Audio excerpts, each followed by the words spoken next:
There is nothing quite like the buzz Let's go! of the main event.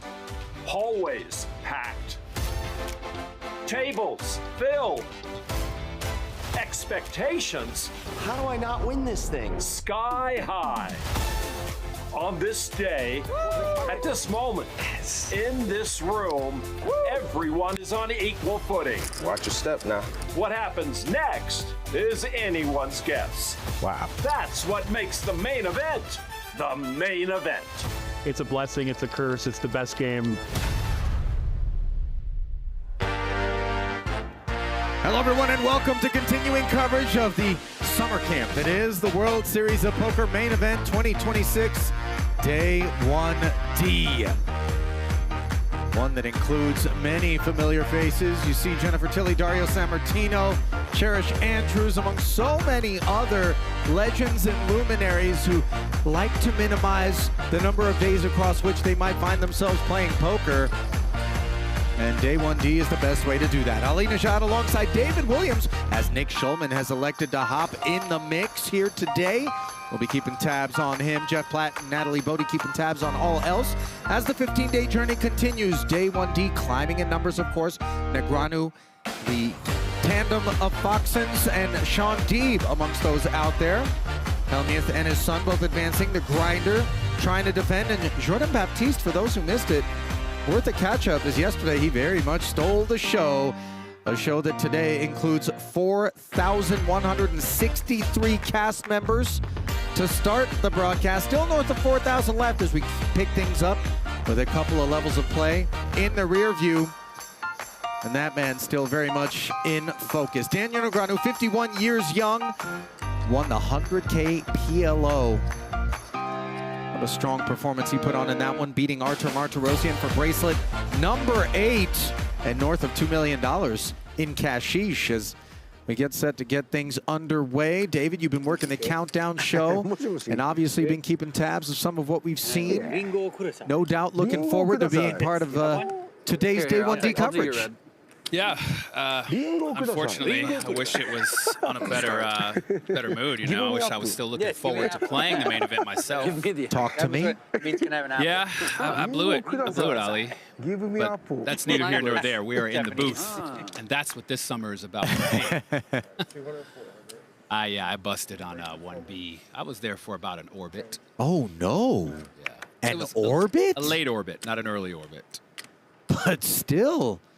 And an early pair of aces here for Mr. Batos, Phil Batos. When I was young, I wanted to be a fireman. Oh, okay. That's Or pamplemousse. When I was young, I wanted to be a grapefruit. Ben Ludlow. I don't get that. That's giving us a glimpse of some French that probably won't be useful to him if he ever moseys into France.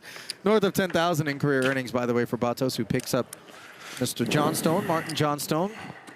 Queen 8-4, gut shot.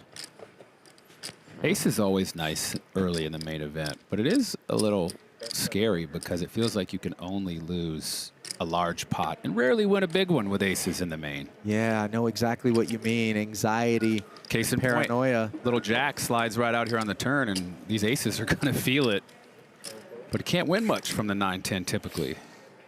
Especially when a red deuce hits the turn here. And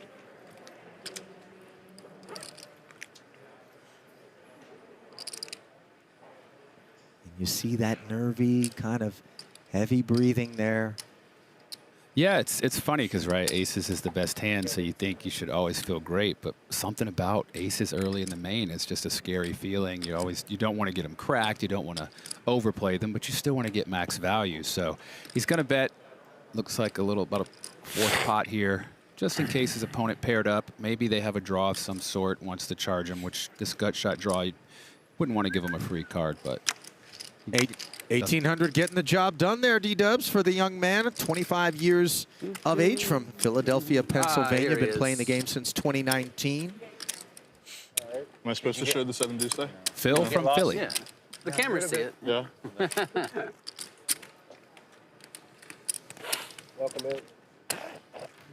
You heard him say, am I supposed We to missed show the you. 7 We're deuce? complete Keep an now. eye on that guy. Looks like a little personality. Is his hat on Under the inside hood. out? Is that a rally cap? Time to rally in level 1. Early rally Level cap? 2? From Mr. Shoei? You know, there's so many amazing characters that make their way into the main event.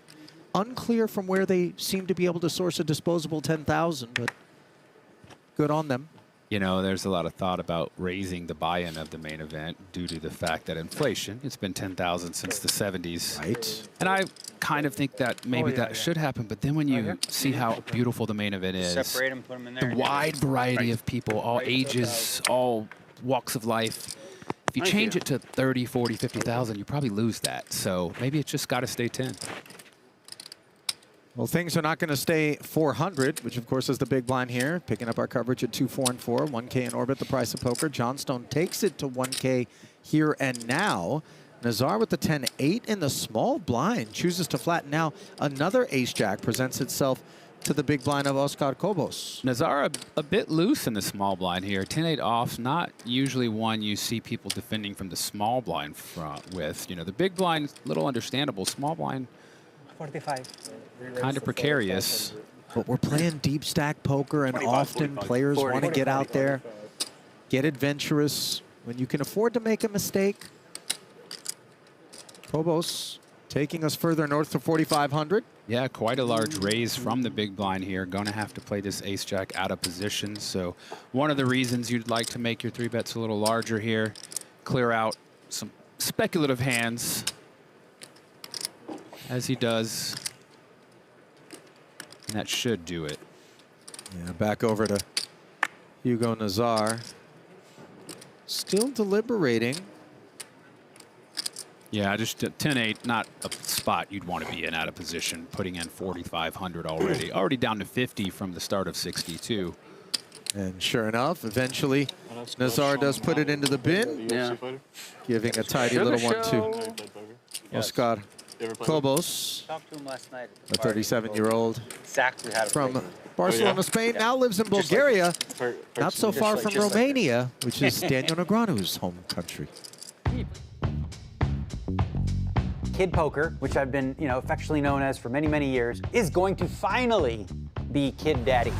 Hey, somebody's not playing yet today? A little light reading, huh? You're reading this? Well, why not? And you're I don't gonna- know, just a little light reading. We're gonna have a boy later this year, so I'm very excited about that. I'm excited about balancing both. I've never been more ready. I really do believe I have it all. I have the dream girl. We're about to start a family. It's funny because my wife and I talk about it. She wants to make the crib bright and the colors. I'm like, I don't care. Just, yeah, whatever. When can we teach it how to golf? I want to play games and sports.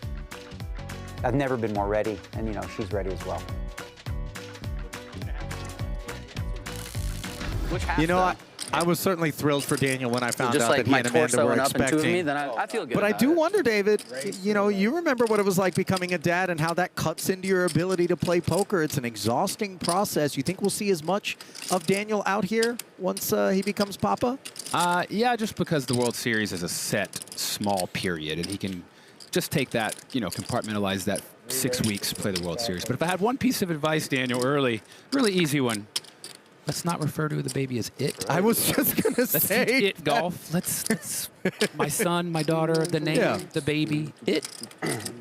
By the way, I would love, the World Series is always reevaluating rules and policies as we see a reevaluation of the Ace-10 Open. Yeah, and this is the same two culprits we had in the last hand, 2 of the 3 at least. Nazar comes in with a raise on the button with a good hand on the button, Ace-10 offsuit. Cobos again from the blinds, 3-betting rather large, 5 times the raise to 5.5 thousand. Pretty big raise. I imagine it's also still going to get the job done again and just clear out this Ace-10, but if he saw his opponent's hand, maybe he wouldn't want him to go anywhere, and he would want to play a pot with him, holding Ace-10, an inferior ace. Nazar chewing on this one. I was going to say, maybe we allow for new dads to don the papoose and play with the child, hang over Carlos. I will say, I have a photograph in my phone of me playing a World Poker Tour event with my daughter in my lap. I love it. Bellagio, I snuck her in and got a quick photo before the floor came. Well, some more chips falling into Oscar Kobos' lap as he earns it on successive occasions. And we've earned our first visit over to another edition of Inside the World Series of Poker.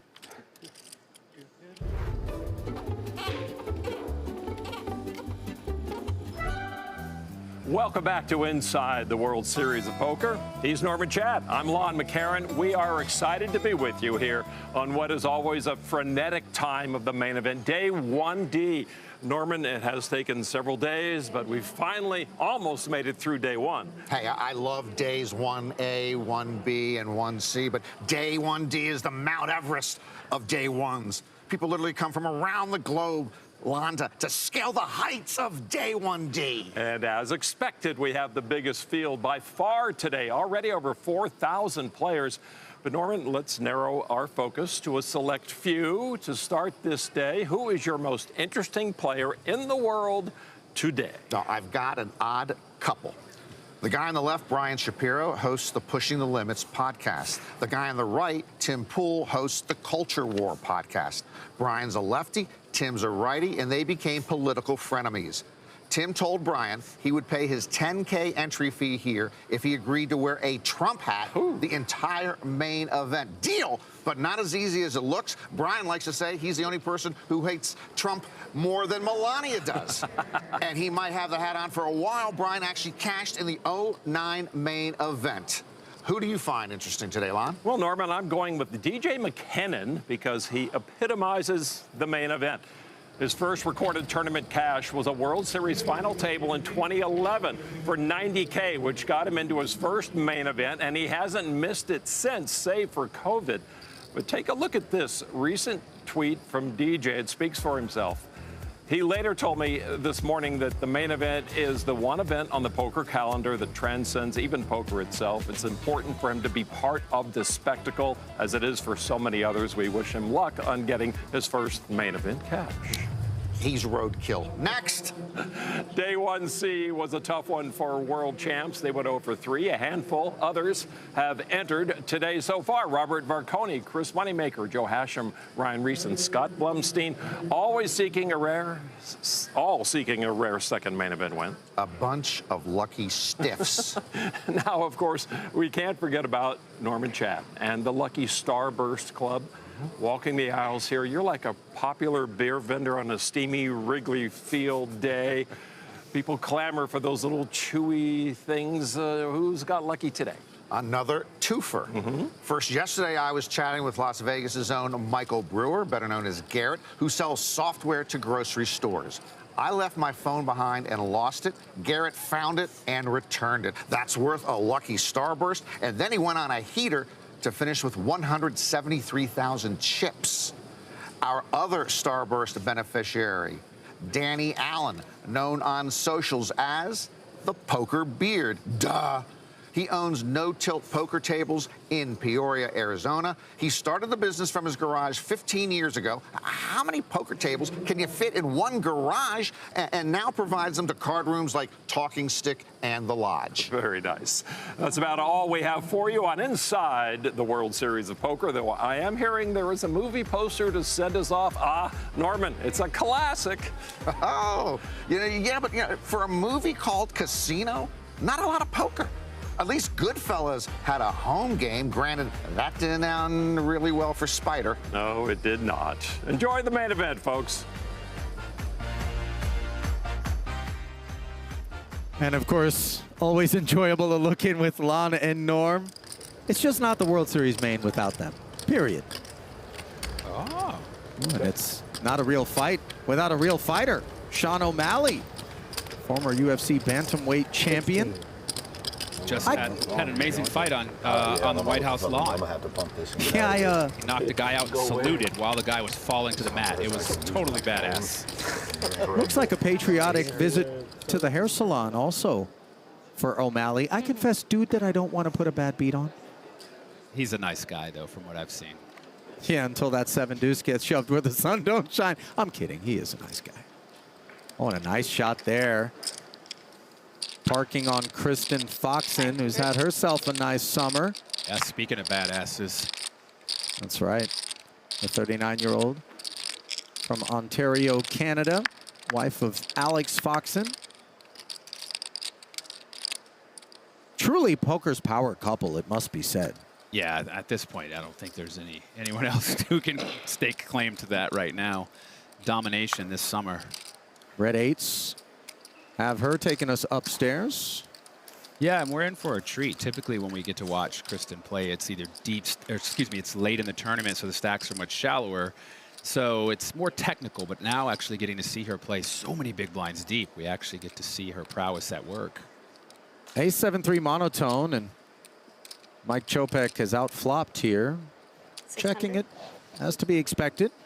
Yeah, and she comes with 25% pot. Small bet here. If your opponent doesn't have a spade, doesn't have an ace, you probably just pick it up right away. Finds out the information she's looking for cheap. Getting raised here with 2 red eights, I don't think she'll continue.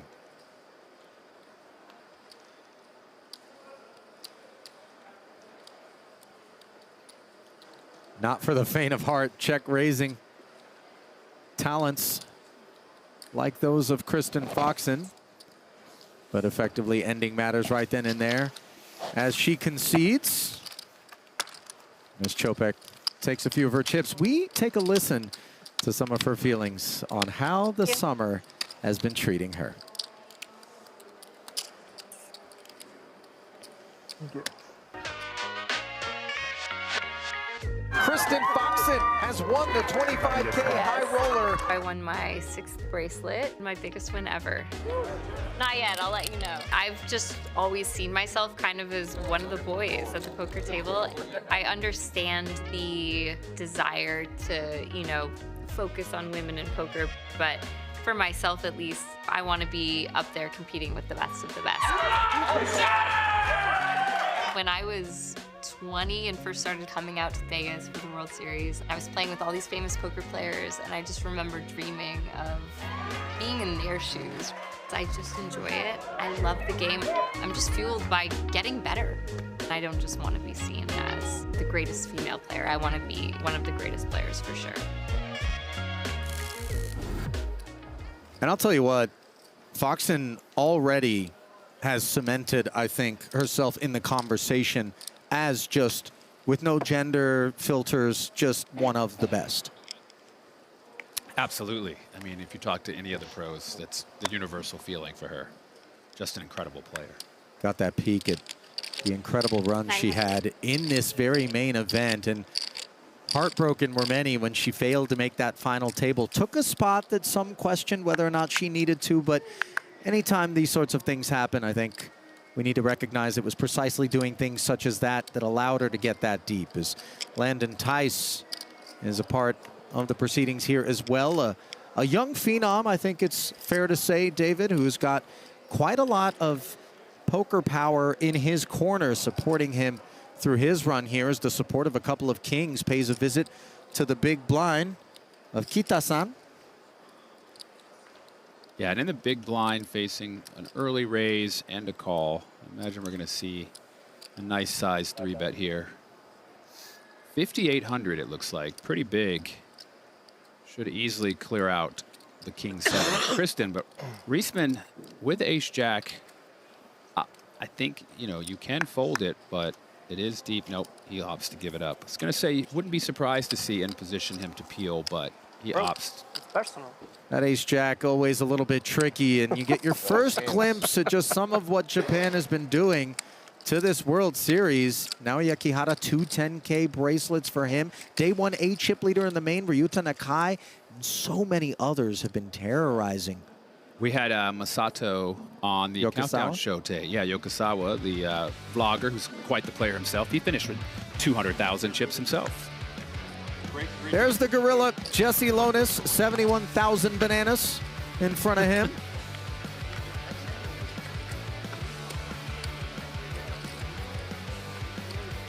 Looking very comfortable. And on the topic of Japan, who can bring up that nation without the mention of the incredible Shina Okamoto? In that same territory at near 70,000, of course, the runner-up and then back-to-back victories in the ladies event across 3 years is what really put her on the map. Robert Varconi I almost didn't recognize I it. didn't Remember, recognize the it. head shaving of Phil Hellmuth is what that reminds me of when he won the main event. Phil Hellmuth let them shave his head. Now Roberts shaved his. It could also be that nature has done some of the shaving there. You know, Father Time is undefeated. Still had a little bit of shine going to it. But the Good to razor- see Robert out here rumbling. Martin Cabral, 119,000 in front of him. Boy, if he continues to make a run, I'm sure we'll hear about it. Yeah, I've got a date with him tomorrow morning on Countdown. Uh-oh. A little nervous about our show and getting it in 25 minutes, but we'll see. You're not going to have to do a lot of talking, as the ace-8 of Negreanu is going to be keen to do some talking here against Phil Bartos.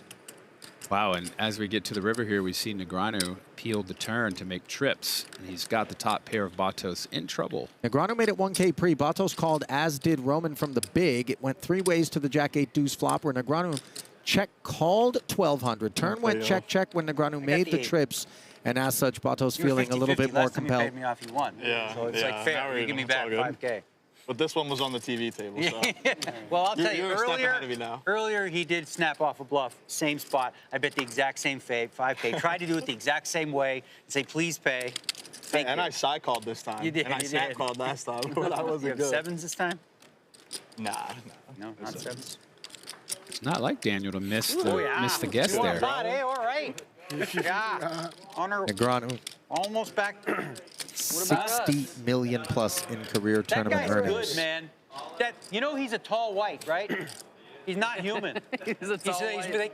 He's an alien. They call him the Nordics. He's not. He's hybrid at least. He's like 35% from another galaxy. Yeah. Well, that big guy is fun to watch. Like, that's a man's man right there. You know, big old Viking. Believe discussion centering around Erling He Haaland seems to be a of good Norway. side quest king, too. He's always doing fun Who's- stuff. Couple goals Team dispatched Brazil in the World Cup. Kind of cool given how multinational the World Series of Poker is. People coming from all corners of the planet. But during the World Series years, they're all getting together, cheering. You're walking between Paris and Horseshoe. Everyone's stopped in the hallway at the old cantina, watching the screens. You'll hear big gonna have to have someone come give us sighs and updates on the screams. You know, England-Mexico you think it's a match. bad beat. No, it's just a goal. Yeah, I hear a lot of chants. Mexico and who? Inglaterra. England. Mexico, England gonna be in action. Inglaterra. Sí, sí. Roman Mexico y Inglaterra. rates to be in action as well with King Queen. Bartos at it again with 6-4 suited. Based on what we've seen, Bartos has been fairly active. He's been involved in every pot we've seen at this table.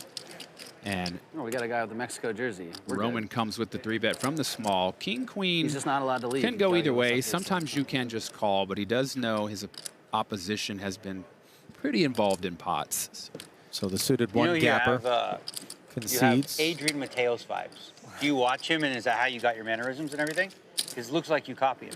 Bro, if Hey, do you know who Sergio that is, Adrian Ido Mateos? and He's very Adrian good. Mateos had a genetically coach? engineered child, You got the would same be vibe. him. it would be him. Pablo Roman of Yeah. Mar And del actually, like Plata, Sergio Argentina. Ido. Negreanu's onto something there, by the way. Good read. There is that $2.2 million bracelet that Kid Daddy picked up. And just look at the work being done by Grinder, who picked up number 9. Benny Glaser, 3 last year, 1 this year. Sean Deeb. Of course, our own Nick Schulman in the horse streets. And then Mateos and Foxen Yeah. both picking up number 6. Oh, 3 cards is too many. Okay. Send me the deal. They must Daniel have stuck quickly together. getting to 8. See, oh, was that Queens?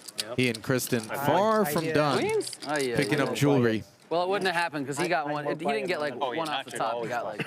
He's like got 3 screens watching the game. They're like, it's so unbelievable. Nacho Barbero. He's always got a little action going. Like this guy called me with. I got really unlucky the tournament. Obviously, I play perfect. Everybody's I got don't a know why my Nacho nacho is a German impersonation. accent. I was gonna say, I don't know where you're going. with that. I was trying. I tried. I just, you know, I'm bad at impersonations, too. self-awareness, guys. My bad. Peak of the chip denominations. Those greens, the big stuff. 25K each. A little suited ace here now for Seiki Horita. Saw him wearing that Japan jersey. Hails from Tokyo originally, now lives in Shibuya. A comedian and content creator by trade. is Horita. Oh, and Vatos once again going to be involved here. Picks up ace-queen offsuit. Looks like he's cutting out the raise. The 3-bet.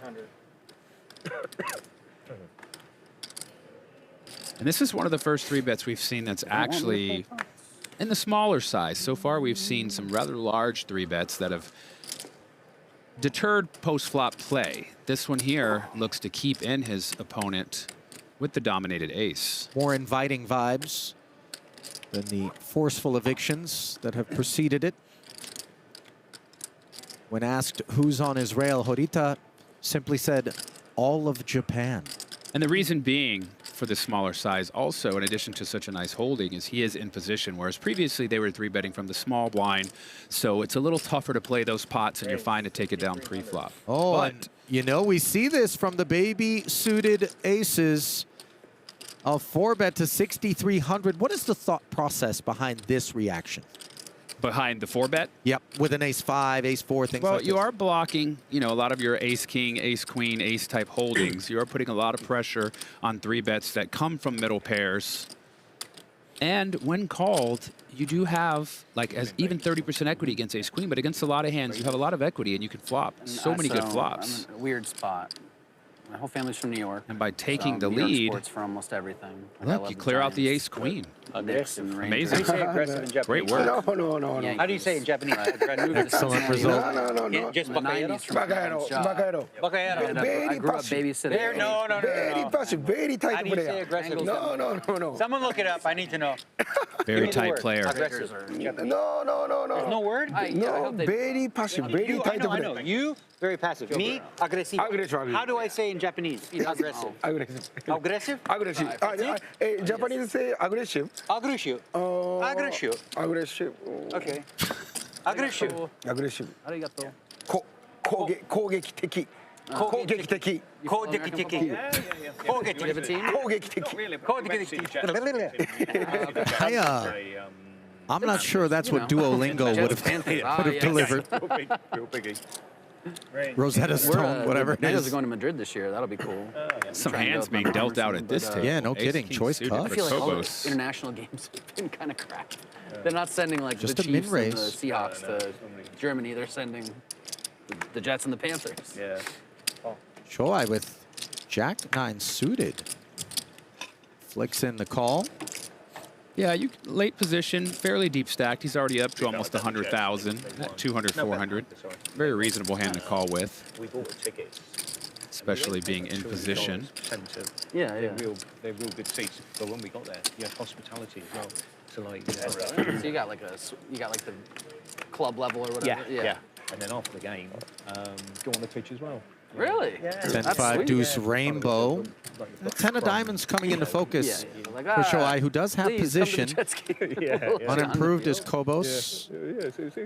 Yeah, and Kobos electing to slow it down on this flop. And if you're, wow, I was going to say if you're Shoei, you're happy to see a free turn, perhaps pick up some more equity. I haven't But been to a proper football match in England, but I went Ace to of Hearts. a Real Madrid game. Free of charge, arriving on this And, turn after the my check mom back and from I, Samuel we were Shoei. traveling together, and we're like, oh, yeah, we'll get some drinks at the game. We'll get some And if Kobos opts No to drinks. bet, which it looks like he does, There was I one think concession play. Everyone brought their own Samuel food. Shoei will likely all have to business. give it up No one was there with 5 no minutes pair before and the no game. It was like real everyone draw. rushed in, rushed out. Oh, yeah. In England, you got a seat. 2,600 and take it for Oscar, whose sheet has been clean on the day so far, Yeah. from what we've observed. Americans, we got to get set. And always looking clean It's a whole day. It's a whole day. is our very own Jeff Platt, as well as the gal he's standing by with. Out in the field, day 1D. Now stick with me here. On the Real Housewives of Beverly Hills reunion show, the great Andy Cohen asked all of the cast what they were manifesting for the year ahead. One housewife said she would win the World Series of Poker main event. That one is this one. Jennifer Tilly, stand up for me. Hello, Jeff Platt. How are you? I am doing well, thank you. What sparked that? that? Well, you know, I knew everybody was going to say peace for all and friendship and repaired relationships. And that was the first thing that popped into my head. And so that's what I had to say. But, you know, it got a lot of attention. Can you just manifest winning the main event? I don't think so. But all the ladies clap politely. Like I said, I want to manifest that I get a new Birkin bag. So they're like, oh, she wants to win the World Series of Poker. Yay, you can do it, Tilly. Are you sending all those ladies updates? And if so, are they understanding of these updates? They do not understand. You know, I post pictures of myself, you know, looking like a badass and like, I'm at the World Series of Poker. And they're like, oh, yes. You know, when my boyfriend tells me about backgammon, I'm just like, oh, well, yeah, he rolled a joker. My gosh. Whatever that is. Does that boyfriend Phil Locke, does he understand your updates? Because you play slightly more hands than he does. Yes, he does. Well, this is my problem. You can see here I'm very short stacked. I've got Tiffany guarding what's left of my 60 chip. big blinds. Well, I'm used to playing the high stakes poker. So I'm used to playing with these billionaires that lose hundreds of thousands of dollars and then just laugh heartily. And they play anything. So I'm starting to understand when people bet, they actually have something. You know, these are all, so I've got a killer table. They're all like sharks. And we have, yes, and yeah, but they're tough. But none of them manifested that they would win the main. Yeah, but I think they're targeting me. They're like, we know Jennifer, she calls continuation bets and folds, and so I think they're taking advantage of me. But it's a very nice table, super chatty. Time for you to go take advantage of them. Yes, Appreciate that's the right. time. I'm gonna shake up my game a little bit. Yes, now. shake You up the heard it game here first. and go win the main. That's Jennifer Tilly manifesting that win in the World Championship. Well, that's an Academy Award nominee back in 1995 for her role in Bullets Over Broadway. Other credits, of course, including perhaps most famously Family Guy, the Chucky series as well. And if you're old enough, the movie Bound with Gina Gerson. I'm not going to say anything else, just check that one out. Bracelet winner. It's a family show now, as well. Ali. Oh, which is why I just said check it out. You know what I mean? Maybe not if you're like, you know, under 18. Actually, maybe if you're under 18, that's the prime. Anyways. She's a legend, though. She really is. And a sweet, sweet gal.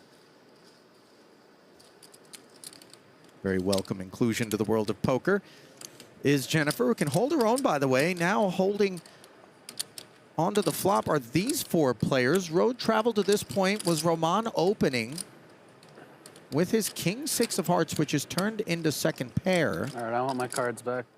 Wow. Here on the flop, you see him not following through. That sends Johnstone with just fours into the betting posture.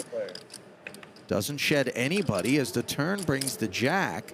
Top two now for Oscar Cobos.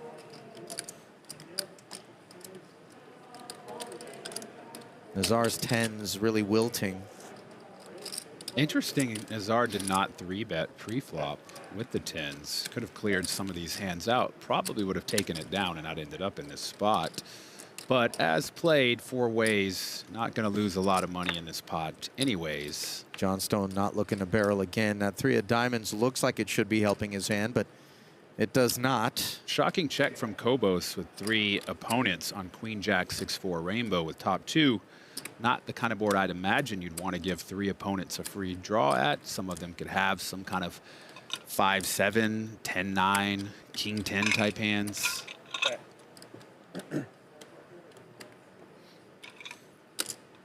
I think he'd want to activate now and try to get some value with such a strong hand. If anyone has anything such as a straight or sets, he will find out if raised and can reevaluate. But in the meantime, you do want to bet in case someone has a jack or some kind of pair like tens and maybe wants to look you up. Bet 7,000.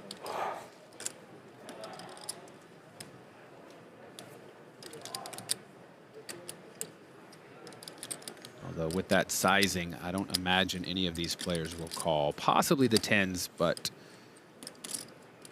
could see a fold here also. 7,000's quite a lot of chips. Almost 20 big blinds.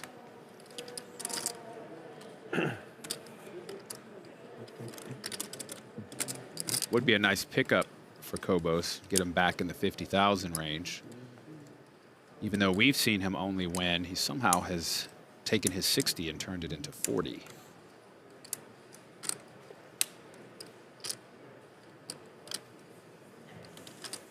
Nice fold from Nazar. Unable to get paid is Kobos, who has been getting paid every time he's put his chips out there. Yeah, batting 1,000 for us here. Yeah, professional poker player, web developer in terms of his education.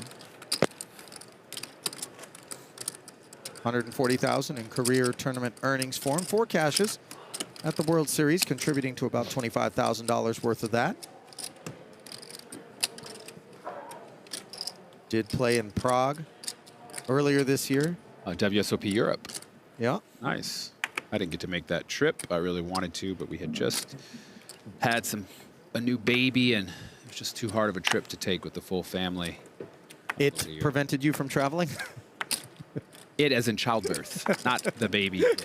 It as in the situation. Race. Race 1,000. Congrats, of course, to you and Zoran. Welcoming the new addition to the family as Nazar welcomes 2 aces to his button here. And Johnstone with 8s has taken it up to 1,000. Hugo's kind of been tossed around a little bit. Race 3,000. I think he's going to appreciate the opportunity to throw his weight around. 3 scoops up to 3 dimes. Uh-oh, wow. Queens for Horita in the big. Something about the main event feature tables. We seem to get a lot of these big pair collisions.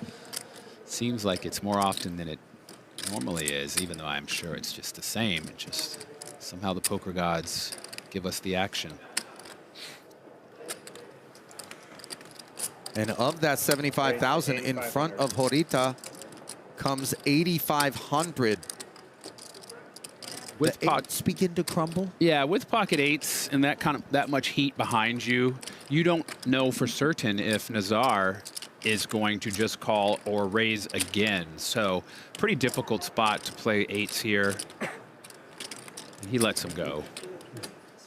Now the aces actually has a decision here. You can get tricky in position a lot of the times when you 5-bet, especially in the main, when people 5-bet. We saw yesterday someone, I believe, or maybe the day before, aces 5-bet and the queens released. You were on the call for that, Ali. I can't remember the players, but there was a 5-bet with aces and the queens let it go. So I think it was Baptiste and Gold, perhaps? Was that the one? No, it was a couple other gentlemen, but either way, that says a lot of the times when you 5-bet early, you give away the strength of your hand. So he could opt to just call here. There's not a lot of danger. You kind of know where your opponent's range is, and you can navigate those flops a lot easier in position with aces. So I wouldn't be shocked to see a call. But he opts with all of it. 46,000. Which is also a bit tricky because you don't expect aces to ship at all. You expect aces to maybe make it 17,000, some kind of milky bet. So to ship it all, you usually think maybe jacks, maybe ace king. Yeah. So we might see Horita step in it and opt to call with the queens, which would be catastrophic. By the way, I'm getting mild Bane vibes from Dark Knight, or what was the sequel to it? Yeah, yeah. I mean, if you're going to wear a mask, maybe style it up, you know, get it painted. And yeah, right. Have some cool stuff on it. Nothing cool about this situation that Horita finds himself in. I mean, queens is so much hand, but the main event, when players are willing to stick all their chips in early, it's not likely they're messing around. 46. Yeah, 47. But I think because ace, king, and jacks are likely in that range, he might lean towards a call. Wouldn't fault him for it. You just have to have the ability, though, even with the acceptance that you know you could be wrong with some frequency, to step away from some of these situations if you want to run deep in the main, David. Absolutely, absolutely. And like I said, we saw it yesterday. I think it was yesterday. It could have been day 1B, but we did see a 5-bet with aces, and the queens shut down very quickly, actually. I was very impressed. It was a quick fold. It looks like he's gearing up to throw them away. The beauty of having this happen at a TV table is, in addition to knowing your opponents are probably being a little more snug because they're on the TV table, is you do get to find out the answer eventually at some point in your life. Sure. Whether you look at the stream in a few hours or you go home at night and look it up, you will get to sleep well, even if you fold. Well, Horita giving this one a serious chew, both literally and proverbially. And note that the baseball cap appears to be tethered to the jaw.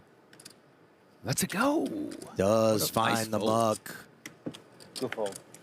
And it goes back to what I was saying. I would love to have seen it just call there on the button and really trap From you. Nazar. From Nazar. Show a Just deuce. call the 4-bet. Maybe flip, but no.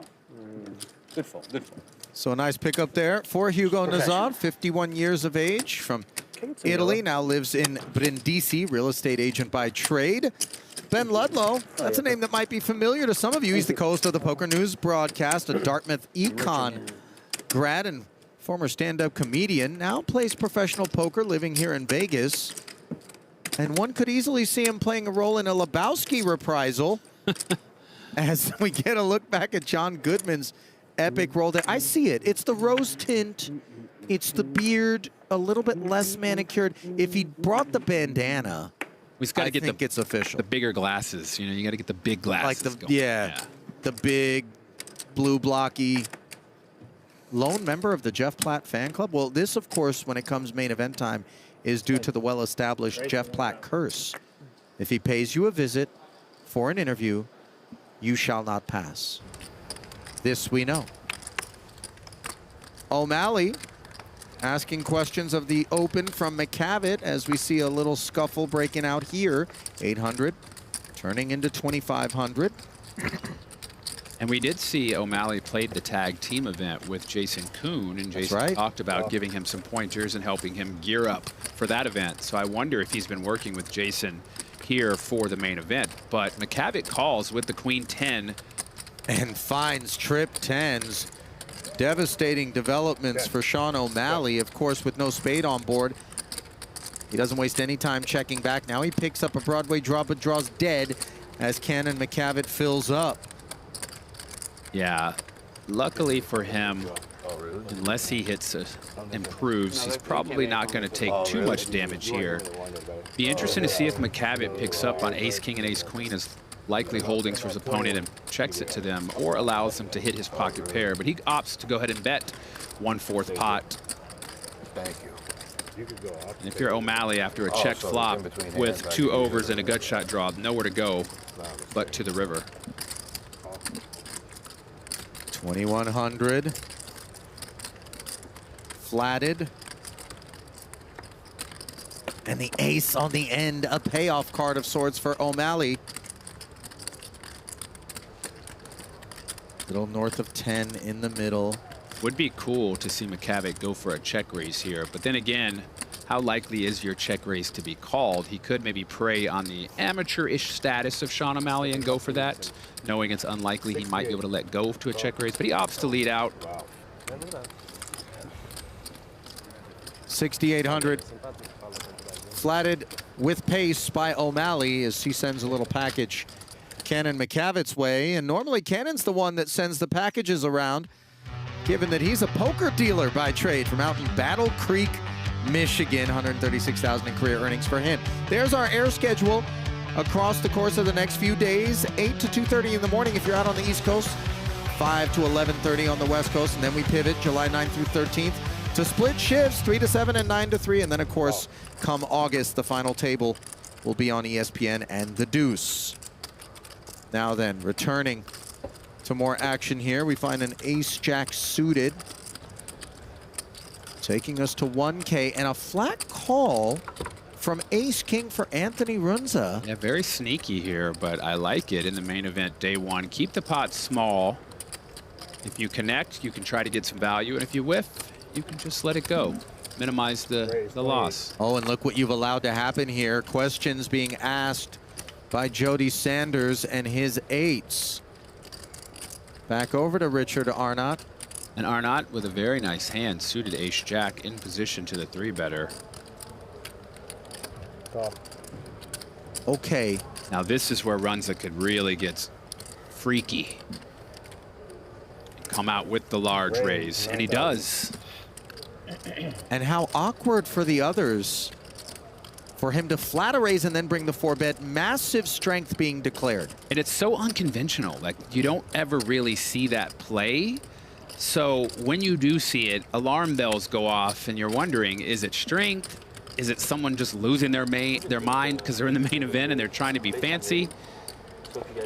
And with the confusion, he opts to call with the 8s from the small blind. Kind of a hefty tax. Yeah, going to be tricky to navigate. The ace-jack wisely gets out. It picks up on strength from one of these two players at a minimum, if not both. But if you've got 8s here, it's very difficult to play without hitting an 8. So we are down to heads up as the ace-jack figures it out. And would have flopped the best hand on a jack 5-5 board. Sanders looking up at 1 over, has a spade. That spade is covered. Now let's see if Runza wants to continue some storytelling with 21-6 in the middle. The answer appears to be coming quickly. Yeah, but he bets pretty small, so he's really trying to say he has the aces or the kings. He bet almost 1/7 pot. I wonder if there's a little bit of uncertainty on what his opponent's range is and what he should be doing here. And if you're 2 8s here, I don't think you can really do much other than just call. No real reason to pump it up, because if you do run into the big overpair, you are in trouble, and perhaps you could hit an 8 for only 3,000. Blank deuce, not going to change much, but I imagine, yeah, he checks. Now, if you've got the ace-king, now is the time to continue the story and fire a large bet here and win this. Your opponent has showed a willingness to call, so they likely have some sort of middling pair. Probably not calling you with inferior ace highs. So you need to make a large bet here to really clear them out. 11,000, a little bigger than the 3,000. Definitely puts a decision to the player with the 8s about how am I going to play the river if I call this 11,000. Runza only has 36,000 left, so if I do call this 11, I could be facing a $36,000 shove on the river. And that does govern our decision-making here at this fork in the road. Runza's really telling the story. I've got aces. I've got kings. I'm not afraid. And by the way, often when the action is not on us, we don't look over at our opponent, but rather kind of look away and allow them to look at us. Not the case with Runza. Eyes trained very keenly on Sanders. Yeah, and I wonder if that's because he's also worried that, okay, the strength of his opponent's hand and how he was going to play the river. But yeah, you heard him say flop bet was crazy. Very nicely played by Runza. What's up, buddy? Good luck. No. Well, we're going to play our way over to Natalie Bodie, who brings us a report on Sean O'Malley. Can you hear me now? Former UFC champ Sean O'Malley started playing poker just 2 years ago, but he said it was this summer when he played the tag team event here at the World Series with poker pro Jason Kuhn that he learned there are a lot of levels to this. So he made the comparison of Kuhn being a poker black belt and himself being a white belt. But he did say he learned from that experience, and now he's setting small goals for the main. So the very first goal was just do not bust before the feature table. He accomplished that one, and the second goal is simply find a way to make it to day 2. Heavy hitter is Sean O'Malley. Those on the wrong side of his fist know that well, but on the wrong side of his cards, perhaps today. He looks like he may have taken a few. They in that took a shot, nice guys. What are we doing bloody here? photo. The guy all bloodied up. I love it. But he's got the most KOs in UFC bantamweight history with 7. Yeah, he's one of my favorite fighters to watch. Just a true showman when he's out there. And a businessman as well. You saw founder of Doing Well Zero Sugar Electrolyte Drink. Yeah. Maybe we can get a case of the Doing Well in here in the booth. That you're still in your job. I'm willing to be a guinea pig. Thank you. On my A little way to north hell. of 4,000 still remaining here like, on this most highly attended of day ones. I think we're already over 7,500 entries with some day 2 registration still left. That's right. Wonder if we're going to hit that 10K. It's looking like it might be close. You think we're in the 9,000-ish range again, or we get up and over 10?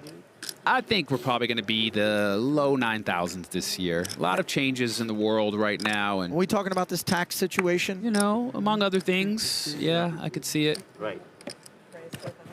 I don't want to put that out there, though, so I want to put that out there to whomever it is that came up with this cockamamie 90% of your wins can be written off guy. Vote that guy out. I don't care what side of the aisle you're on. I didn't want to put out there less than 10,000 because obviously I love seeing poker grow. So, hey, hopefully, maybe it does get there. My bad. Let's go. Nazar taking another one down. He's been quite active. You had 6 deuce off, it's fine. You think I could run for office on the platform of just repeal the 90% thing? what you missed. I don't know if enough constituents care if there's enough to get you in office I mean, you really think that with hand's your gonna other make shortcomings. Well, I mean, you know what I mean? You've got quite the hill to climb. So I don't know if we got enough people to look past the rest of it. You know what I mean? I would imagine there's going to be some real negative ads. Yeah. All they do is they just cut night shift quotes from me from over the years. That's kind of where I was going with this. Yeah.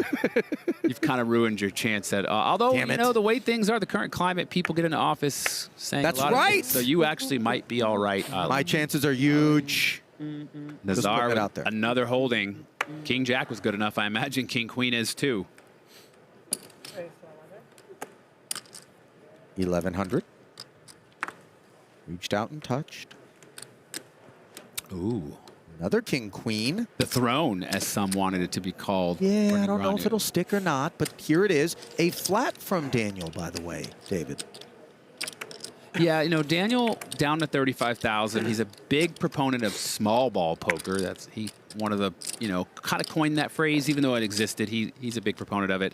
No real reason to pump the pot up. He's in position. He thinks likely he plays post flop better than Nazar. We don't know Nazar, but I imagine he does. Confident in his abilities. 7-8-9 with a couple of diamonds. Both players fanning.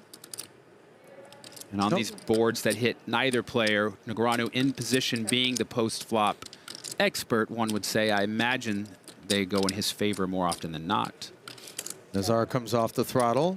Negreanu activates. And if you're Nazar, I don't know if you're thinking about ranges, but the range of hands Negreanu is flatting your raises with in position. Likely connect with that 7-8-9 texture, 2 diamonds. He's going to have a bunch of suited hands, probably even something in the 10-jack, queen-jack, 9-10 type ranges, pairs of 7s, 8s, 9s. So tough spot with black, king, queen when Daniel Negreanu bets 7-8-9. Nowhere to go but out.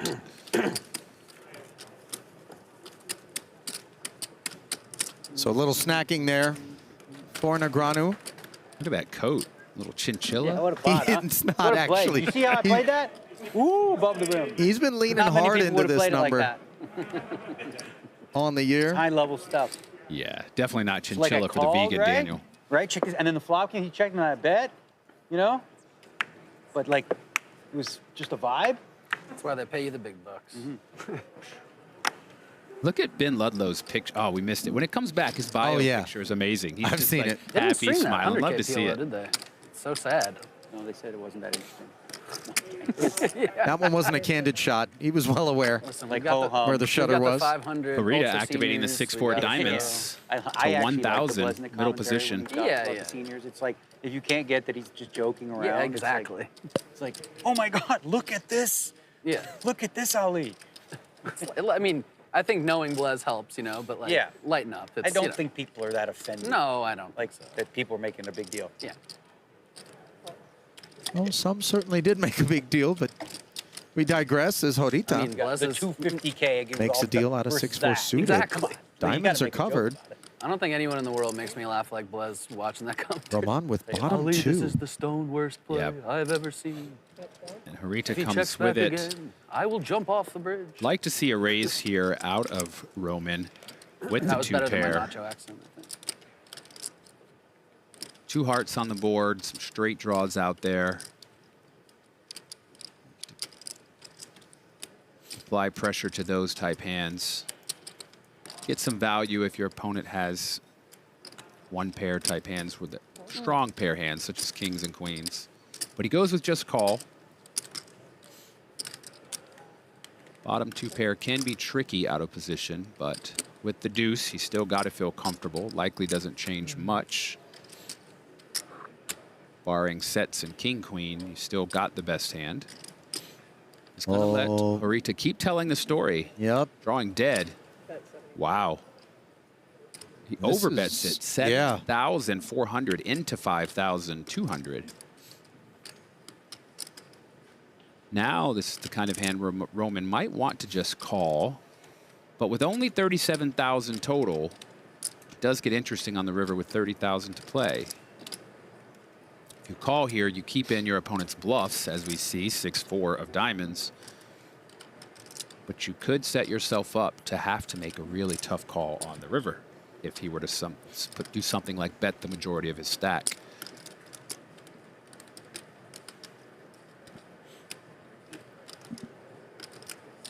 Whenever we see these big overbets, designs on that check raise we may have otherwise had kind of evaporate. It's a lot tougher to check raise that large bet here. So he does go with just call. Stack to pot ratio of about 1.5, 30,000 with 20,000 in the middle. Beautiful card for Roman. The 3 should change nothing. So unless you're up against a set or king-queen, you've got to feel comfortable with your 2 pair. Clarita kind of has no choice other than to keep telling the story that he has a very strong hand. I don't think he would be trying to bluff if he knew his opponent had 2 pair, but if his opponent has 1 pair, he could try to fire a large bet to get him to fold it. If he has something like a raggedy king or a raggedy queen. My favorite Blaz was 2 years ago in the PPC. He gives up. Like he was talking about a guy who goes, man, he's running willing bad, to call but 7,400. he's also playing really bad. Doesn't he is seem- running bad. He is running bad. There's no doubt he's running bad. He's also playing really bad. The worst I've ever seen. He's almost a little Trumpy. It's great. I think that's the difference in the really great players will continue that story on the river and really put the test out there. Well, here's a quote from Danny on being in that WSOP POY race. He's a big, rocky guy. Boxing's a great analogy. You keep getting punched in the face, keep getting knocked down, but the champs are the ones who keep getting up. And certainly when you get this deep into the summer and are deeply upside down, you know he's tireless, always vlogging. The fans love it. Hundreds of thousands of dollars in the hole, then finds that big bink in the 100K PLO. And all of a sudden we're in the black on the summer. Just like that. It makes me think of that funny meme of the guy with the pickaxe in the tunnel digging and the other guy below turning around. And if you just kept going, the diamonds are right there behind the wall. It's like, keep gambling, guys. Don't give up. Yeah. Just go to the ATM and buy back in. It might be your tournament the next time. That's right. Ace-5 suited. And Nazar has really turned it up, involved in another pot.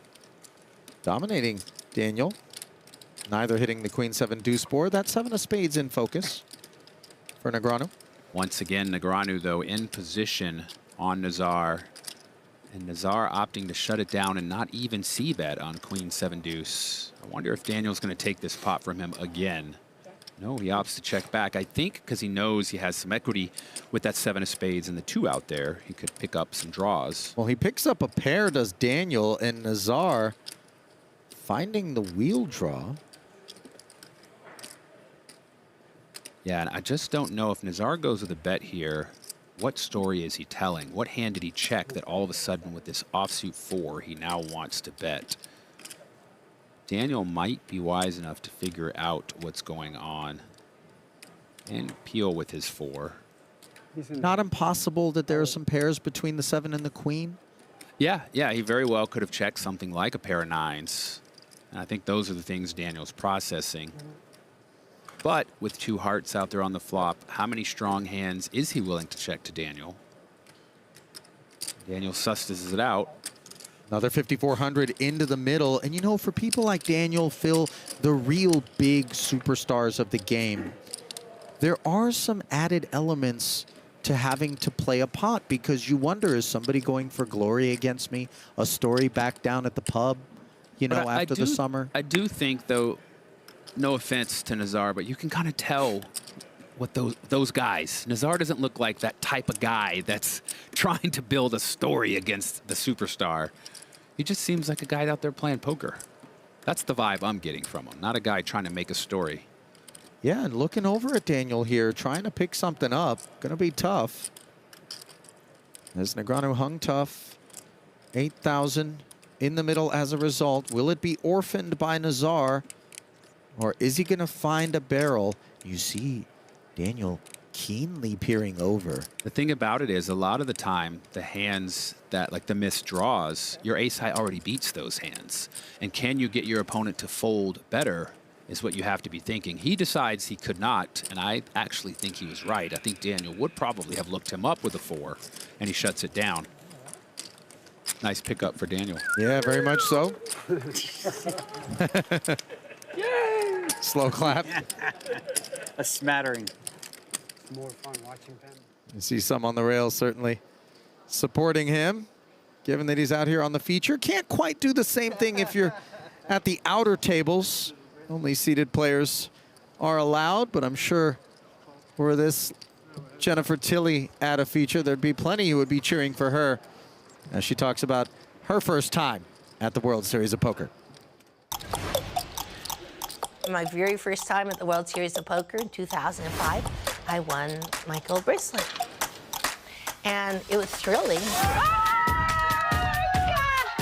I thought, okay, forget the acting, forget all that stuff. I'm going to become the Grandmaster of Poker. Actually better than an Oscar. My ex-husband said the worst thing that can happen to somebody the first time they arrive in Vegas is that they win. And I kind of understand what he is saying. Queen, please.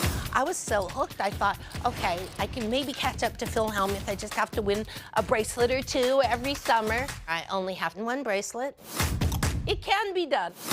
I know it can be done. I have done it. Anybody can win the World Series of Poker, even Bride of Chucky. Yeah, her energy is so infectious if you're around it out there, and really takes it all in stride, does Jennifer. Has gone through the ups and the downs, plays stratospheric cash games as well. Yeah, man, she is such a wonderful person. We had her on Countdown also, and she just kept us all enthralled. Just her holding court. We all just correct enamored. Oh, there he is. There's the man who holds court. Communication manager say I'm free to play WSOP. Will Kassouf. Seems like a little subdued. Maybe he's taking a trip to the doctor before he got here. He got sent to the penalty box after last year's main event. Did Kassouf. I'm glad to see him back and behaving. Give it time. I root for everyone. Comeback stories are good, you know. Yeah, he's aware that the camera's there, and yet he's kind of It'll be interesting, though, back. to see if he's able to still accumulate chips while being a more calm version. Always calm and collected as Jeff Platt. Let's send it down to him, see what he's got. I always want to take advantage of an opportunity to talk with a Phil Hellmuth, whether it's Phil Hellmuth Jr. or Philip Hellmuth III. Could you stand up for me, please, PH3? PH3 or P3, what do you prefer? Or none of the above? P3, I guess, Jeff. Okay. Yeah, if I had to pick. I'm going to go with P3. Your first main event. Any nerves walking into this arena? You know, actually, my second main event. I made it to about halfway through day 3 last year. Oh, well, you've got experience now, a withered veteran. Fingers crossed. Yeah, long way to go. Is there any pressure knowing your dad already has chips in the bag, Nick already has chips in the bag? Not really. I feel like as long as I make it through today, it doesn't really matter how many chips I have. Hopefully I have over 60K. That's just my goal. Anything over 60 is a win for me. And finally, I feel like your dad really thrust you into the spotlight with selling some of your action at 1.4 to 1. What'd you make of all that?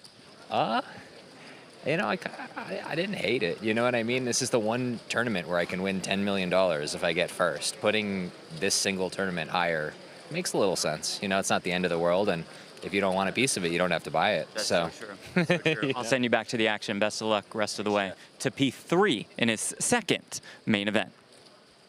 Nice answer from the young man. I like it. Sure. A lot of pressure, obviously, when your dad is the GOAT of the World Series of Poker. And there was the tweet where he outlined exactly what's at stake. His $14,000 to $10 million. JMO, Sean D, and co. Well, there's also a range in the middle. You know, if he gets 7th place, they still pay that out. That's so right. It's not just $10 million, you know. The guy, if he cashes, the min cash is $15,000 typically. Yeah. So just cashing, they're already going to make money. More money than they would have if they didn't have that action. I have a debt to collect from, I think. Or debt, not, yeah. And by they, I mean the Hellmuth family will make money. Correct, correct. You have the biggest balance. First The peek fighting words. at involvement here from Halegua. Jamie Halegua, to be exact. Picked up Kristen Foxen's 10-8 suited from the big. She's got backdoor spades and a gutter against second pair. Halegua following through. Halegua with the small C-bet here with the gut shot and the backdoor spades. I imagine Kristen will want to call and see a turn. Also the added benefit, her opponent may shut down depending on some scary turn cards, allowing her for some river play.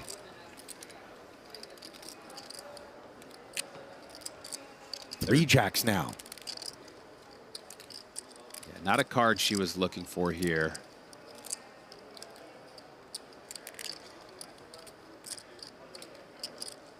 Wonder if she's considering leading and representing what Halegua has.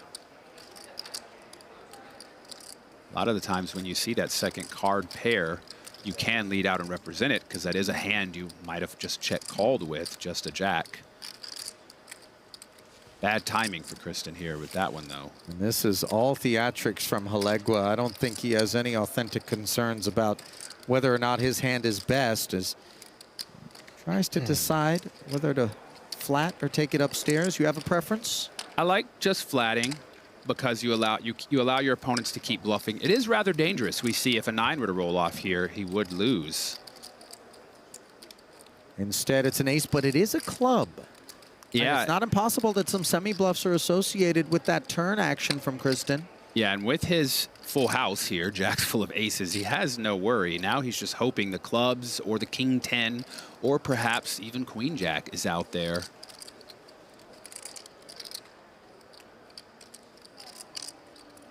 Yeah, wholly unconcerned about being beaten is Halegua, as Foxen, sensing that this card could be one that could send him for the exit, but of course. And this is what I was alluding to before we went to the break about the tough players continuing the story, putting you to the test on the river. If her opponent's hand wasn't as strong as it was in a full house, this would be a pretty tough bet to call with something like just a queen or even just an ace with no kicker. With a full house, though, not a problem. Raise. Words you hate to hear when you're bluffing. The decision, of course, will be quite easy. For Kristen. She knows her hand got caught in the cookie jar. Yeah. A little bit of posturing here. No, not thinking of a call with 10 high, but. That is a good hand. Not quite aces, but it is full. Nice hand. Now it's that just keeps. Coffers are mildly empty. Now you'll see it afterwards. All right. Maybe, maybe not. Sporting postmortem there Never from the know. 51-year-old from New York, New York. Brandeis University economics major.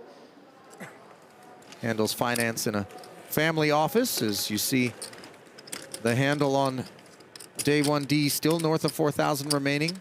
7,700 the total entrance. You know, I had said this was the year I was going to day 2 buy in, and I had said it from the beginning of the summer.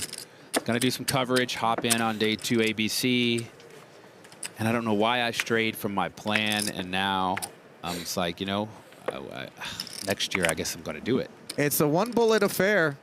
Yeah. You got to make it count. No do-overs.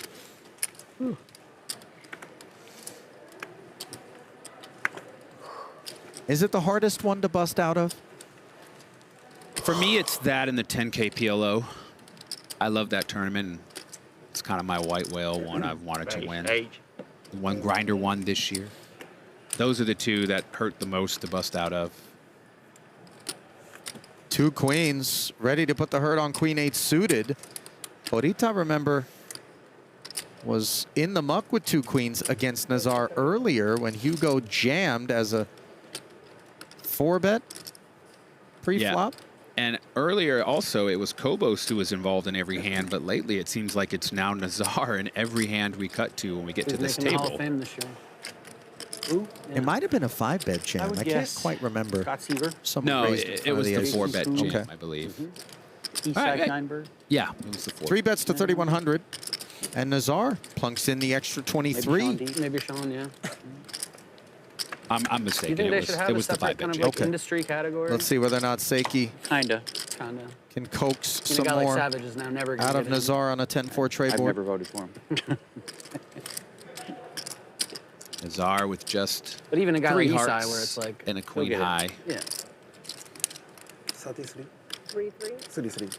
Unless he has designs of getting tricky here, likely going to release. He could peel with some kind of speculation, hoping to hit like a 9 of hearts or a jack of hearts. Starting to count out his stacks, though. I wonder if he has designs of doing something grand.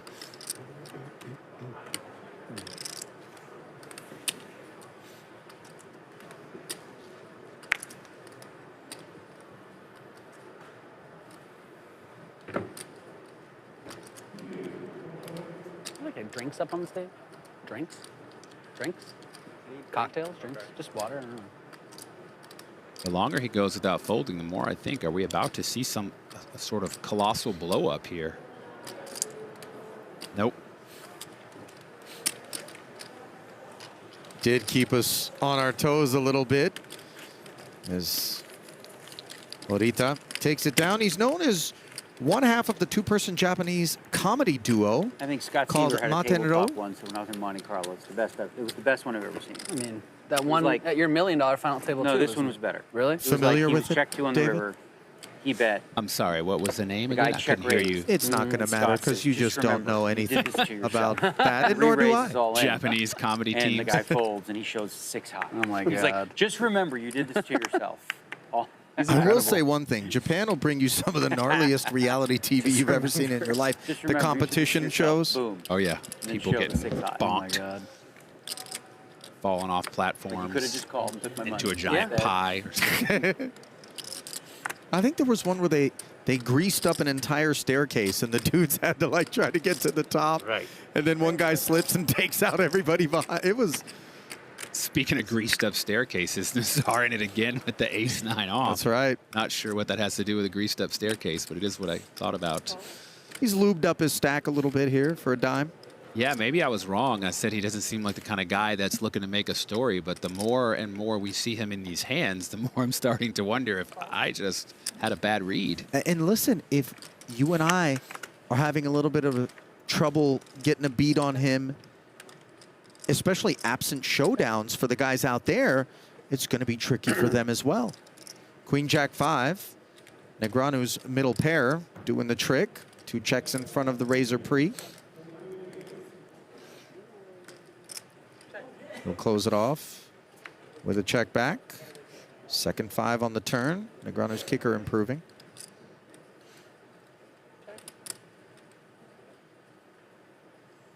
Negreanu's hand, a bluff catcher here. Let's see if it works. Nazar is going to take the bait.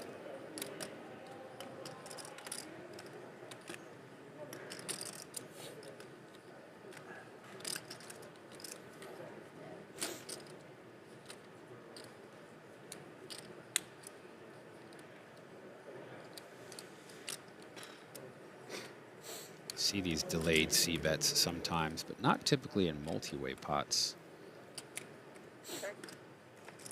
Nope. No betting post flop as yet.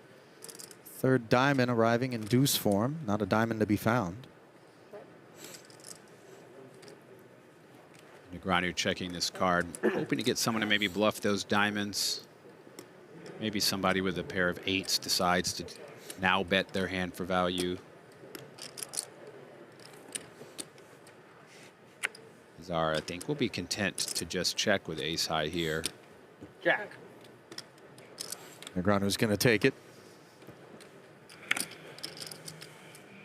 Shout out, by the way, Jen Harden in the box. It's a couple of the steadier hands in all of Vegas in terms of getting the cards out, and one of the sharper tongues, dare I say. Thank you. If I have a water and can I have black coffee? Yeah. Okay. 44-4 in front of Daniel now. No breakout chip leader Choe quietly flirting with 100,000. Haven't really observed much of what has lent to that. It's the rally cap. It is the rally cap, isn't it? That is strong. Because the rest of the ensemble doesn't really sync up with that whimsical sort of choice. I actually don't think it's a rally cap. It looks like it's like a net cap, kind of with the guts on the outside. But the guts? It's fine to call it. It's fun to think of it as a rally cap. I think a propeller on top of that one would bring it home for me. Wait for him, wait for him. It would work. I mean, you could see it. Johnstone with a nice hand here. Queen Jack suited. Comes with the raise. Couple of clubs hitting the muck already. And a suited Jack 8 from Horita.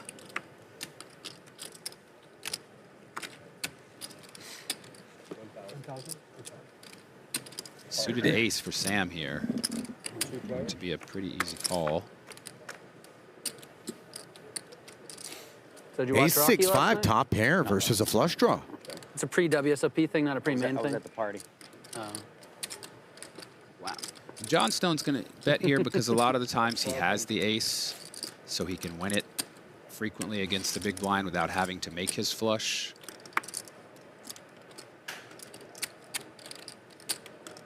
Could be trouble when his opponent calls. It's not always an ace. Sometimes they could just have a pair such as a 5 or a 6, and if he does not improve, he may want to keep barreling to try to apply pressure to those smaller pair hands.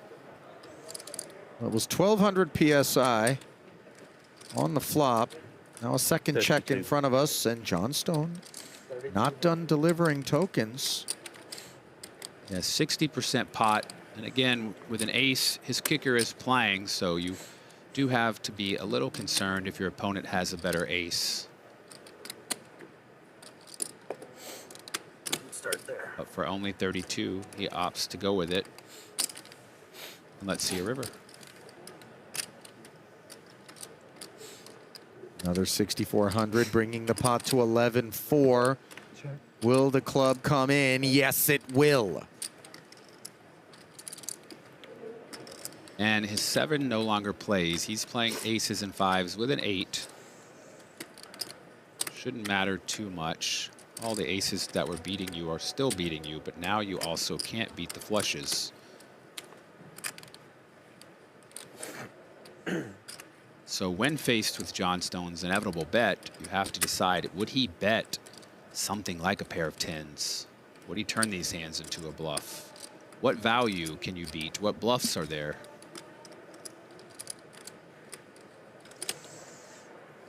48. Oh, I like this sizing here. Less than half pot, really targeting something like an ace here. It's got to be quite scary, though, if you have an ace. Your opponent is almost wanting you to call.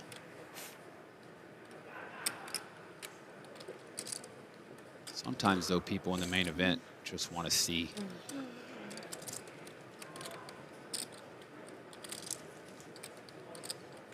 Wouldn't fault him for the call here.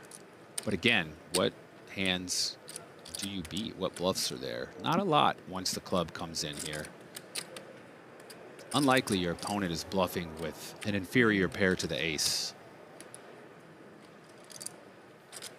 And you don't beat any other aces either.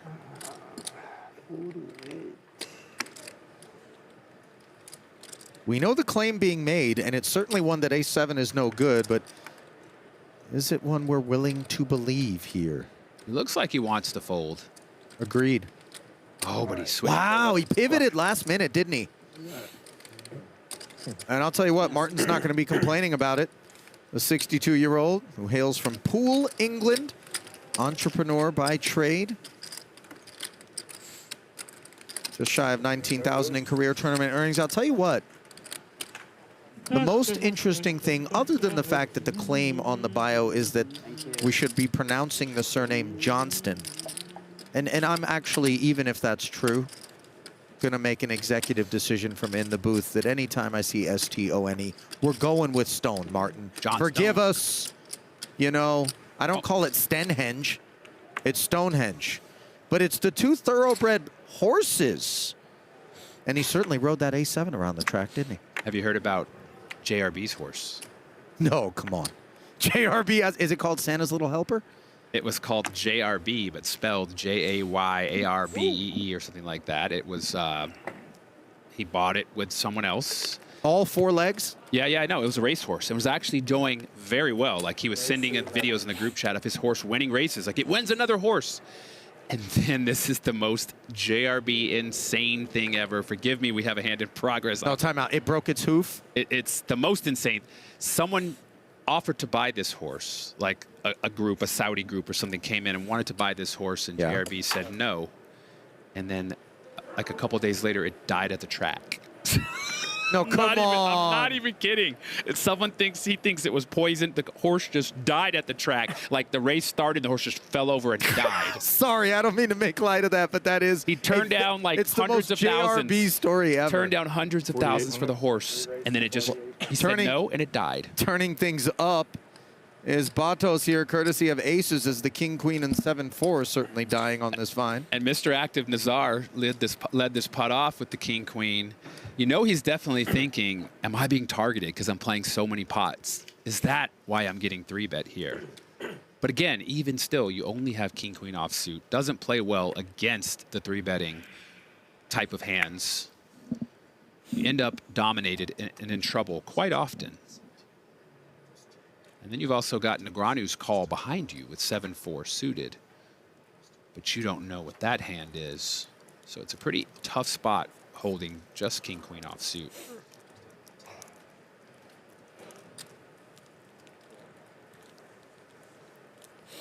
And he lets it go, as does Daniel with 7-4 of hearts.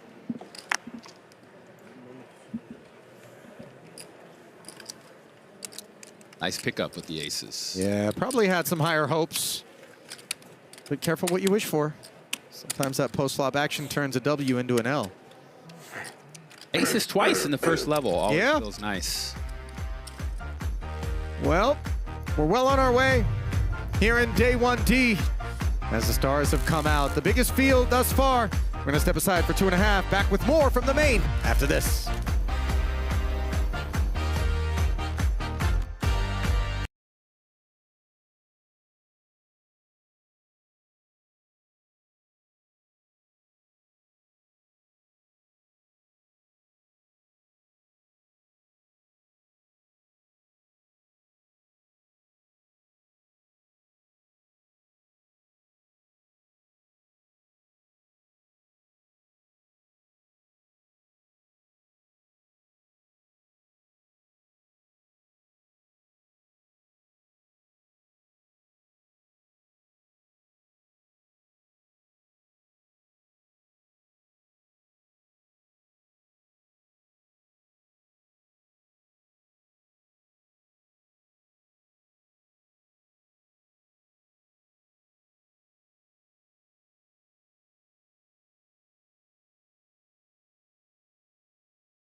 Welcome back to the Strip for more of Day 1D of the World Series of Poker.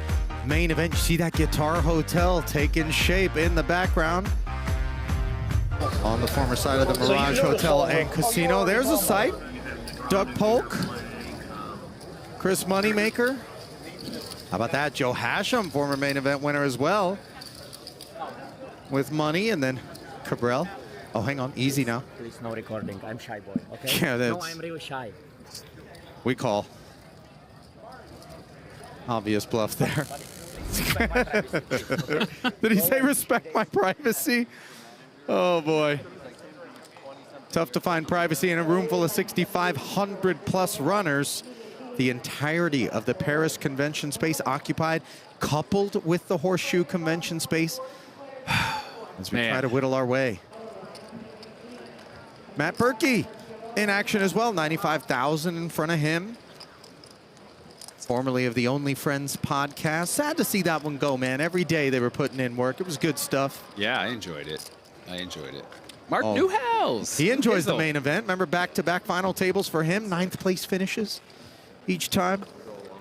I tell you, it's tough having busted already looking at this. It doesn't feel good until like day 3 when most of the people are out.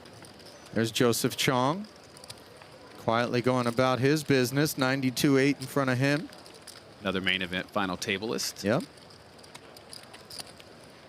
Well, let's get a look at some of the others who are out there, notable in nature. We're just going to stay on Joey for a while. Leaderboard here. Cherish Andrews. That's Brock Wilson's other half, 119 in front of her. Victor Blom Isildur along with Sammartino. Sammartino, a member of the runner-up club with Jesse Silvio, myself, Jay Farber, Seidel. We got a big group. We have a meeting at the Marie Callender's up on Flamingo every month. That's not for real. Yeah. No, it's not. Main event runner-up club.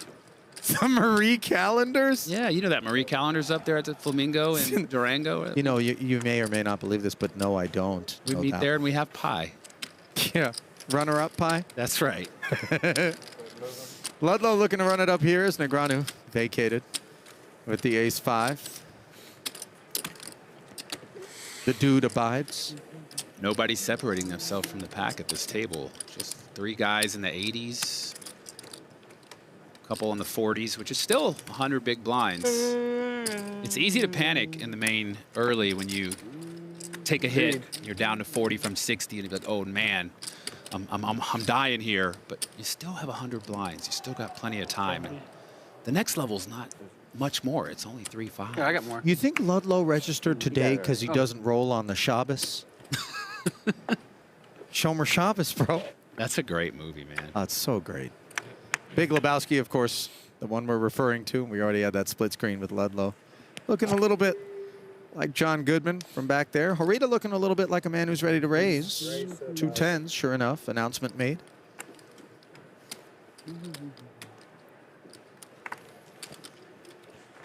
Will he find a customer?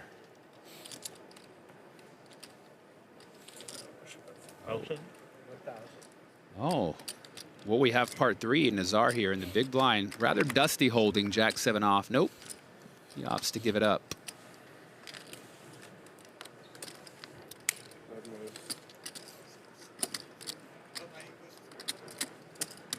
Daniel looked like he was taking a nap there. Did you see that? It's been a long summer, man, and we Eyes touched on this. Closed. It's easy to forget, but this is far from the first event that these pros have played, especially someone like Daniel. I mean, he's out there putting in the work in the $800 events because of that big 25K fantasy draft. This is event number 82. How many of the previous 81? And actually, you could have played like 84 because that happened a few days ago, the Turbo. How many of that 84 do you think Daniel played? Over 60? And how many bullets? I don't know that I'd like to speculate, but I would imagine as many as they would let him. 2 6s here for Horita as he goes to work again. Not quite as dressed up as he was a moment ago.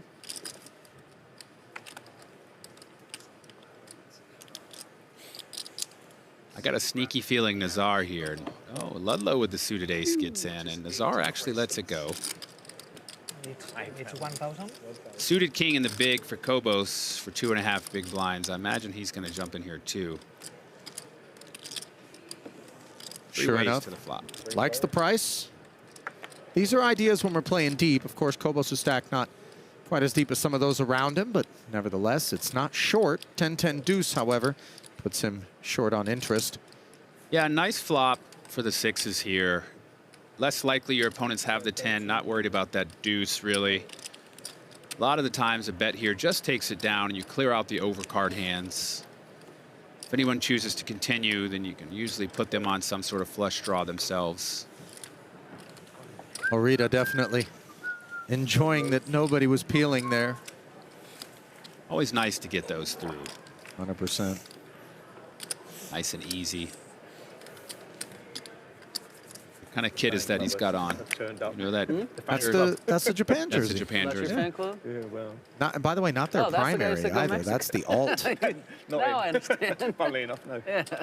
Saw a nice post. It said, "Look, this Monday when USA plays in Seattle, we typically call it soccer, but we're going to go with Monday Night Football." Oh, I like that. I like that. Yeah, Monday Night Football. Rest of the world, when the ball meets the foot, that's what they call it, football. I will say this is the first year I've actually really paid attention, and I'm really, really enjoying it. Yeah, it's a great sport to watch, man. Real sweats. I think as I've gotten more mature and patient, and I can appreciate watching plays develop, I'm okay. In my younger years, it just was not enough action for me. Being a fan of like basketball and NFL, I was like, nah, I can't watch that. But now I'm actually enjoying it. I can't lay any claim to increased levels of maturity or patience. However, I too have been able to enjoy. Pierce isn't getting him. Been playing it all my life. Ludlow with the crabs. Just kidding. Calling the raise. Roman with that suited ace, the party starter. Table for two. We did see one crab hit the muck. So it will be a little difficult to make a set with it. Jack 9-5. Difficulties feeling good about this board for a pre-flop raiser.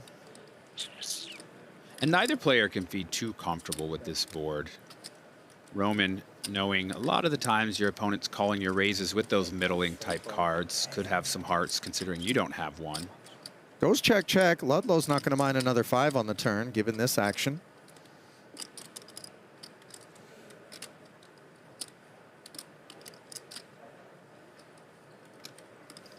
If checked to again, Ludlow here might decide to bet just to protect his hand from things like getting counterfeited, or your opponent almost certainly has 2 overs. So they do have some equity here, but nope, he goes with the check back. Queen on the end. Does seem as though we're destined for check, check. This could Send be a it Ludlow's card way. Roman decides to bet, knowing his opponent might have some of these small pairs and try to clear them out. It is believable that he could have a queen here as played, something like king, queen, or ace, queen that might not have bet. King, queen probably would have bet with the jack 9 on the flop, but some ace, queens. Wow, you had a hunch there, David, and sure enough. Yeah, when I'm with these type hands in the situation, and I know my opponent could have things like 4s, 3s, even 6s possibly. You have a 6 in your hand, but those type of hands, you don't want to let them have just a free pot. So Pablo Roman of Mar del Plata, Argentina. An experienced online MTT player. That's multi-table tournaments. Member of the Los Teros poker team, who, of course, how can you not enjoy watching soccer when Lionel Messi wears your kit? Earning it with a river bet there. You know, I lived in Buenos Aires for a while, David. And I was in the Palermo Soho neighborhood out there. And I confess that the gray market for currency exchange was quite a bit more favorable than the above board option. Okay. However, as I heard you say counterfeited during that pot in reference to the 3s with 2 5s on board, I remember that exchange rate wasn't always 100% what they were pledging, because a good number of the bills they would hand you were truchos or fake notes. But even when you accounted for those, you still were doing better than if you went to old Banco de Argentina. And, you know, maybe you find someone to pass those fake notes off to yourself. Yeah, I tell you what, there were some seedy types, man. I wasn't trying to pass those off. This is why you won't be a politician, friend. Because I'm buying gray market notes out in Argentina. I'm just saying. I'm running on that platform, bro. Negreanu defending with the 8-deuce suited from the big blind against Johnston. You mean John Stone? And he does outflop him. And John Stone, we've noticed in a few pots, has not continued against Daniel. And I think Daniel might be picking up on that. But he actually has a hand here with a pair. Make that 2 pair officially after the 9 rolls off. You know, it's funny because back in the day, wasn't it Barry Johnston without the E on the end? What? 22 now? And look at this. What's this now? Yeah. 9? Is that the claim? Does he have a 9? I mean, if you don't have a 9, I don't think you have anything but king high or jack high. Wow. King higher, jack higher, or 9 higher. I think it's king higher, jack higher. King higher, jack higher. Ace higher, in fact. But if you notice when he made that bet on the King river, higher, jack higher. I went, wow, because it didn't make sense. And Daniel Right. immediately said, what are you saying with this bet of 2,200 here when the 9 pairs? Oh, you know what? You could even have 10 higher. It's 10-8. That. I just need to see this one too. I call. Yeah. Sniffs it out. Oh, ace higher. Deuce. Valiant effort there. Ooh, You get your bluff picked off by a deuce, and then Daniel giggles. You just get giggled at. Well, he giggled his way to the bank earlier this summer by picking up bracelet number 8 in that 100K PLO. Just can't overstate how much he's done to put Canada on the map from a poker standpoint. Jonathan Duhamel, former main event winner. Also not to be overlooked. Kind of weird to just like splice Duhamel's, you know, those are both from one tournament result. A guy who won and made 10 million. We're just like, can't have Daniel have all the shine. Like, you know when I'm putting that money you on didn't that. win the main event is basically what that says. Daniel did not win the main event. Well, he's still in the hunt If you're here. getting a lot of good hands, you look at that and go, I can wait. Yeah. When you're getting Join the nothing, Hall of you're Fame. Like, suited. I can make an excuse to play this. 2014. We are suited. Number 9 on the all-time money list. And that is made even more impressive, David, by the fact that he isn't traveling around the world to play some of the biggest buy-in tournaments that are available. Yeah, he's these not. days. Typically, that'd be the Triton series, you know, with the large buy-in tournaments, and you don't really see him over there really at all, which is where a lot of the top money earners pick up their scores, their cashes. Bryn Kenny's of the world, Stephen Chidwick's of the world. Right, right. Jason Kuhn, of course. Ludlow, snacking. This looks like some sort of New Mexico, kind of southwestern print here. Yeah, he's got his own swag, his own style. The tinted glasses, the crunchy sweater. Yeah. Outerwear. A lot of See him out hats. there in Taos. A lot of headwear at this table. Shopping for some sort of turquoise jewelry. In that particular button down. Buttoning it up here is Pablo. Ace Jack, 1K.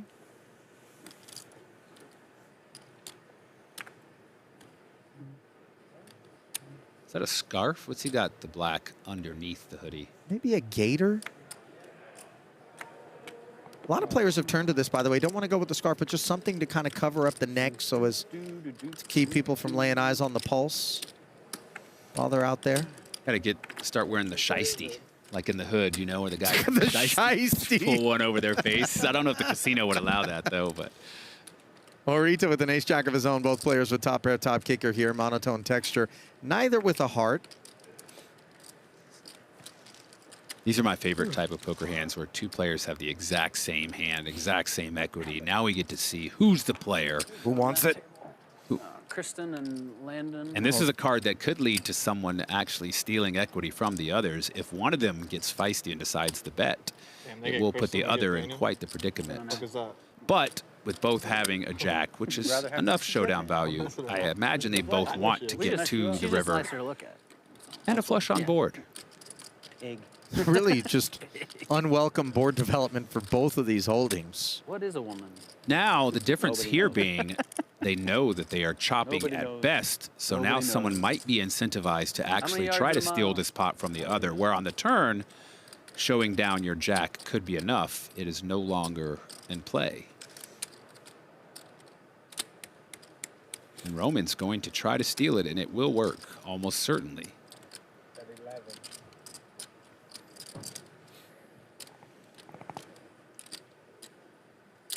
Will it? Well, Harita knows he's calling just to get back his 1,100 and then get half of the 3,000 in the pot.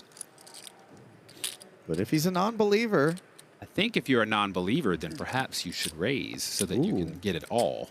That is and another not idea. Share it. But he's not giving off raise vibes, so it's a little hard to raise here, looking like you're pondering a call.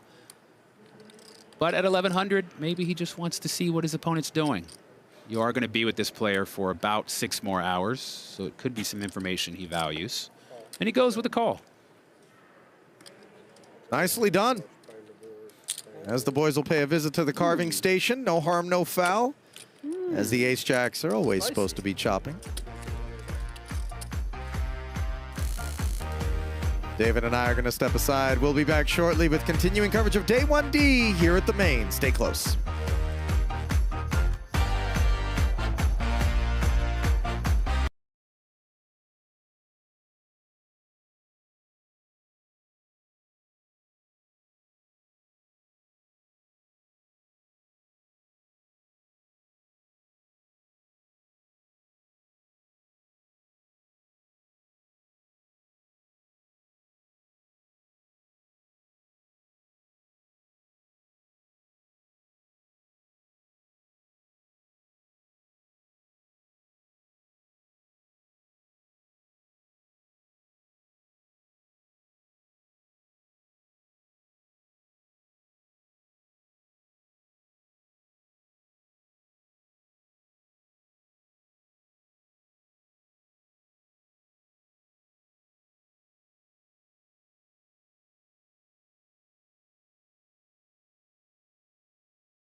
Welcome back to Las Vegas, where day ones are working their way into day twos.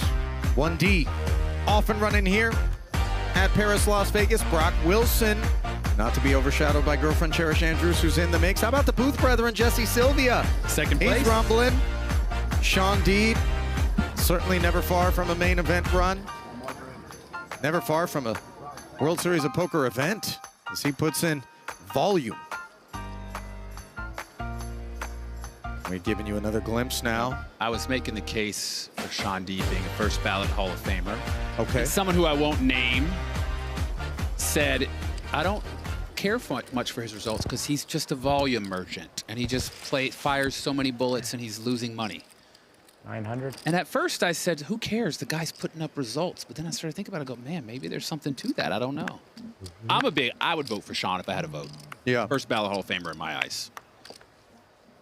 But that is an interesting thing to think about. Yeah. Many have called for this notion of being able to actually produce results on a net basis. You know, oh, you got $80 million in career earnings. How much of that is profit?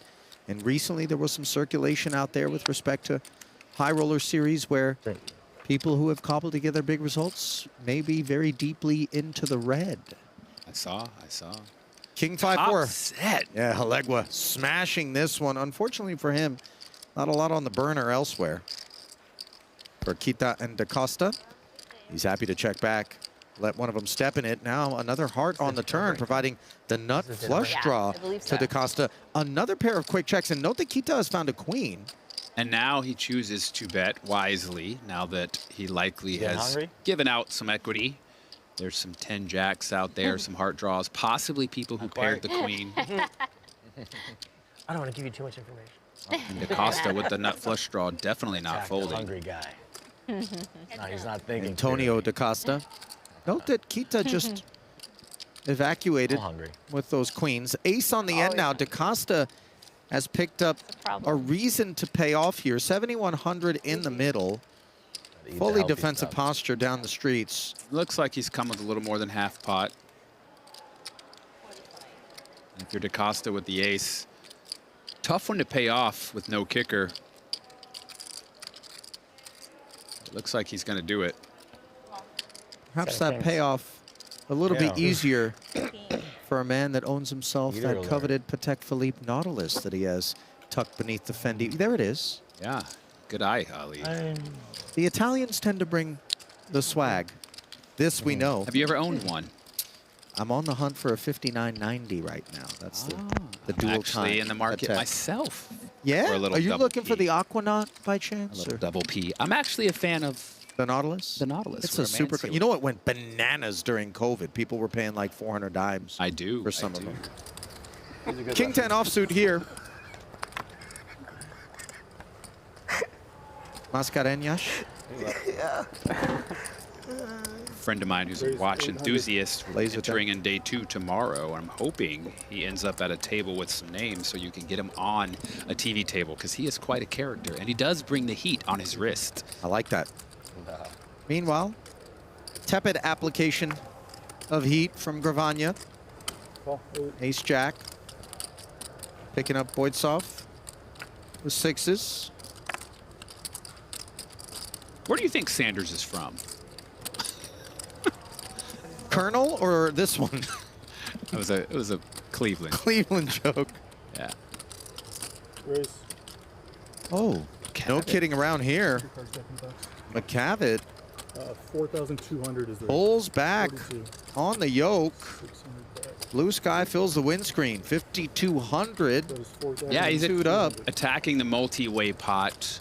Gravanya's early raise with a couple calls behind him. You often see squeezes in this spot because it does put significant pressure on the initial raiser if they don't have a very strong hand with so many players calling behind them. But Gravanya comes with the 4-bet to 11,000 with just ace-jack offsuit. These are the perils of trying to get a little cheeky. And McCavitt with just king-queen. Can't love his holdings anymore. 4-bet hands typically dominate king-queen. Close. Close has been called. King call. Better than jacks. Better than jacks. Closer than I would imagine. He's a liar. Expected. Yeah. He's just lying. Lying's permitted at the poker table, though. It's okay. Dare I say encouraged? My dreams, my hopes.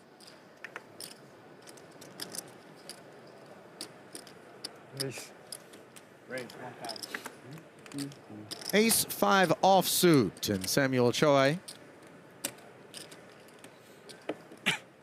takes it to 1,000. Ludlow will defend with the baby-suited connector. We like these sorts of holdings, playing deep. Oh, absolutely. We don't love them so much on 10-10-3 boards. So much potential, though. You can flop all types of things, pairs and straight draws, flush draws, for rather small investment. Typically, you aren't dominated like he was in his case up against the ace-5. So when you do make your hand, you're usually in the clear. It's especially tasty to be up against I a had big evil ace thoughts, but I'll let you. and then make the wheel. Glad you're not an evil guy. Huh? Glad you're not an evil person. Shows the ace. That doesn't look like enough to just call, though. Yeah. So continuing to add to the big stack at this table is the 62-year-old Just seen you have Samuel it too Choi, who much. splits his time between Vegas and Texas by way of Seoul, South Korea, from my alma mater, if I can call it that as a dropout, UC Berkeley. Hey, man, I call Princeton my alma mater. I That's dropped true. out. I wear that flag. They still hit me up for donations. Yeah, you know what? You know what I Cal mean? does too. I'm like, guys, for real? Throw me an honorary degree and I'll think about it. Right? Princeton loves to send that envelope. Samuel, a poker player, but also an author who penned Till Bad Breath Do Us Part. I can't imagine what this one's about. Although there have been some famously afflicted poker players that I've sat beside with deep levels of halitosis over the years. I've got a complex lately. I've been worried about myself. I'm going to get that checked out, but there's nothing bad about these aces. You know what tonsillosis is? Sounds pretty bad. It's them nasty little white things that will end up in your tonsils that smell like absolutely putrid garbage. Had a little bout with that when I was young. Yeah. Thankfully in the rear view. Meanwhile, putrid is King Jack in the face of aces. Roman. I guess we're all Goes napping on north. dinner break. Ludlow's picking up on how everyone seems tired, too. It's been a long summer. I mean, it's going to be a long slog if you're trying to make it. Look at Danny. Wow, he does look tired. He might have got a half a rem in just there. It's a man wearing the look of already being a dad, as producer Jackie's saying. The baby's not even here yet. Oh, he's in for it. It is tiring being a dad of a newborn right now. I guess not a lot of sleep. And win for another bit of investigative journalism here as our Natalie Bodie brings us a little something on Will Kassouf. Will Kassouf is back at the main event a year removed from making it all the way to day 7, where he finished 33rd. Last year, his antics at the table certainly drew a lot of attention, and eventually each decision that he made was put on a shot clock. I asked him, are you taking a different approach this year? He said yes and no. I'm still going to play my game, but the hope is for less drama and more action. I'll tell you what, I have sometimes felt as though Kassouf has gone so hard at the expectations of him to kind of be the court jester that it's taken him out of his game. It's a part of his game, but there was a tipping point, if you will, you know, from what I observed that year that he ended up getting the... last year. It was last year, I mean, wasn't it? Yeah. I in a way, I disagree. I mean, he went deep. He got in the 30th, and he was playing great up until he didn't have any time to make his decisions. And if anything, I will say for a player in that spot to continue to do what he did, 13. Okay. there was something really wrong there, because you don't self-destruct on purpose when you know your hand will Every be time killed. we go back, we have to Unless get you have roses, something happening, And then but he also loves like we have breakfast top pair sandwiches. here with I top forget the kicker place against he the pair goes of for that. jacks. Just the bagels and Yeah, like- Cheetah content to just call. Yeah. Chopek. Stuff like that.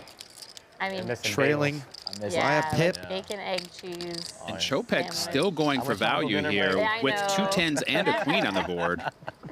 And the immediate reaction from Kita is an uncomfortable one. Rose is good. Well, the good 5K pull. bet being almost 1/4 the pot does scream like he wants to be called. But ace-queen is just too much hand. I don't think we'll see a fold here. If anything, he might be contemplating a raise. It's unlikely your raise is called, except unless your opponent has queen-jack or king-queen. Yeah. So he's just going to go with the call. Yeah, Yuya miserable, sniffs it out there I'm a big as hockey the fan Japanese also. delegation Yes. I would embrace that. I'm a big is Islander left a little fan. befuddled as to the firing Yeah, I over think, there. I think he was wanting to raise a little, but wasn't sure what could call his raise and the likelihood of if he was making a mistake. 26 years of age from Takarazuka, Japan, is Yuya Kita from the University of Kansai, a science major who plays poker professionally. His hobby? Walking his dog. I can get behind that. Raised 1,000. You got a line on whether or not it's a Shiba Inu? I mean, yesterday we had a person whose hobby you said was just cats. Yeah, cats was a weird one. Taxidermy. is Now, what you yeah, said. that's how it could be. Cats Nazar would be once again involved, and Harita getting in the mix with him again. These two need to just go ahead and get their own table and play heads up. It has been a theme. Battles between the two of them. Nazar, by the way, letting the snout out to play on this one. But it's not like they're just going after each other with nothing. They just seem to keep entangling. Yeah, the hands. deck has a little more to do with it, I would say. Nice flush flop draw. if you're Nazar. Nut flush draw.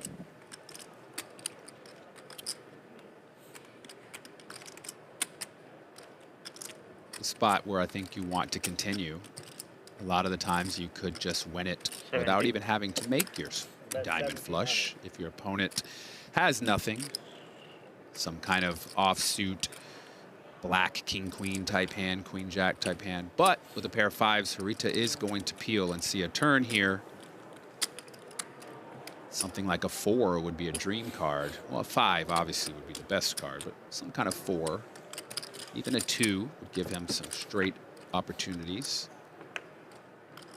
Board pairing 9 now, a card that belongs more to Nazar, Harita, or neither.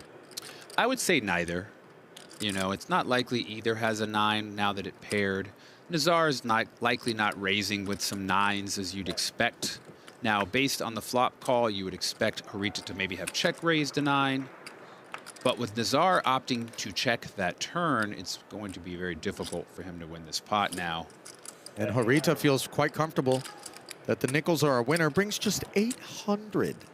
Yeah, 1/8 pot almost. This is actually could be an induction, whereas Nazar might pounce on this bet knowing he can't win with just ace high. Sometimes getting too cute turns things ugly.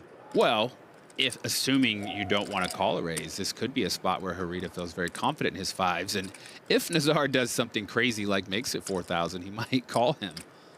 But with the look, the body language Nazar is giving off, that's not a man who's going to get tricky at all.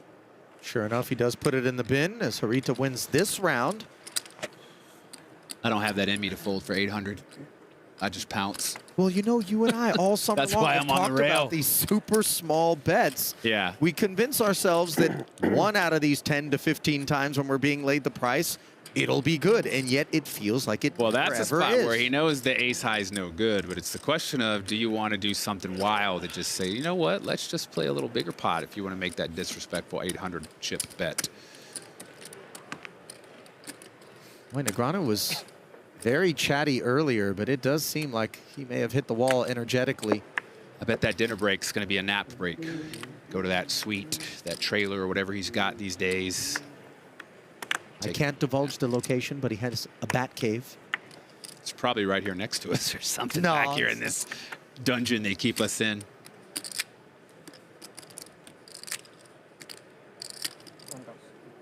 Raised 1,000.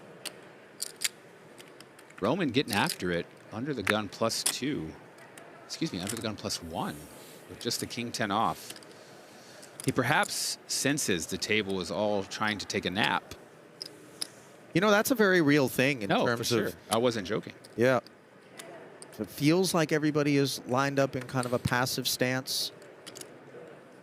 Maybe we open hands like this a little more liberally. Yeah, I mean, if you see that the table is just not very active, not wanting to play a lot of pots, that is an opportunity for an astute player to pounce and pick up those well-needed blinds and antes. This guy hates playing the big blind, huh? Yeah. Yeah. Stay out of trouble. Oh, wow. Chawai leaving on the big blind. They said he hates playing the big blind, so that must be not the first time he's done and there was that. a guy who just doesn't play any hands under the gun. So like if he's under the gun, just doesn't even look, snap fold. Really? Yeah. I guess Schrodinger's hand, you know, if you never see it, you never have folded aces, I guess. Nice. Race to 1,000. Have a lovely dinner, everybody. Yep, you too. Chawai, I believe, has just decided dinner is more important. You know, it's like getting the jump. You leave with 2 minutes left in the fourth quarter. There's a lot to say about getting out of that room before the crowd starts. So for sure, at the cost of a big blind, when you've got 87,000 and it's 400 chips. Yeah. And also, Samuel didn't appear to be the most fleet-footed individual. I could see him ending up on the wrong side of a stampede. And let's talk about Johnston here, opening with the 5-4 suited to 1,000, and Nazar kicking it up with a pair of 10s to 2.7. These hands right before the dinner break, a lot of the times, people just don't want to get involved. They don't want to go to dinner on a sour note. And with the 5-4 suited, Johnston says, you know what, I'm just going to enjoy my dinner. Yeah, his appetizer comes on the felt as the small pot goes his way. And we head the way of the players to a break. As we do, we give you a glimpse at the 6,400 plus figure, 7,700 more in total have entered. During that break, we're going to send you down to Lon and Norm, and as we do, another look at the notables. David Baker, 133,000. Nacho Barbero among the others with 6 figures. Okamoto there as well. Enjoy inside the World Series of Poker. We'll see you in a few.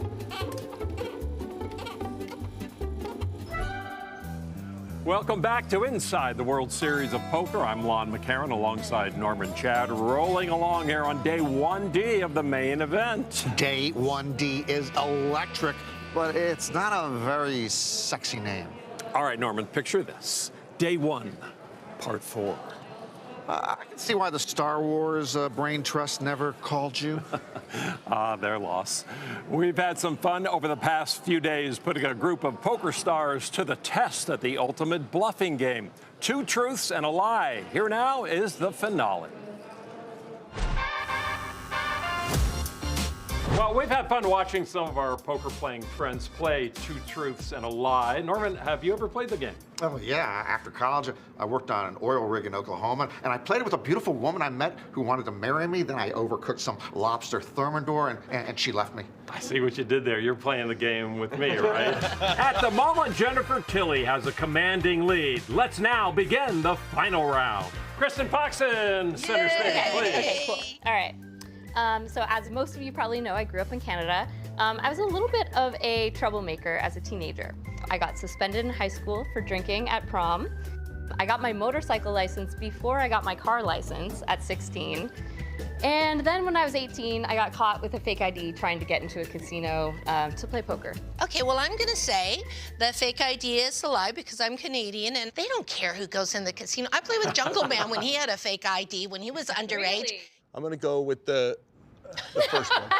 The prom. Yeah, everyone's drunk at prom. Yes. What do you think? My instinct was that I want to actually change my whole thing.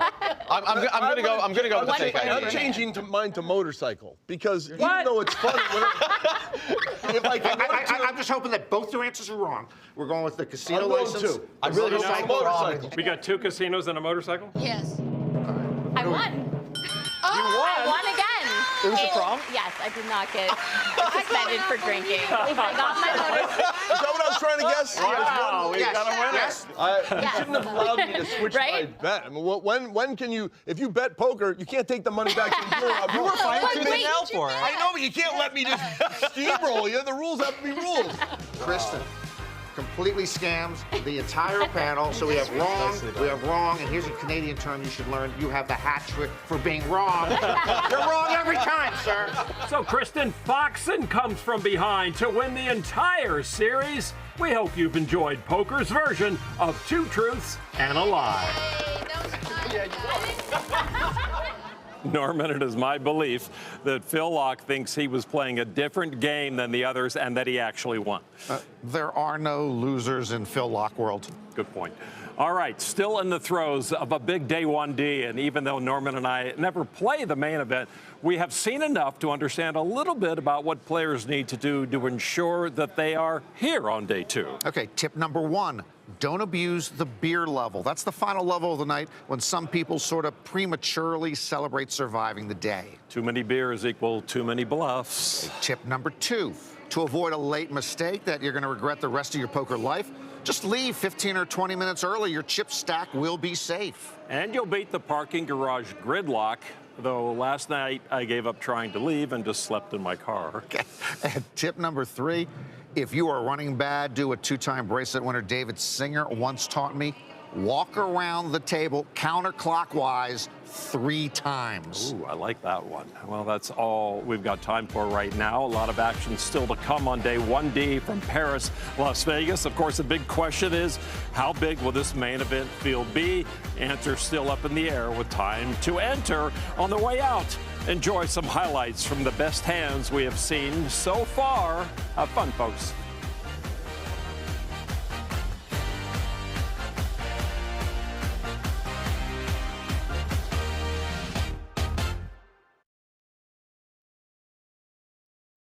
$1,000 in cashish as we get set to get things underway. David, you've been working the countdown show and obviously been keeping tabs of some of what we've seen. No doubt looking forward to being part of today's Day 1D coverage. Yeah, unfortunately, I wish it was on a better mood. You know, I wish I was still looking forward to playing the main event myself. Talk to me. Yeah, I blew it. I blew it, Ali. But that's neither here nor there. We are in the booth, and that's what this summer is about for me. Yeah, I busted on 1B. I was there for about an orbit. Oh, no. Yeah. An orbit? A late orbit, not an early orbit. But still, and an early pair of aces here for Mr. Batos, I only know how Phil to say one thing in Batos. French. Quand j'étais petit, j'ai voulu être pompier. When I was young, I wanted to be a fireman. Oh, okay. That's Or pamplemousse. When I was young, I wanted to be a grapefruit. Ben Ludlow. I don't get that. That's my Giving us a glimpse of some French that probably won't be useful to him if he ever moseys into France. North of 10,000 in career earnings, by the way, for Batos, who picks up Mr. Johnstone, Martin Johnstone. Queen 8-4, gut shot. Ace is always nice early in the main event, but it is a little scary because it feels like you can only lose a large pot and rarely win a big one with aces in the main. Yeah, I know exactly what you mean. Anxiety, case in paranoia. Point, little jack slides right out here on the turn, and these aces are going to feel it. But it can't win much from the 9-10 typically. Especially when a red deuce hits the turn here.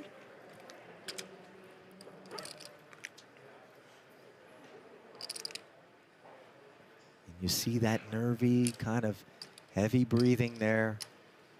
Yeah, it's funny because, right, aces is the best hand, so you think you should always feel great, but something about aces early in the main is just a scary feeling. You don't want to get them cracked, you don't want to overplay them, but you still want to get max value. So he's going to bet, looks like about a fourth pot here, just in case his opponent paired up. Maybe they have a draw of some sort, wants to charge him, which this gut shot draw, you wouldn't want to give him a free card, but 1,800 getting the job done there, D-Dubs, for the young man, 25 years of age from Philadelphia, Pennsylvania. Been playing the game since 2019. Is that a rally cap? Time to rally in level 1. Early rally level cap? 2? From Mr. Shoei?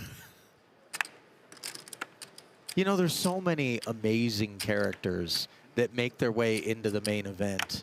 Unclear from where they seem to be able to source a disposable 10,000, but good on them.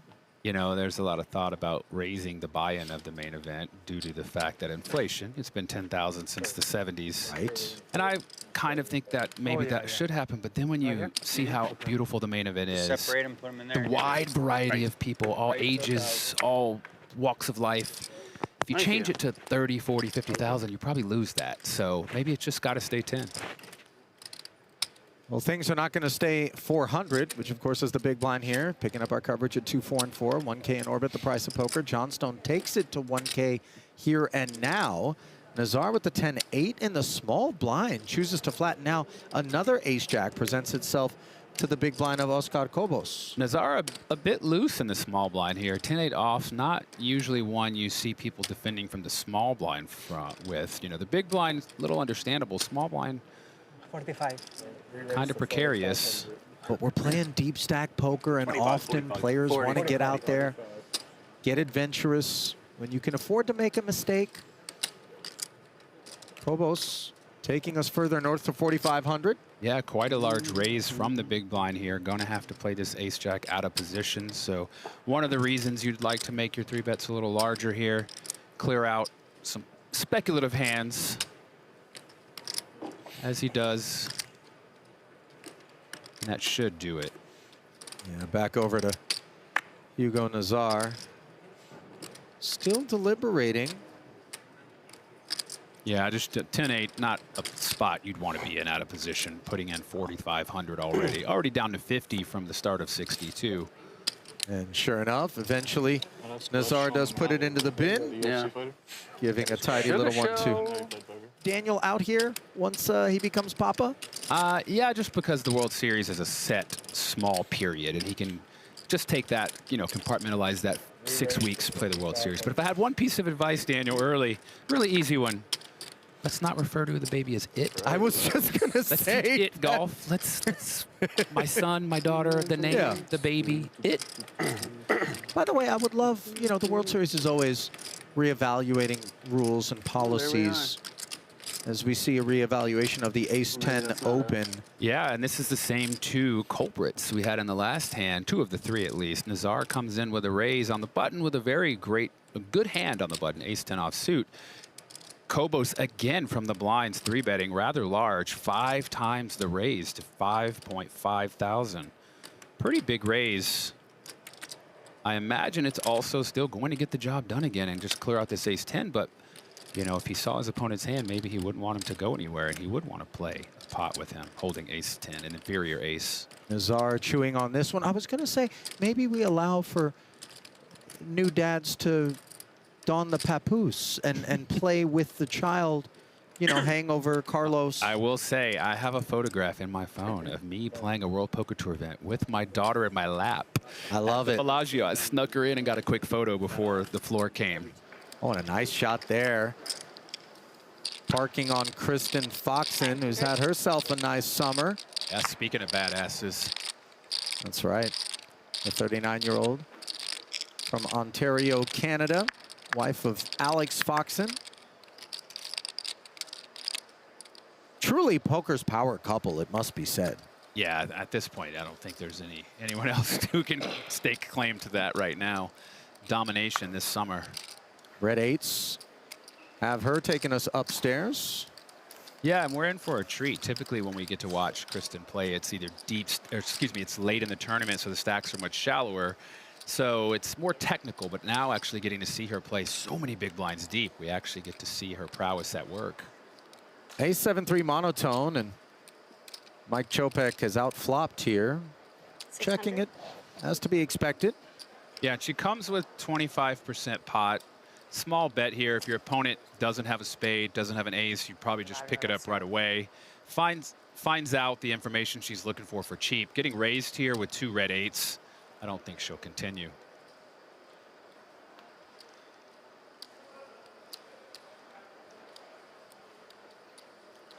Not for the faint of heart. Check raising talents like those of Kristen Foxen, but effectively ending matters right then and there as she concedes.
If these walls had seams, they would most certainly be bursting as Day 1D, the largest of the Day 1 fields, is continuing to balloon here at the 2026 World Series of Poker main event. Ali Nejad alongside David Williams with Jeff Platt and Natalie Bodie working the sidelines, and one Daniel Negreanu working his way through this Day 1D. King higher, Jack higher, or 9 higher. I think it's King higher, Jack higher. King higher, Jack higher.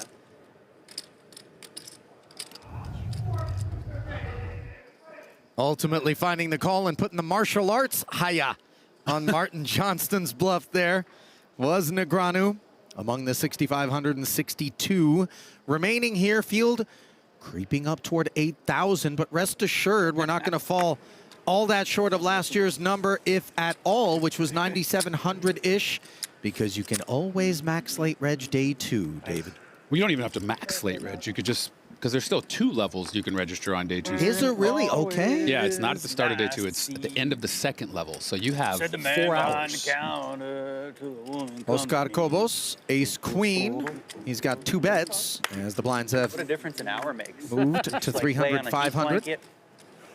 Ace 7 suited for Phil Bartos. And Daniel has got his 2nd wind, it sounds like. Yeah. Blood sugar looked like it was running a little bit low as the ace queen is low on equity. Ace 7 turning in the middle pair here with backdoor clubs. Johnston with the double gutter.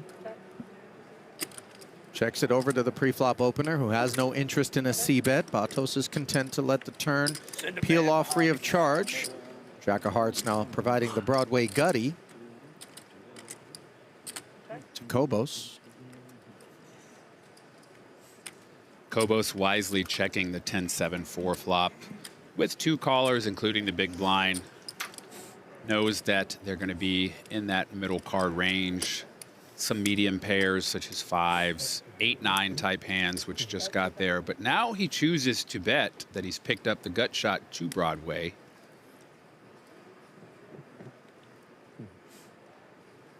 Representing something like King Queen himself, possibly, maybe Ace Jack.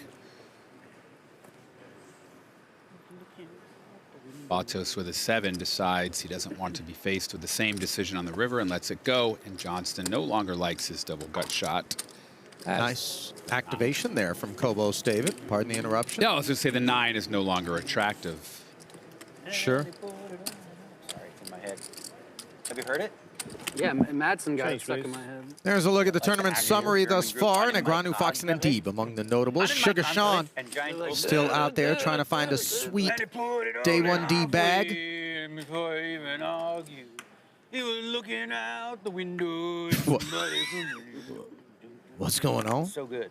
His voice is crazy. So hopped up on Mountain Dew or something? Break? What's going on here, Danny boy? If he goes full Spider Monkey, we'll know that's for sure the case. I don't think Mountain Dew is in range for Negreanu. Well, that shirt is giving me Baja Blast vibes. Very much so. Straight out of the Taco Bell drive-thru. So perhaps he's a fan. Maybe a couple cans of V8 Energy or like a Bloom, you know. You don't think he gets after the Baja Blast? How many languages? I don't think he's ever had a Baja How Blast. many languages? Spanish and a little bit of English. However, whenever he's out there You speak playing Spanglish? on a feature, he always seems to be having a blast. You know what that is? Yeah, It's like a a thing. mix. Like a Yeah. mix, It's got to be such a treat, by the way, for not just Martin Johnston, but everybody who's out here to have this opportunity. We often discuss this, David, but there is no other sport or game, truly, But can you in understand which Portuguese? simply having the buy-in will allow you the opportunity to sit literally among the game's greats. You can't just play the Super Bowl, the NBA Finals, you know, You the can get out Masters. there on the field if you want those. We see that. Yeah. We see that here and there. It doesn't end up well for those guys, but yeah. Poker needs streakers. Just run out there in the feature table Now, hang on. area. As you say that, wasn't there a dude who actually exposed himself after busting? Oh, my. Do you remember this? Did you play on Brazil? In Brazil? I think he dropped trowel completely It wasn't and even stood after on the busting. table, It wasn't was it? while And he I was never all played in. again. And then he chucked a shoe. But it was nice. Yeah, nice. I mean, look, I never went to Argentina. that was actually we make light of it, but it was a mental breakdown in itself. it? And I've read an interview with the gentleman. He has a lot of regrets, and he was going through an episode of psychosis. So as entertaining as the moment was, it's actually a sad story, and I'm glad that gentleman is doing better. From what I've heard, he's doing okay. I was unaware, by the way. I thought perhaps he was just another one of these day one characters, but yeah, no, there was actually a sad state. Yeah. We'll all come. Nazar, by the way, Even has updated the faceware to a branded version that looks quite a bit more aerodynamic than the one before it. Prague, that's it. And Johnston here, getting after it with just ace high, he did raise the button here, and it looks like decided to check that middle card flop, and Nazar with king high checks it to him again. David, I can't help but notice the fish dimple in Nazar's mask, by the way. We'll get another glimpse of it, but it really, it really is something. Were you watching the footage? The football. No, no. I saw they compared me to John Goodman from Big Lebowski. I can see that. They put a side-by-side up. Normally it's Haley Joel Osment I get, but, you know. Oh, yeah. Haley Joe, Keenan Felspar dude, from let's go HBO ball. Silicon Valley.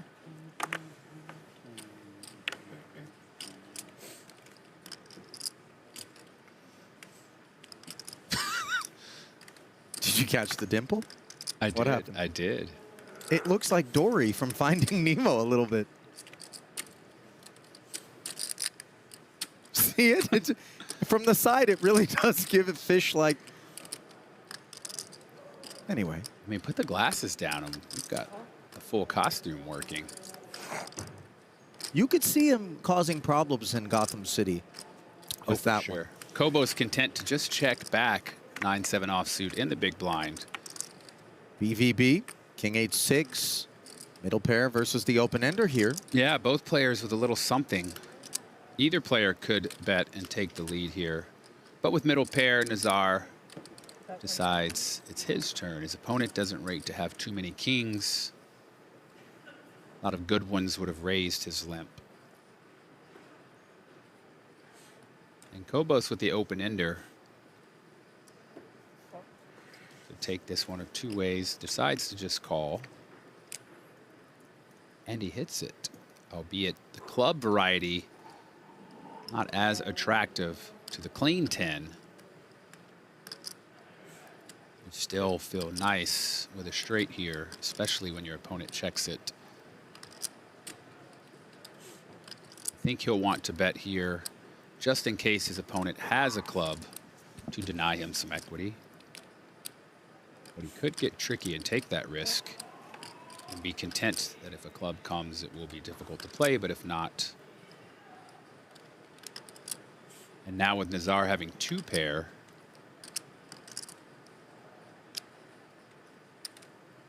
Wonder whether or not he's going to feel a little bit differently about the durability of his hand than he did on the turn. Yeah, Nazar could seek value here. That check back on the turn makes it feel a little more comfortable with your two pair. So I could see him betting something like 3,000 here. Looks like he's cutting out. And with 3,000. And with just the third straight, in addition to the flush being out there, might be a difficult raise here. If you think about what kind of hands could call you. Nazar happens to have one of the hands that theoretically could call with two pair. And also sizing of 3 into 3,500 dissuasive in terms of a raise out of Kobos. Rather large. Like if you make it 10,000 here, are you getting called by anything other than flushes and better straights? Not a lot of sets there. There are some two pairs which we see. But it looks like he is going for the raise to 9,000. I've seen quite tidy procedures out of Oscar Kobos. I do like it. A lot of players, especially in the main event, are afraid to raise these type of hands and don't find the thin value. And what I mean by thin value is when you don't have one of the nuttier hands, such as a higher straight or a flush. but he wisely realized his opponent does have some two-pair hands. I just find when I make this rather greedy raise here, my opponents seem to always slow roll call and show me some tiny flush. But he gets paid. Yes, he does. Slow reveal. Yeah, the one-by-one nature certainly gave a little sweat to the Jackson 8s as Nejad shakes his head and works his way down to 33,000. Kobos up to near 60K as a result. All right, Ben, you get Haley Joe Osment. Oh. I still like Goodman on the right, but I You know how many we had before today that registered? Like yeah, 60 cents back in the day, well before mm, facial hair was in yeah. range for young Haley Joe in that one with Bruce Willis. That was an I think M. Night it was Shyamalan flick? Yeah, yeah, the Sixth Sense. Yeah. You want to know one of the most brutal things I think I'd ever borne witness to? 1,000. Someone made a 1,030 on one GoFundMe and 780 on day to send one. M. Night Shyamalan back to film like- school. That's brutal. 3,200. That was rough. Can't say I'm a big 1,000. M. Night Yeah, Shyamalan like fan. I- myself. no, 22. He's had some okay stuff, you know. Limping. Limping is pimping. Yeah. He's no Christopher Nolan. But Yeah, no, you Here we go. aggressive. I'm Limping is pimping is back. Daniel Negreanu limping I under the saw a gun, the four-bet Queen five. Jack Come on. off suit. We see. I'm not aggressive. Bah, 4-bet, bah, check raise. Blah, blah. Come on. What are we doing here? That's a call. Limping is pimping. Limping is pimping. Ooh. Johnston. Raisin is crazin'. Is that? No, that doesn't really. Johnston bringing the heat. Yeah. Attacking the Negreanu limp. Drops a little Viagra tab on it.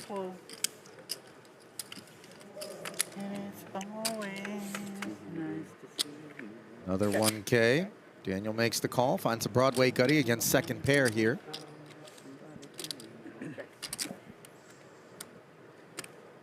And Johnston not betting that flop, even though the ace is way more likely in his hand than Daniel. that the quick Daniel's kid say probably now? not Sus? limping any Yep. aces under the A little gun. sus. This hand's a little sus, but I'm not messing with you. He's capping. A little sus. Does, however, little find the sus. turn barrel. Yeah.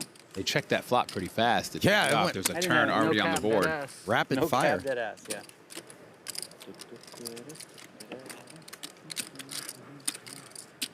We don't have a lot of change on this table.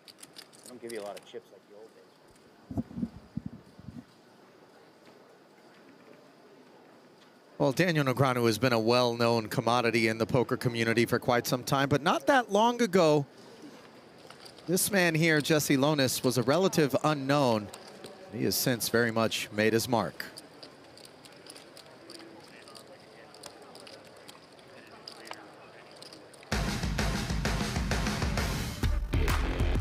Like, even before anyone knew me, I always told myself I was gonna be the best player in the world one day. A lot of people told me that's not smart, you shouldn't do it. I had like 6,000 to my name. I took the gamble. Jesse now ramps up the amount, 185. And invested everything in myself. He's gonna shove. Yep, all in. A call to stun Hong Chong Lee and eliminate him in the process. When I finally got there, it just gave me confirmation I'm meant to be here. When I got to number one, it was a great feeling, unexplainable. You know, in gambler and poker player lore, we love these sorts of stories. The guy who's backs up against the wall, case money, buys it all into a tournament or a craps table and just spins it up to untold gains. And at just 30 years of age, the best is yet to come for Jesse Lonis. I was not surprised that no one wanted action. Ooh. Les was looking to get on board, him and Brewer. No, I read this earlier and thought he was picking Lonis or Brewer against anyone. He's picking Lonis versus Brewer. He was firing shots at Brewer. I see. Looking to bet Lonis versus Brewer if anyone wants I the overlooked action. the versus So part did of that I. myself. I just saw the verses and realized. And meanwhile, Boto's here with a set he turned against the top pair of Orita. With 9,000 in the pot. It was a 1.1K open. Horita flatted. Check called 800 on the flop and 2100 on the turn. Here we are on the river with the third and final check. As Batos found that set on the turn. And Horita defending the king-queen and then check calling flop and turn after flopping top pair shows that he is 28. likely planning to also just check call this river. Especially for only 2,800.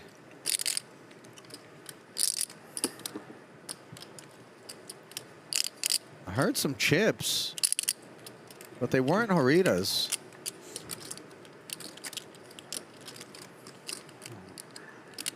And if they were simply being moved around in his hands, not toward this 11-8. This would be a hell of a fold if he somehow finds it.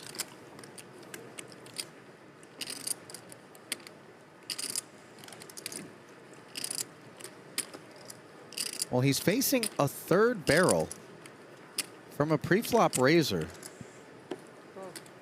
And he does call. Yeah, Curiosity going to kill off another 2,800 of his chips. Always disappointing to find out that they were just sailing along with an underpair to your queen on the flop and spiked one on you. Yeah, 8-ball corner pocket.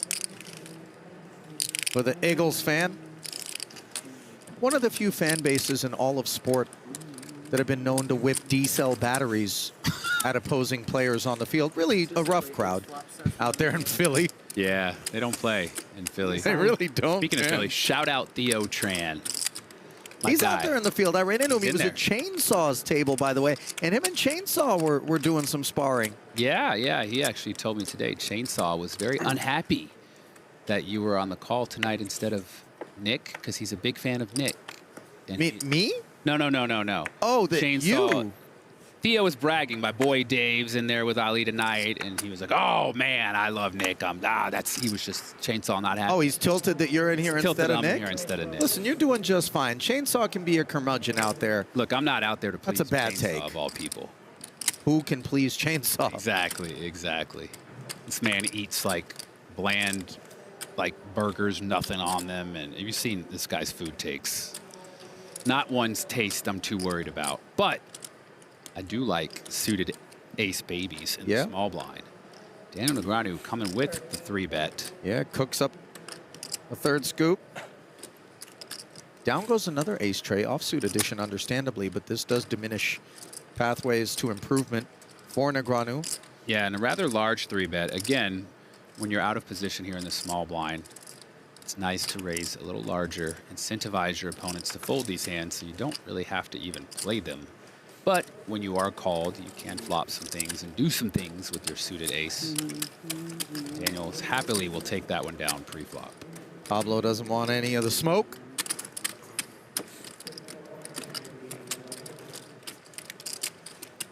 The reason I mentioned Theo, though, he is from the Philly area. I thought he was Pittsburgh. No, actually it's Allentown. Allentown, yeah. But he reps all the Philly teams. He's a diehard, kind of a maniac about Philly, and I take immense pleasure in seeing them fail, just so I can watch my boy suffer, being a Dallas resident myself. You think Theo's ever whipped a D-cell battery at an opposing team member? You know, he is at one of Eagles these game? Philly fans. I wouldn't be surprised. A couple D-cell batteries for Ludlow here with these 2 nickels. Yep. Raised into 1.2. 10 volts, 1,200 watts.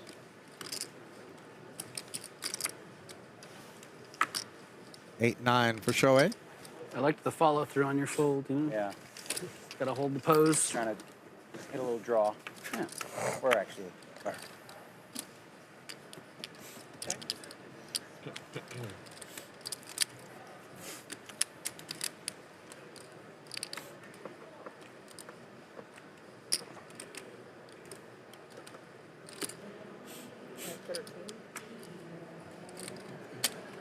C-bet gets it done. King high board. As the pre-flop raiser, he's more likely to have the king-jack type cards. You know, earlier I talked about Shohei penning till bad breath do us part. Yeah. The 1-minute protocol for fresh breath, which tackles why it is that traditional brushing and mints often fail, offering a Water and a black common-sense coffee. 1-minute daily protocol to manage the biological cycle of bad breath after eating. Oh, so it's not a novel. No, it's an actual I thought it how to was like ward a off love halitosis. Story. Like a love story where like some breath caused a divorce. Right? Well, things are going to be minty fresh from here forward. 8 to 2:30, July 6th through the 8th, 9th through the 13th. We break it up with a 2-hour opportunity to brush your teeth in between coverage, and then we reconvene in August for, of course, the final table on ESPN and the Deuce. As Nazar convenes 1400, courtesy of King Jack. Ace Tray offsuit edition, not quite as attractive for Negreanu, who 3-bet the suited one from the small, but Ace 4 suited now for Batos. It's up to 86,000 plus. Goes with just call. Yeah. You think Shohei's just got really minty fresh breath out there? I was gonna say, I wonder what his breath is like. And how does he have expertise? Did he go to dental school? Is he just a guy writing a book? Can anybody write a book about anything? And the answer is yes. I can just publish a book on gut health. I'm not an expert. I just decided to write a book on it. Chainsaw runs a Twitter feed on cheap eats around Vegas, basically. That is true. Roman? Peeling with a 10-8 offsuit. Three ways. Here we go. Oh, he's published middle pair on this jack-high board versus top pair. Backdoor hearts for Batos. Nazar should feel comfy. Always scary when a guy has their whole stack in their hand as they sit there and contemplate a bet. Well, listen, you don't have a lot in front of you if you're able to hold your whole stack. I mean, he still has 63 big blinds. You know, he still has quite a bit, but 33. someone give that man some change. Yeah, I've been on record as being a huge proponent of the color down, not the color up. I want the most voluminous stack available. All blacks. You're that guy in the cash game with 1,000% mountains of black. Yes. I want you to actually be like, hey, man, do you mind just maybe moving your chips over? I'd be like, I would, bro, but I just have too many of them. And Roman here with middle pair calling 3,300. He does know the pre-flop raiser will c-bet quite often and sometimes just have something like ace high. And we head to the turn. Which is a 7 of spades. All of a sudden, Roman picking up a gutter.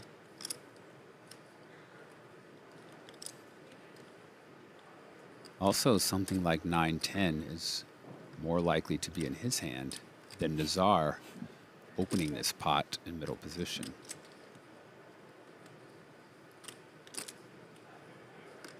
$11-6 in the middle.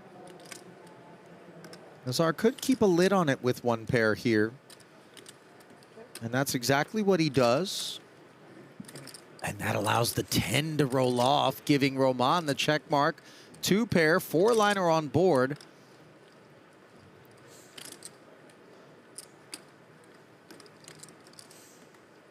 And we've seen Nazar does pay off if Roman was paying attention to the hand with the jacks and eights, although he didn't reveal his hand.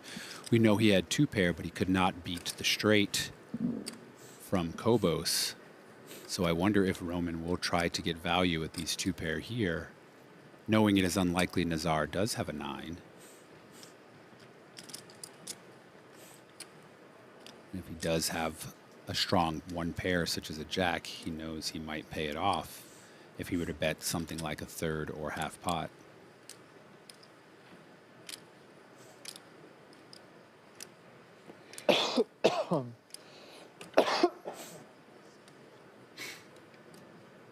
And he is going for value. Looks like a rather meaty bet. Nope, half pot, 5,200.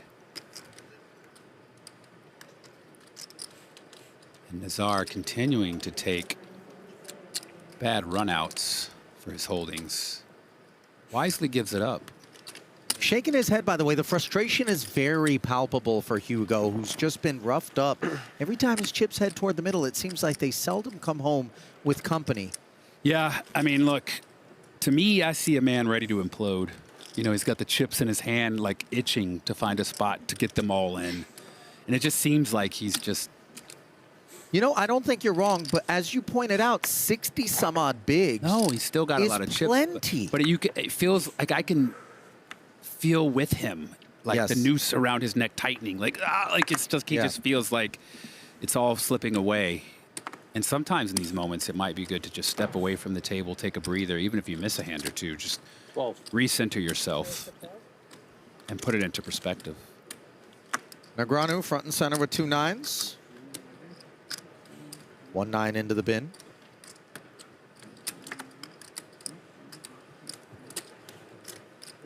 Over to Johnston, who's tussled with Daniel before. Rather loose defend with the Queen 5 offsuit. Swing and a miss for Martin. Quite simple follow through here for Daniel. Not a typical hand you would put in the range of an older gentleman from England defending your raise. You wouldn't think the dusty Queen 5 is in there. Is there another corner of the globe from which an older gentleman you would think would peel with that Queen 5? I'd rather not say. No, come on. I'd rather not Give me the say. #1 country from which you think the Queen 5 peels. No. Do I it! don't want to make any enemies. You're not going to run for office. Who cares? Maybe something like Vietnam. Oh, okay. I can see it. Yeah. By the way, Vietnam used to field quite the side. It feels like we've lost a lot of those runners along the way. John the Razor Pham. Oh, he was who I had in mind, actually. Yeah, sure. I haven't heard much from J.C. Tran and Nam Lee, by the way, who are still around doing their thing. I've seen them both. Of the Vietnamese contingent, though, those two were not in the animal category like John Phan. The Razor was... He was... R-A-Z-O-R, by the way, not R-A-S-R-A-I. Tuan Lee, they were more on that side. Oh, Tuan Lee, yeah, who can forget? J.C. Nam, very in the Masters? controlled players. Would he have maybe got down the way with one of those? Nah. No?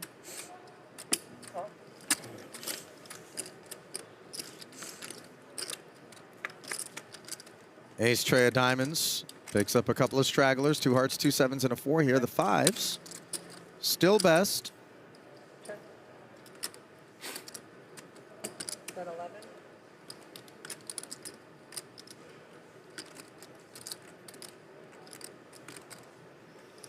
Negreanu with the bet here, hoping to take it down if opponents did not connect in any way to this flop or don't have sort of small pairs that Johnston has. But with 2 5s on 7-7-4, definitely not going anywhere. 10 on the turn. Fruitless for Negreanu. Okay. Just in case. Client check back. Farming a little bit with the just in case. As if to suggest that Remember you did this to yourself. he's worried about Daniel trip 7. You check, right? Confident to So check what am I back. hoping you have here? Like 5, 6, 6, 8, 8, 9, stuff like that. Knows his ace high beats all the draws. Pair? Go pair. No pair? Go pair. Oh, you have a pair. That was the other problem. Yeah, good hand. So chalk this one up to Johnston as he draws level with Negreanu in their battles.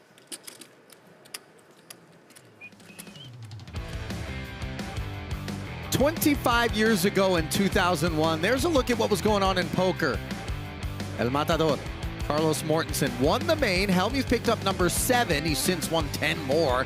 And Negreanu picked up his 3rd and 4th WSOP cashes. That's how much of a pup he was. That's crazy. First iPod released. Homes were less than the down payment you paid on yours, and you could fill your tank for quite a few less shekels than you can today.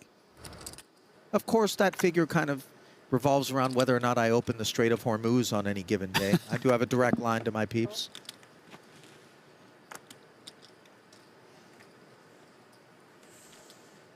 When we swing out to the rest of the room for this look at just the Herculean volume of hopefuls, it means we're looking on notables. There's Todd Brunson, 51,000 in front of him. It's going to take a few more chips to get a smile.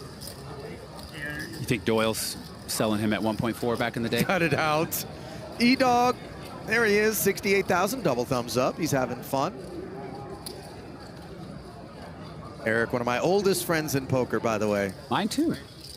Always had a blast hanging out with him. There's Chance Corneth, 129,000 in front of him. Perhaps the most zen-like person you'll ever run into at a poker table. Almost seems on the precipice of narcolepsy. Oh, that man, he woke up once upon a time, took down the main. And if you forgot about it, let's flash back, shall we, to the Tamayo victory.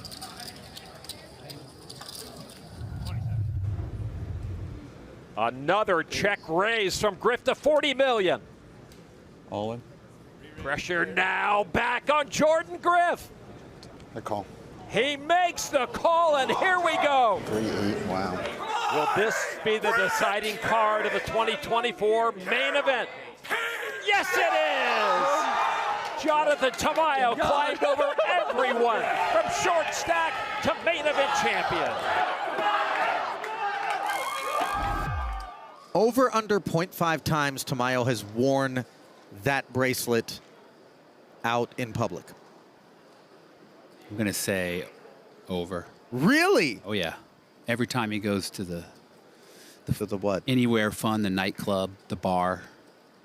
Yeah, well, no. Then no, under I'm definitely 0.5 thinking times that. he's Yeah, gone I'm to thinking those the other. places. Yeah. I was going to say, I mean, that would be quite the conversation piece at the bar, though. Can you imagine? I mean, you'd have to take a bodyguard with you. Yeah, that one there especially. The main event bracelet comes a bit more encrusted than the others as the ace turns crusty on the end here. Shoei with the set of tens. No payoff from Kobos. There was a four-liner. Queen makes Broadway, so it makes it a little easier to fold the ace without a kicker. What are they in the first or second half? Ooh, yeah. Second half. Tied 0-0. Comes up. England's in. Couldn't see it. You know, I like this Shoei. He's going for the ball, but Yeah. I might have to order his book. Check it out. Nah, bro, you're not humming. I'm sitting close to you. Nothing stinky going on. Yeah, but I'm always worrying. You know. Listen, you've had better oral hygiene than most poker players since the day I met you. You once had a diamond-encrusted toothpick holder. That's right. Only you the were best always pearl concerned. whites. Just, it's it. I stay. Negreanu limping again with a pair of fives under the gun What one. you have to do. Don't mind Excuse me, a pair of sixes. Buddy, do we need to get a new prescription or what's going on? 500. No. I was looking at the size of the bet, the 500. Aha. 10-7 suited. Roman, give it a brief thought. Nothing further. Johnston doesn't want to tussle this time. Yes, I And last time, Johnston raised Negreanu's limp with the king jack. Here he opts to just call with the ace-8. All right, Nazar's in You the know what to small do. blind, David, Oh, with an yeah. 8-5 offsuit. Obviously, I'm telling you. when he is limping is pimping. itching. I mean, it is only 200 more, but still. I thought these other hands were going into the bin, though. We had multiple calls from Johnston and Ludlow prior to Nazar taking a prize. Kobos involuntary involvement, finding top pair for the best of what's around. That was the fastest round of checks on the day, I think. I've never seen 5 checks that fast. 4 on the turn doesn't change much. Negreanu drawing dead. If he were to hit a 6, it does make a straight for Nazar. Top pair for Kobos, but he does have no kicker and 5 opponents. Will he seek to bet and clear out the random gut shot draws that are out there? He goes with yes. Only 600 though. Just a cheap effort to sift through this field. Ludlow with a gut shot. And for 600, he might think a queen or a 10 might also be good and might peel getting 6-1 on this call. But once they pick the cards up like that, it's really hard for them to now set them back down and call.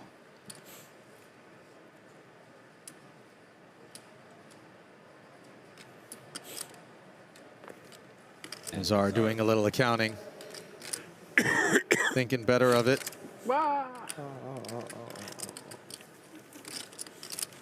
That just makes it more likely you had it. You know that, right? Oh. Yes. Like more likely with a king or a 9. King deuce. Or 9 deuce good too. 37-year-old. Either one. But it wasn't deuce deuce. Barcelona. Love that city. I loved it a lot more before COVID. Haven't been since COVID. You know about Elephant Man? Called my gutter. I don't. It is what you think it is. A gentleman who's never turned toward the sea, but rather toward the boardwalk, completely nude, with quite a content grin on his face as he treats the tourist to a look at all three of his legs. This is a known entity? This is you can actually Google Elephant Man Barcelona, my friend. I involuntarily went on safari while I was out there. I mean, you know, that's all right. I go for the food. I go for the people, the vibes. Not for the elephant trunks? I don't need to be on the beach anyways. No, but there's other sites on the beach, by the way. I mean, there's some, you know. Ludlow raising the cutoff with the ace-4 offsuit. Potentially one customer in the big with the same hand.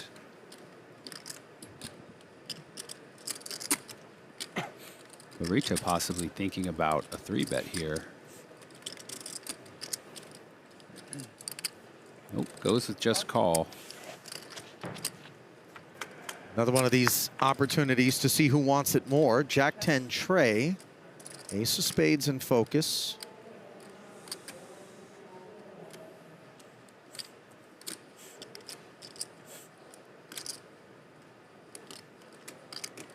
Quick check over to Ben.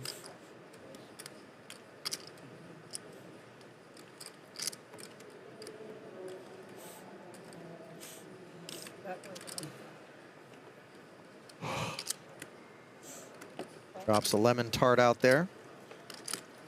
Rita makes the call. They both find a 4 now. And now that Ludlow has some showdown value, that card might actually slow him down.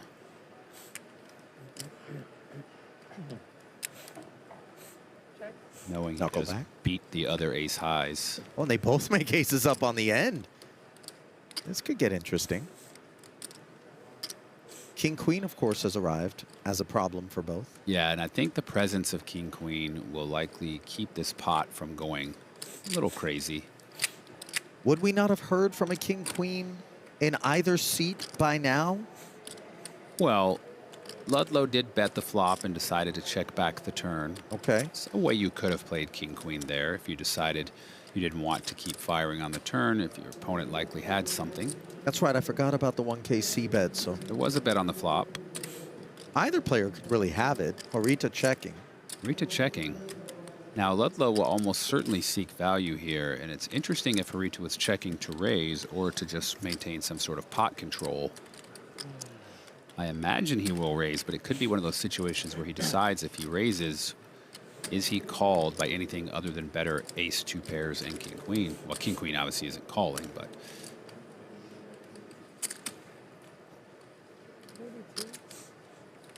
42 into 52. He just goes with the call, which is what I suspected here. And we'll be delighted to find out that they have the same hand. Runner, runner, 2 pair for both. As Ludlow nods in affirmation. Okay. Chop it up, fellas. Swinging over to our B feature table and some Sugar Sean involvement here. No Sanders. The oldest watch. 10 deuce offsuit. One buddy was going to buy one of them recently. Like what kind of timepiece is that? The Vacherons, yeah. I didn't clock it. Vacheron Constantine, maybe? Figured out the name. His name was Ron. Ron? Yes. Hey, Richard won. He looked like a Ron. That's good. Yeah, that checks out. Sanders raising it up with the Doyle Brunson. That's right. Famous hand that yielded a couple of main event victories to the late Doyle Brunson, father of Todd, who we cast eyes on earlier, out there playing today. 1,500 cast into this pot by Sanders. O'Malley 7's looking good. Good enough to raise, in fact. 4,500. And that will do it. Sweet little pickup from Sean, who knows that some of the object in poker is similar to that in the octagon. Yeah, there might be people trying to take me out at the poker table just to, you know, tell their friends I knocked out Sugar at the poker table.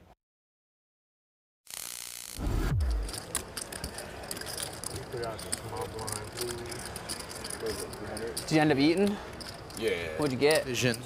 He did a little watch change from that interview, by the way. He was in the same shirt, and he was wearing a different watch. Well, I would imagine he's not a one-watch kind of guy. No, but I mean, that was all on the same day. You think he's got them in his bag? He's just switching watches between... You trying to... You trying to grab his bag, bro? That's a bad idea. Absolutely not. Absolutely not. Well, looking to grab a bag here is Johnston, maybe, with an ace-10. Although, if so, it'll be happening down the street since he checks.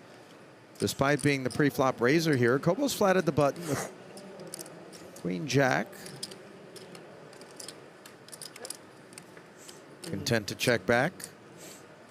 And a little more content upon the arrival of a queen, which smacks him for top pair.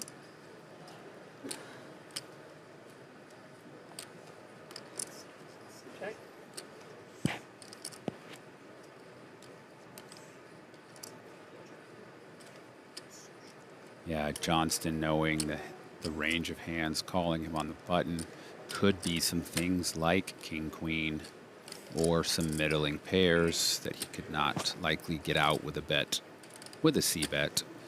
So it seems to be him taking the cautious route.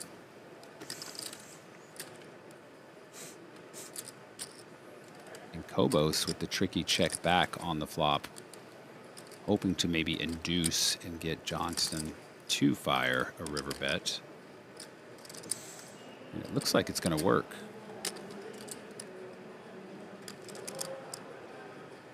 Looks interested. No. But as played, the ace-10 is supposed to have a decent amount of showdown. You don't expect a queen to be furnished. Yeah, but you would think if your opponent has hands that you beat in showdown, they would bluff, because they didn't call this hand in position to just check it down with you and showdown king high. So you can't feel too comfortable with your ace-10. Not like your opponent has ace-9s and is betting. Well, here comes the betting at long last. 4,900. Pretty chunky. Yeah, I think Kobos might have swung a little too hard for the fences, but Johnston reconsidering. I was thinking the bet might be a little too large to get paid off, but every now and again, the greedy sizing triggers suspicions. no, just not many bluffs that you can beat here. Like I said, if they had those hands, they likely might have tried to bluff you on the turn. I don't have the hard and firm figures on it, but if I had to guess, the best batting average at this table belongs to that man there, Kobos. Yeah, seems to be winning the pots we see. Makes you wonder what happened before we picked up here in that first level, before they were on the feature, for him to lose a third of his stack. He's already built back up to almost 60, though. We had 40 when we started. And 140,000 in career earnings.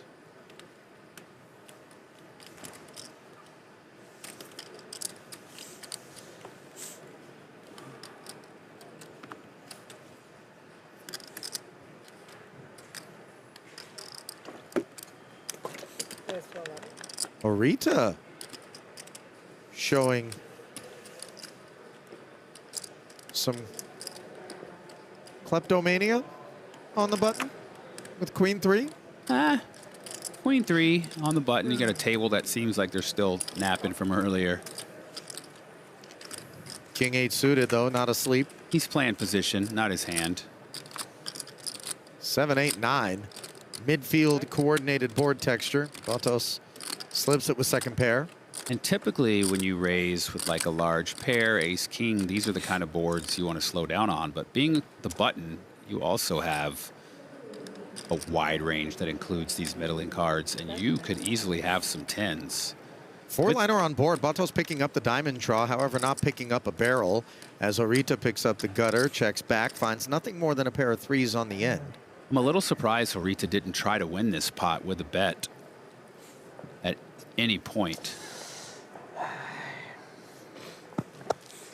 So things transpire uneventfully post-flop, but quite the opposite was the case for the man standing by with Jeff Platt when it came to his path to the main. back in the field post-dinner break. Now, WSOP's YouTube channel had a subscriber giveaway and gave away 1 seat to the World Series of Poker main event. This man won that seat. Corey Tharrington, stand up for me for a quick second, please. Your reaction when you found out that you were the winner was what? Obviously, incredibly shocked. I missed the original drawing, and so I saw it on the next countdown show. Yeah. So shocked is just an understatement. I don't think I have the words to quite put into that, but yeah, it's just an incredible opportunity, and I'm so fortunate to be here and thankful to be here. What's your poker background like? I started about 20 years ago during the Moneymaker era, but I haven't played too much. I played live quite a bit in Cherokee, but that's the only, I don't branch out too much. You know, just a normal guy. I work my 8 to 5 job, and that's about it. 8 to 5 job as? 5 job as an accountant, which is crazy because that's what Moneymaker was, right? That's what I was thinking. Maybe another Moneymaker story. I'm going to send you back to the action so you don't miss anything. Question for you, yeah, though. okay. I heard it's bad luck to be interviewed by you. Is No, that true? Only the bad players say that, Corey. So okay, we're cool deal. This So is we're actually good then. good luck. We're good then. We're All good. right. Appreciate the time. Go crush it. Thanks, Corey. Guys. And of course, we do want to apologize to Corey, as certainly his run will be coming to an end shortly. He's well aware of the curse. I like that he's right on, Jeff. He's like, listen, man, is this a thing? Two interesting tidbits about that fellow. So we announced that he won on the countdown show. Right. Because we had sent an email, and he had 24 hours to find it and respond to pick up his seat. He hadn't checked his email, but he saw us on countdown say, Corey Tharrington, you have 24 hours to respond. And he saw it, responded, and now he's here. Or he would have lost that seat if he didn't watch the countdown. Which is kind of a public service announcement to check your email. And his brother, we saw out there, pointed out he has a greater chance, just strictly by the odds, of winning the main event than he did of winning that seat. 33,000 people submitted interest. Wow. Kristen Good Foxen point. with a couple kings here. Yeah, on the topic scary of board. checks, we saw a round of them there on the turn. Based on that board you mentioned, David, 4-liner out there. It was 8, 9, 10 on the flop. No betting there, nor once the jack showed up. Dry river, Kita with a tickle. And notice that principle I illustrated in the last hand with the 8, 9, 10, 2 diamond flop, how she opted to check with the pair of kings, because that is a board that is not very good for your hand, and you definitely don't want to inflate the pot. And that's how we got to this river. Once that jack came on the turn, it was even worse for her kings. She opted to check that also. And now on the 3, she can feel a little more comfortable and try to get some value with the bet here. Not afraid of pursuing a little bit of thin value is Miss Foxen as she takes that one down. Thank you. Thank you. Thanks, man. I'm gonna take a look at something she had to say after winning her 6th bracelet. Quote, I'm trying to bask in these moments because they're so few and far between when you're a professional poker player. There's so much disappointment in poker that I've learned to really try to enjoy these moments. And when you consider that a poker playing career can span 3, 4 decades, and maybe we win, if we're incredibly lucky, a dozen bracelets, let's say, across that span of time. You know, you see a lot of people with 8 or 9 in a lifetime. Well, I She's mean, not wrong. No one's, other than Phil Hellmuth, has even won a dozen. He's the only one over 11. right. Because Phil Ivey is at 11, so who's to say they even get to a dozen? That's right. It changed. The game gets tough. Players, new players are always showing up. And by the way, part of the reason that the game gets tough is courtesy of some of the business exploits of the best in the world signing on for some of these coaching sites, sharing their insights and their wisdom, but of course growing the game in the process. Cuts both ways. Allegua cutting out 1,200 here with the ace-queen suited. Haven't heard much from Landon Tice yet. No. Haven't seen him play a pot.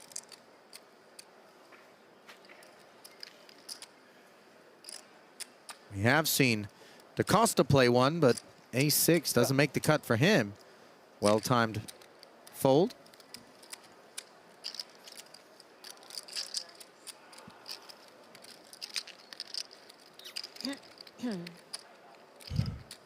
Jamie Allegua said he's made day 3 a couple of times. Wow. In the main. That in and of itself, a little bit of a feat.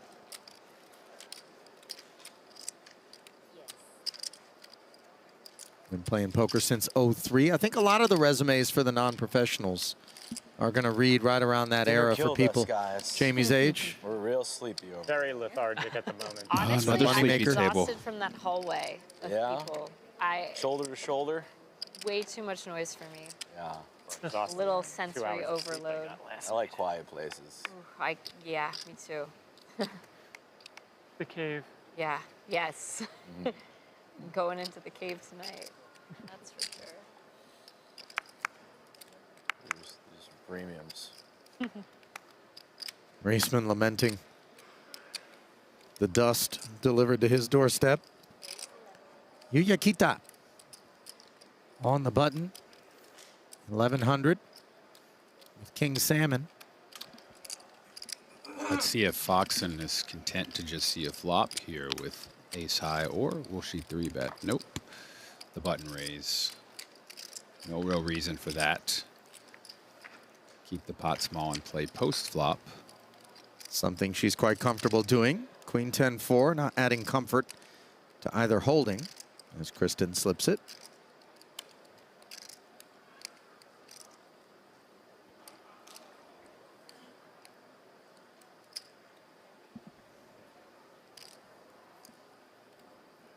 Quick fold from Kristen with the best hand, actually.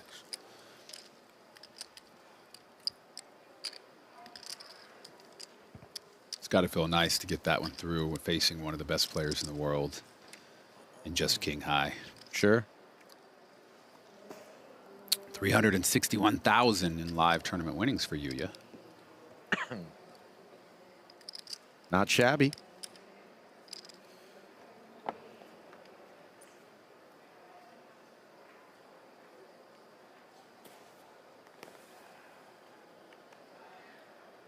A little bit of calm and peace being bestowed to these players. You heard Kristen talking about the sensory overload of just the migration in and out of this room during the breaks.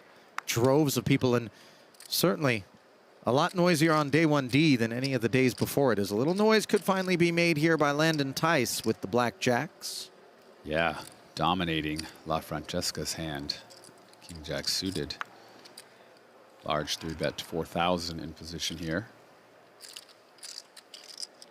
And if you're holding King Jack suited, it is a nice, oh, wait, hold on a minute. Kristen Foxen with ace queen of diamonds gets out of the way. Very disciplined fold. Likely also picking up that Landon hasn't played a hand in a while and knows typically when a player like that 3-bets, it is significantly strong. Likely stronger than dominated ace queen out of position. And she also has to deal with the initial opener, La Francesca, potentially 4-betting or 5-betting if she were to 4-bet. So she's able to get out. La Francesca continues. Got some action. That he does. We're gambling. Alessio La Francesca. Alessio, that's what it is. To be exact. Name wrong. Battipaglia, Italy originally, now lives in Olevano sul Toscano, I think. Really nice flop for Landon. Deuces aren't really anything to be worried about. And on the off chance your opponent did call you with a 10 in their hand, you can get some value. But with red King Jack, nowhere to go but to the muck for Alessio.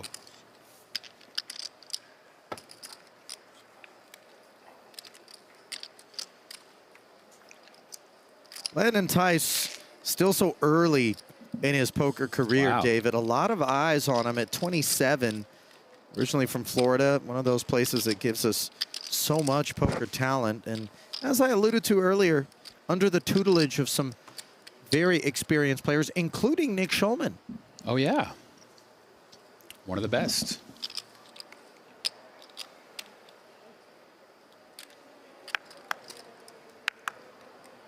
Now, Reisman with 8-deuce was bemoaning things. Now deuce-deuce. Raise. Ready to take it upstairs.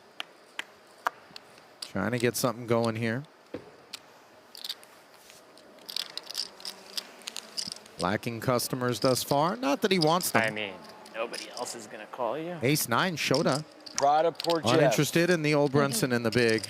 Long Island on Long Island. Pretty hard to call when you make that bad face. one. I can't even call you It's a big bad. actually.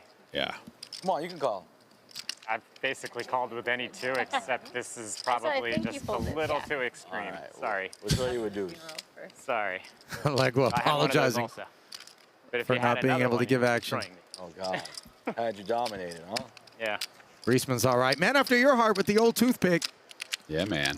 Love a good Us toothpick. Long Island boys got to stick together. I confess, every time I see that, I feel like I'm staring at a man ready to give me a quote on a kitchen remodel. Meanwhile, we're going to go to the break. And you can quote me. We'll be back in 2.5. Stay close.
Night has fallen, as have quite a few who embarked upon this multi-day journey that is the World Series of Poker main event. Day 1D coverage carries on. That man, a tough tree to fell. Four-time bracelet winner Alex Foxen. You want to know when number 4 happened? Not long after. Wife Kristen picked up number 6, took down the 10K Super Turbo Bounty for 600 dimes, and that's just the prize money, never mind the bounty money. Event number 44, where he continued to cement his legacy. Got to imagine the Hall of Fame is going to be a first ballot situation for him. Not so fast. Just 4. Gonna need a little more than 4 first ballot. We got time between now and 40. How many years? I'm not sure how old Alex is now. In his 30s, though. I'm just saying. He's a legend, bro. He is indeed. Maybe I'm not just first saying, ballot. That's You're what right. I see what you mean. That's what I'm saying. First ballot is. But you know, the Hall of Fame isn't centered strictly around your World Series of Poker results. It matters. But that's true. The overall kind of body of work is we see an overall problem here for you, Yakita, absent a board pair on the river. He flopped a set against the joint. Here's Foxen dropping 9,500 off in his face. She 3-bet the 1,100 pre to 4 dimes. Halegua was a part of things as Kita came along. And due to being the main event, you see some cautious play. Kita just calling here with the set. Does not find the board pair and another club on the end. It was check call of 7K, check call of the 9,500. Here's 46,000 in the middle, and poor board development for the sixes. Yeah, but You know, with the action pre and on the flop, you're probably not too worried about the clubs or even king jack. Definitely not 7-8 with the 3-bet pre-flop. So I don't think Kita's going to be able to do anything other than go broke in this pot if Kristen goes for it all. With the pot being 46,000 and Kita only having 38,000, I would not be surprised if she does. Sub 1 SPR. Although Kita himself might just bet it. Looks like he's going to go ahead and do it himself with the sort of small blocker bet. Yeah, it doesn't look particularly chunky. Just 7,500. Lean cuisine. It would be interesting if Kristen sniffs this out that it's not a flush and goes for the raise. Thank you. I imagine she will, but... So you think raises inbound from the 7-8 here? I do. I do. Like I said, she's not worried about king jack as played.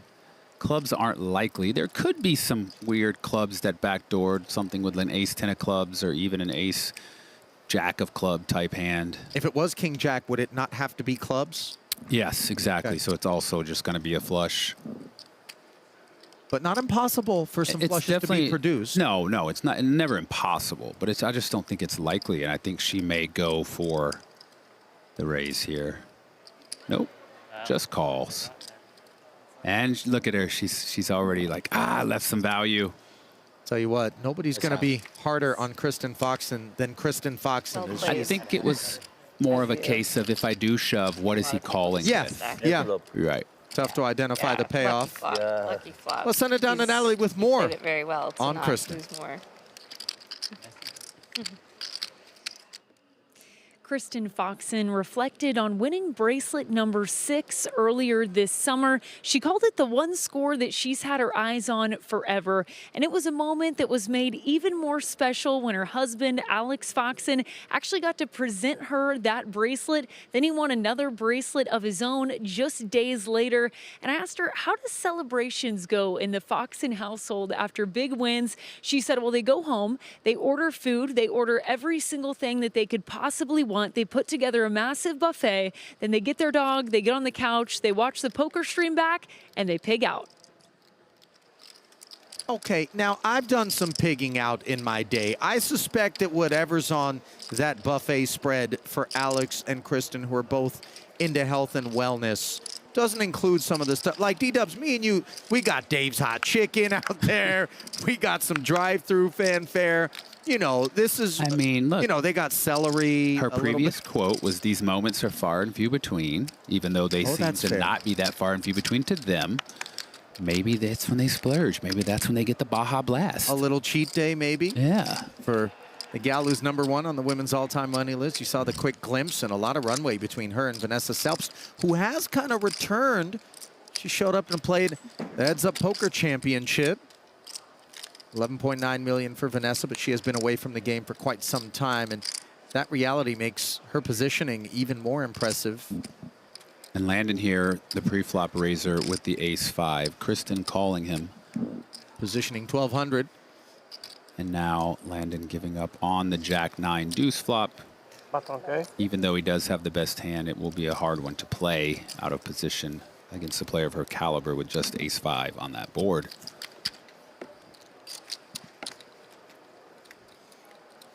I think if, in fact, it is a cheat day when they win a bracelet, Alex could really put a dent in something, you know. He could really run through.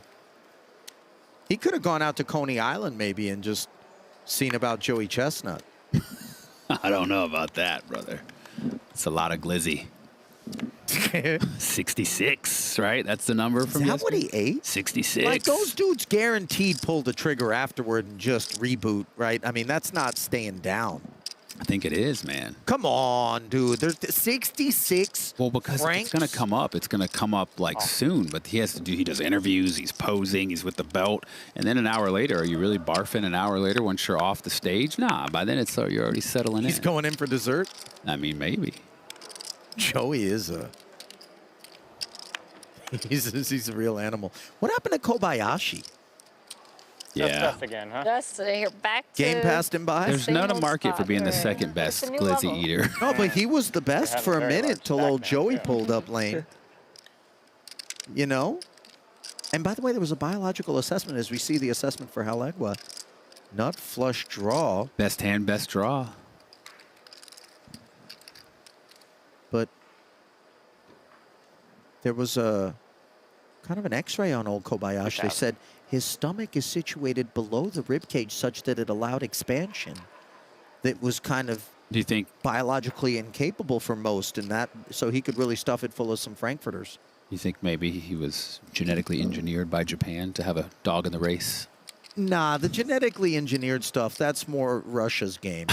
They just get their man ready. And They're ready Kristen, to, with just the ace you high and know, the backdoor diamonds, calls this 2,000 chip bet. Oh, spades. Slides in with the nut flush. Halegua permanently in front now. Ooh, sneaky check back. Hopefully his opponent can make something, or at least maybe have some ambitions and make a bluff. This was Foxen 1100 pre, Halegua flat. Kristen came off the throttle and called the 2K. Check, check, we just observed. Now 5K out of Halegua. The verbal 75. Before the chip movement. You make anything of that? It seems significantly strong to me, but I don't know if Okay. I'm saying that just because I can see the holdings, but it's still just 5,000. And like, it just, to me, it screams strength.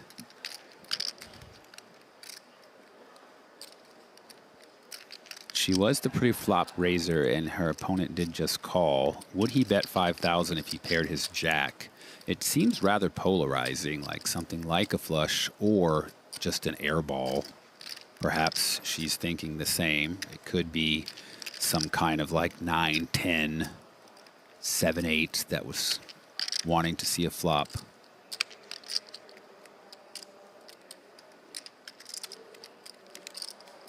And I think that's what she's considering.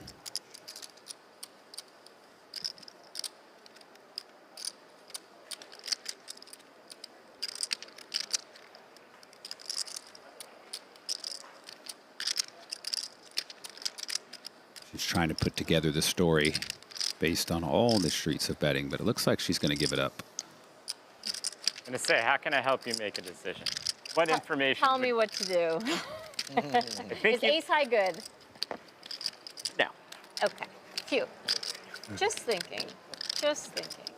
Just Sorry missed for on the wasting ace high. time. Sorry for wasting time. I thought maybe it was my time to win one versus you, but then it was And hard to find what hands I beat. I just needed to think for a second. Yeah. Truthful exchange. I'm gonna guess you had queen jack, ace jack, a jack of some sorts. I'll answer one question. Okay. That's your question? Oh, What did you have? What's your social security that's number? probably not my first question. Let me think. It should just be, what was your hand? If you answer one question.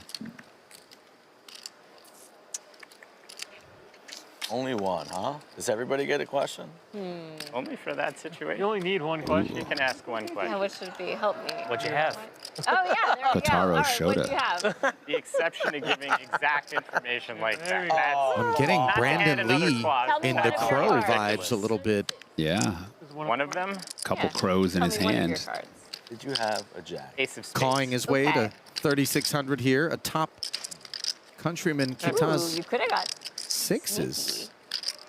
maybe. Amy. Or you just had ace jack. One of the two. Alessio with Very a hard pretty to say. holding Yes, himself, yes. but Okay, nice not hand. as pretty when Feels good a then. raise and I know a I three could. bet are in front of you. I don't think, I think somebody had to call in order to get that He information. wants to leave us hanging a little bit. That's Yes. very minimally. Oh, wow. Understand. 9. Oh, I don't know if this well, screen's this somewhere else later. is not the oft-traveled path. ESPN, baby. 4-bet, and the timing could not be worse. Plus, on the app. Shota loves to see it. Yeah, I mean, call isn't really attractive with the raise and a 3-bet, but you can get after it with the 4-bet on the off chance your opponents were messing around or weren't as strong as they happen to be, but the aces here are going to love it. And again, this is how we saw earlier when the 4-bet, granted that was with queens, the aces decided to 5-bet and the queens folded in both occasions. I wonder, will we see finally someone just call with the aces and trap their opponent? Yeah. Well, let's see what the 35-year-old engineer from Osaka Doug just make like one nice video wants about me. to fashion here in the face of this 9K. I know, but he likes to, Has he come with flat? Yes, he has. Nobody likes La good Francesca things, right? It's all bad. with real problems. Throw, You're like too nice. throw tomatoes. One heart, Let's just 2 3s and a 5 on the board here. And what a lovely flop when you decide to trap with your aces. Occasionally, people do that. It's a little scary because you kind of don't really know which cards hit your opponent. And you don't want to go broke with aces in the main, or in this case, double someone up. But 3-3-5 rainbow, you know your opponent wasn't 4-betting 5s, and they don't have a 3 in their hand. So you've got to feel great here. So good that you could even call and allow them to try to improve if they have something like ace queen or king That queen. is very smart. I try really hard to not go on. Oh, I lurk, but Yes, yes. Ooh, Shota flats. Yeah. This is very nice. Oh, and the turn is very cruel documented for La Francesca. True. That is true. And Shota rewarded with his tricky play. Now his opponent has a hand that seems a lot stronger than it actually is. I don't know his name. I forget his name. That's the theme. Why With just I know, 2 now I outs should know it. and no way to know it. The man flopped a Fiat and turned a Ferrari. He makes You always remember the ones that make bad videos. Is it Chance right. Hornet Unfortunately, and Alex Foxen? it's no good. Coaching? Yeah. Is that what it is? Those guys Some over other there? guy. Yeah, I probably shouldn't be. You know what I mean? That's Yes. because of the bad stuff you'll remember. I know. By default. 100%. That's how our brain works. Yes. We are built for survival. Right? Deuce on the river after La Francesca Yeah. did well to check back. And I presume that Shota, well, incorrect would be that wow. presumption. This is really filthy. This is filthy. Love to see it. I mean, some of Doug's You videos just are for so sure have to bet the king-queen, don't you? But I You don't would like think. To be the center. Yeah. I get it. But again, this is one of those situations where, 20. yep, 20,000. Correct. Correct. Now, if you're Shota, you've got to go for the rest. The only Thankfully, I thing haven't that done could enough dumb beat you is stuff pocket recently. queens, and this is one of those spots where if your opponent has that, No. you just give them the double. Especially That's what I'm covering. saying. But if it Yeah. comes back- And you comes block back the around, ace-4. Exactly. Oh, you're definitely not worried about You have to be anything able to down laugh. in that range, I think, You with do. the 4-bet. You do. Very good skill to have in life. If you give it, you gotta be able to take it too. If stuff like that You were get to be wrecked- you produced, get though, wrecked in the enough times, 4-bet you know, you line, become- day one in the main Part of the good thing. Yeah, is where exactly. it lurks. 100%. Like, I've done this. Yeah, exactly. I've Quotado. done this What's the before. worst thing that happened? The same thing. And then Deliberating. everyone forgets. In the face of a lot of chatter all around him, by the way. He goes all in.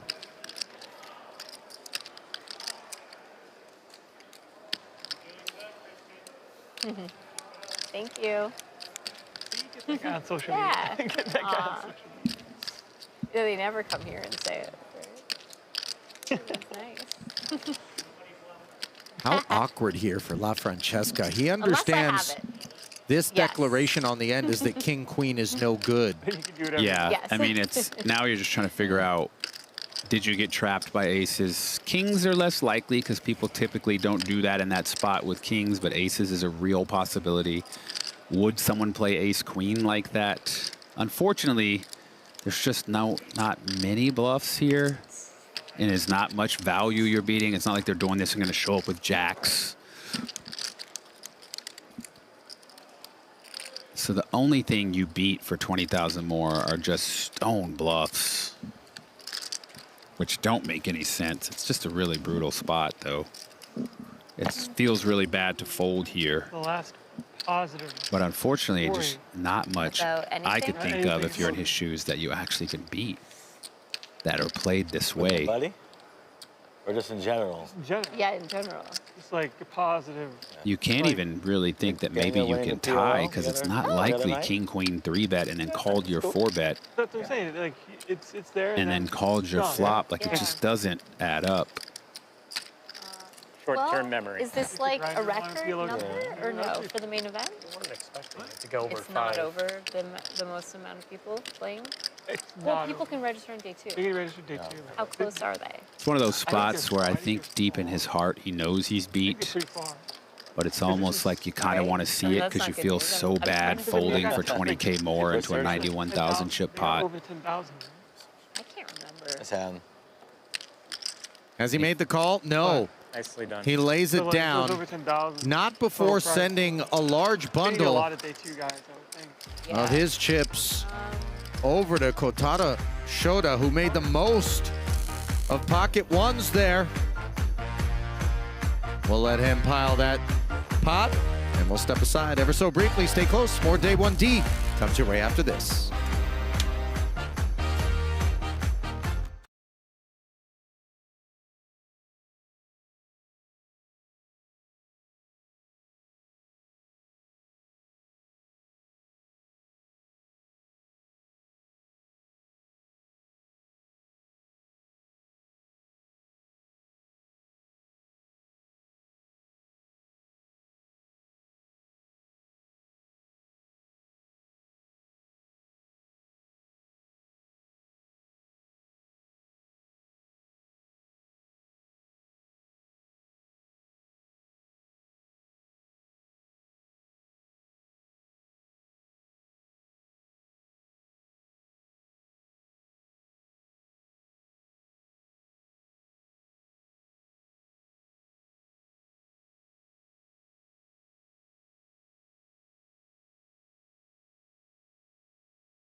Welcome back to Day 1D coverage.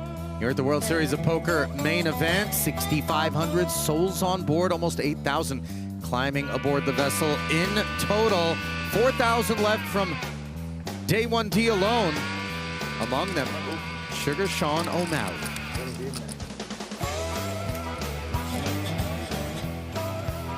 Correct a couple guys at the table. No, not really. I'm not a very intimidating guy, so I don't think that helps too much. Everyone seems, it's so cool sitting down at a poker table because you get people from all over the world playing. That's what I really enjoy, is just getting to the table talk and stuff. But no intimidation, or at least hasn't worked yet. Around noon or 1 sometimes. So you shut it off in the afternoon. He's actually a really affable guy. Too late. Yeah. Super chill, laid back. I like how they brought back the old school twang on that intro. Oh, the banjo? Yeah, man. Brings back memories. Yeah, big Sean O'Malley fan here myself. One of my favorite fighters to watch for sure. You a big UFC guy? You know, I confess I'm not a big fight sports guy myself, but over the years, there's been quite a bit of participation in the World Series of Poker. Chuck Liddell. Yeah, Iceman, the original Iceman. For a while. He's a friend of mine. We used to party together a lot. Yeah? I bet you guys popped a few bottles. Yeah. Colby Covington also, producer Jackie reminding us.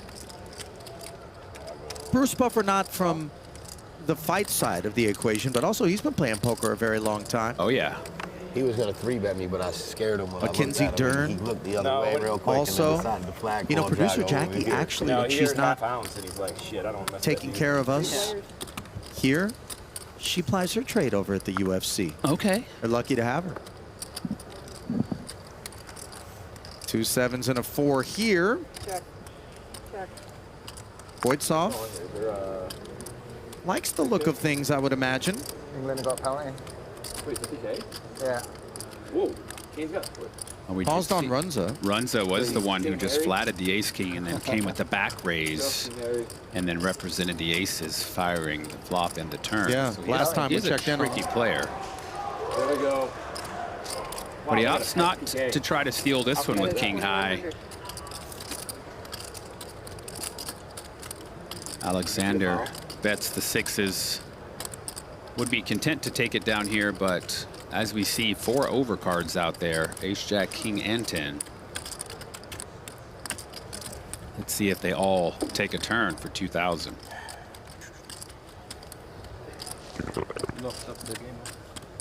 Wow. And O'Malley wants to see a turn, but Runza checks out. Another 4,200 into the middle, down to heads up. 5 on the turn. Voitsov now picking up the open ender. Someone is really having some What is indigestion. going on here? Get that man some Tums. It's almost like he used his mic for an endoscope. Now, O'Malley is in the big blind and just called here, so Voitsov could have some concerns about the possibility of a 7 being in O'Malley's hand, but it's more likely something like a 5 or a 4 or some straight cards also. He does go with check, and the straight comes in. They do Oasis. Oasis like Wonderwall at the end. Well, we just agreed on that. O'Malley going to take another peek back at the unimproved ace-jack here. Now, in the big blind, it could be an idea to try to rep this board. And it looks like O'Malley is going to do it. Unfortunately for him, the Razor does happen to have a pair of 6s, but if they did have something like maybe 10s, maybe ace-king, ace-queen, it might work. But unfortunately for him, with his opponent having the straight he's representing, he's going to get looked up here. Just check it, make sure he had what he thought he had. See Voitsov darting his eyes up there.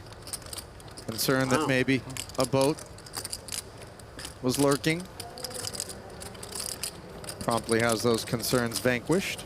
Getting ready to start the chant. Yeah. Sean always knew when he got called there, the ace-jack wasn't likely to be a winner. Yeah, just bad timing right there. Swinging it back over to Negreanu and Co. Thank you. Daniel at 42,300. Shohei, still the boss man. Song's gonna be stuck in my head for weeks now. It is. It has been mine.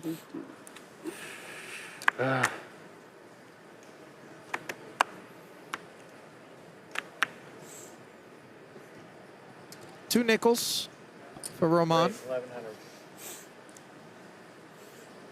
Pair of 5s under the gun. One of those hands you sometimes see people just give up. But I think this deep, over 100 big blinds in the main event, totally reasonable. Especially at a table that's been playing like they're all still napping. Everybody just quickly folding. If they were suited, I was supposed to call you, but obviously I can't. No takers. Change. Yeah. No complaints, I would imagine. Thank you. For Pablo. Says he likes to play pool. Does Pablo. Let's see if we can get a match set up with him and our booth brethren, Nick. I like Nick's side. Oh, yeah, that's why I'm suggesting a match. JRB, by the way, he likes to play a little bit of pool. The Viffer, big pool player. Oh, David Pete. That's right. Anybody else you can think of that likes to get the cue in hand? Not Those either. three are the ones. Those huh? three are the most prolific ones I can think of. Bobby Baldwin's out there in the pool streets, and Ben Lamb, actually. Those guys are out there with the sticks, yeah. Okay.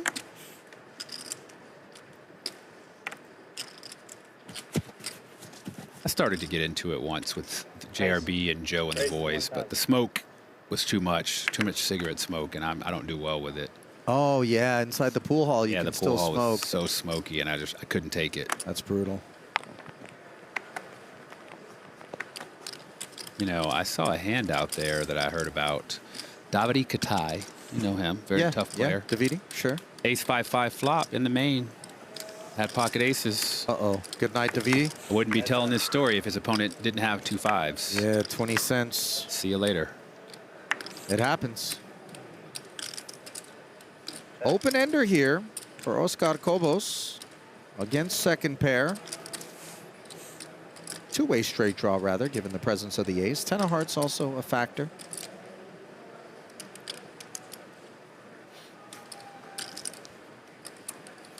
Cobos, the original raiser here, is going to fire a C-bet. You ever play a Bay 101? Sort of semi-bluff, San Jose? if you will. Back in 1990s? Back in the days, yeah. I remember 1530. I remember seeing you there. Really? 1990 I played something. the Shooting Stars tournament. Yeah, well, you know, like Phil Hellmuth used to represent that place. Yeah. He was, yeah. I thought I remember him. Roman That with where you second live? pair, I used but no to heart. live in San Jose. Where do you live now? For just Texas and here. 1/3 pot. Yeah, sorry. He can continue here. I Often remember, you do just have the best hand here, and your opponent may slow Antonio down. Esfandera used to come. from there Hello, and 8 of play hearts. Finding the nut straight is Cobos with a little redraw to a flush. Pretty poor card from Roman's vantage point. Yeah, Roman not going to want to put too much more money in this pot with just a jack. Cobos here may look to charge anyone with a larger heart that is in this pot, or if an opponent does happen to have been calling you with an ace, perhaps get some value. So I think we might see a bet from him here, but he could check also to induce, but no, he's looking at his chips. He's going for the bet. Bet's 1,500. Tiny bet, 1,500. Little less than 25%.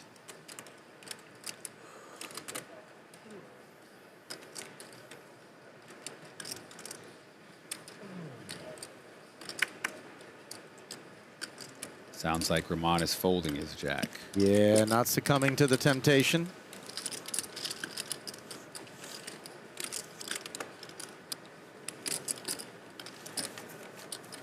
Again, Cobos has just been the steadiest operator out there, it seems, on the day.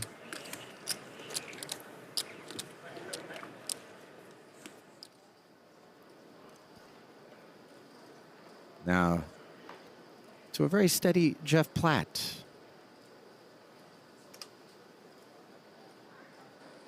I've been looking for somebody here to perfectly sum up what this tournament has to offer. I think I found the right guy in Mike Holtz. Mike, stand up for me, please. Oh my God, the cameras. I didn't even notice you guys here with the bright lights. We It's definitely insane. weren't waiting for 5 minutes for the perfect spot to come talk Oh my God, to you. this is so sick. I've been waiting for this my whole life, Jeff. Okay, give me the perfect description. The main event brings what to the table? The main event brings what to the table? The main event brings out, it's different than any other tournament, right? I'm here the whole summer. I'm here, what, 45 days? The first 30 days, they're sick. They're awesome. I won a bracelet. It was cool. The atmosphere in here is so electric. It's so different than every other day. Everyone's so focused, and it's magical. There's nothing else like this. Busting out today is the worst day of your year as a poker player. Everyone just wants to make it into tomorrow or the next day and continue it on with the bag and get themselves a little paper, you know, a little cash. Magical is a good way to put it. Your Poker News podcast co-host Ben Ludlow on the main stage with Negreanu. Your thoughts on Ben's game quickly so I can send you back to the action. You don't miss in. Well, Ben's amazing. He's the best ever. A.K. Mr. Lebowski, as I see you guys have been comparing him on the thing. I wish him so much luck. I hope he takes D-Negs to school, baby. D-Negs has enough cash. He's got enough. Yeah. I knew, by the way, that you had mentioned that you had won a bracelet earlier in the summer before I started the interview. Oh my Back God. to the action, Mike I Holtz forgot goes. about that. Yeah, I remembered. Guess. I'll tell you what, for me, it's always so special when people who also commit themselves to content creation in the poker space pick up a little bit of the validation associated with a bracelet of victories, some tournament results. Oftentimes, you know, you get that heat. People are like, oh, yeah, what do you know? I told you. My man in the jar of mayonnaise. It's a jar of mayonnaise? I didn't tell you about that? I thought I told you about that when we were in the booth last time. I don't Maybe remember. that was Tell us someone the else. story. Is it Holtz that brought the mayo? Yeah, man. He's a funny guy. I first ran into him before he was in poker, really. Really? COVID. Looking at Twitch, watching World of Warcraft streamers, come across a guy with like 3 viewers sitting in a little room, and I'm like, wait, that guy's in Vegas. And I said something. He goes, wait, are you DW Poker? The DW Poker? I'm like, yeah, what's up? And he was doing like a little, if he gets enough subscribers, he's going to coat himself in mayonnaise, a giant jar of mayonnaise on stream the next day. So I immediately donated Max and Jawanda. Uh-oh, looks like he's donated his stack. Now he's got to go coat himself in mayonnaise. No, I don't think Jawanda is going to be doing that. So my man played with a bucket of mayonnaise all over his head. That's one way to work your way Make a into few bucks. notoriety. Yeah, sure. And now he's a crusher. I love to How see much it. to coat yourself into mayonnaise, David? I actually hate mayo, so my number's going to be bigger. I mean, just do it like in the room, you and me? Like in here? Sure. Not on stream? Like Okay. just in here, just chilling? It's a Nobody knows different but number? us? Nobody knows but us and our man over here? But make sure you credit it. No, on stream. Well, no, if it's on stream. Like on the countdown show, At me. Miracle Don't Whip. at me. I'm easy, man. 10,000. Give me my buy-in Is back. everything all right, bro? Give me my buy-in back. 10,000 is mayonnaise. My I friend who's my I got a age, family. That'd be almost 40, foolish to said he not wanted coat to myself leave in his mayonnaise job for as a 10,000. My product family could manager, eat. Whatever data guy to be a firefighter. I'm like, Mayonnaise. it's a little late. I think so. I Guys, think 38's a little somebody late to start the being a firefighter. GoFundMe to get D-Dubs coated up in mayo on the countdown We got show 3 before they shows wrap left. it up. We got 3 3 shows shows remaining. left. 10,000, I I'm think doing we it. can do it, guys. 10,000, I'm I'm doing like, it. yeah, but the other part of it. Bill you're- Perkins, if you're listening. Oh, no. Cut the You're check. cooked. 10,000. You're cooked if Perky's listening. Really just wanted to sit around and eat chili with the boys, but He spent far more I know. on, was it the Jeff Gross tattoo? Uh-oh. A little ink for Roman, Ace King. Is in the cutoff here against an early position raise.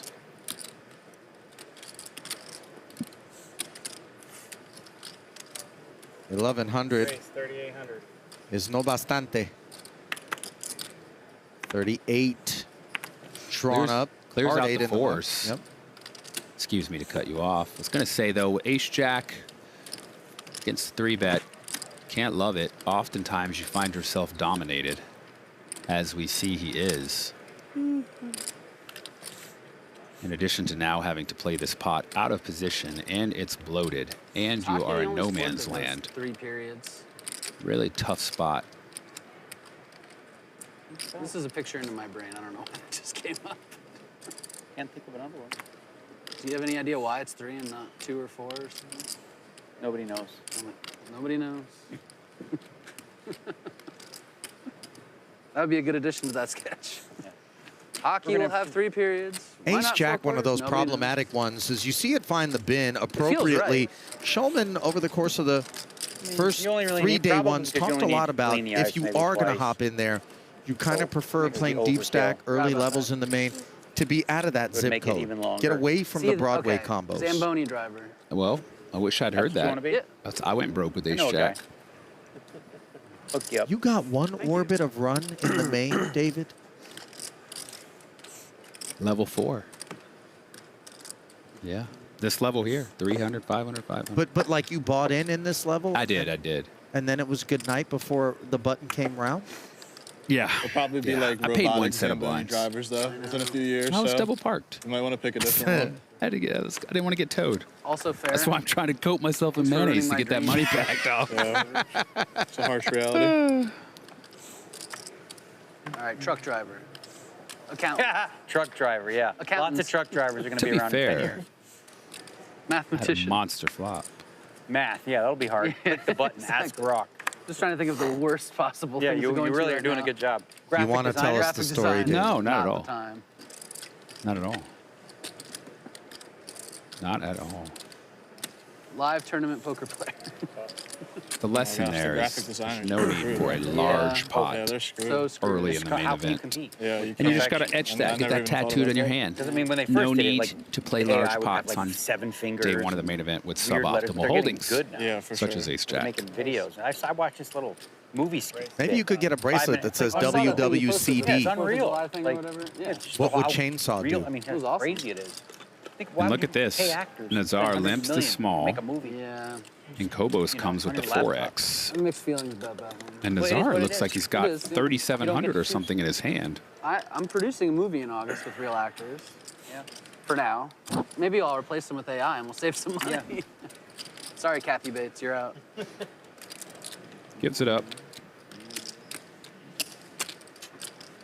Claude Bates instead. Did think about it. Nazar now down to sub 24,000 as again Kobos wins a pot. Wonder what will be least affected by AI. Trades. Like trades. Trades? Yeah. Oh, like plumbing. Yeah, yeah. Yeah. I thought you meant like trading. I was like, well. In fact. Yeah, that's they until probably already took that shit over. Yeah, they give those dumb. Optimus robots tool belts. Like Yeah, everything I I see mean- on Twitter is, I asked Claude to make me money, and it did. Just Robots are coming too. no. Oh. Yes, because I'm friendly. See? Nice. Another passive, under the gun limp easy, from Negreanu. 500. Okay, como se dice limping is pimping? Humble. Yes, but no raise. It doesn't translate. Just call. It doesn't translate. Just call. How can I fold any 2 cards? These two doing all right against King 7. Yeah. Into the bin they go, however. Nazar on the button. 8-4 suited. Not interested. Shades down, nose PLO out. players. Nazar ready to go. This 200 to call from the small blind for Kobos, even though he doesn't have that great of a hand. Look at Ooh, look at Horita. this. Ah, too late. All right, he was bluffing. Ah, man, so close. Would've worked. Oh, we almost had him. Would have worked. Negreanu trying to sell the notion that he was trapping here. 10-7-4. Bottom pair for Kobos. Slipping it. Negreanu with backdoor spades and second pair. Plunks out a bet. 75% pot here. Probably just gets it done against these hands. I don't think these players have a clue of what kind of hands Daniel is limping yet. So when you're against a top caliber player and you kind of don't know where they are, and you don't have much yourself, pretty trivial fold. I have the best hand. 100%. Ace 3 of diamonds. Nope, better. Ace 5 of diamonds. Better. Oh, okay. Yeah, woo! Yeah, we need some. I like how he has his name on his shoulder, in case you don't know who he is. It Lively, says right? Daniel. Well, yeah, I mean, it's a custom patch. I don't think it's for name tag purposes. In case he gets lost, turn him in. This is Daniel.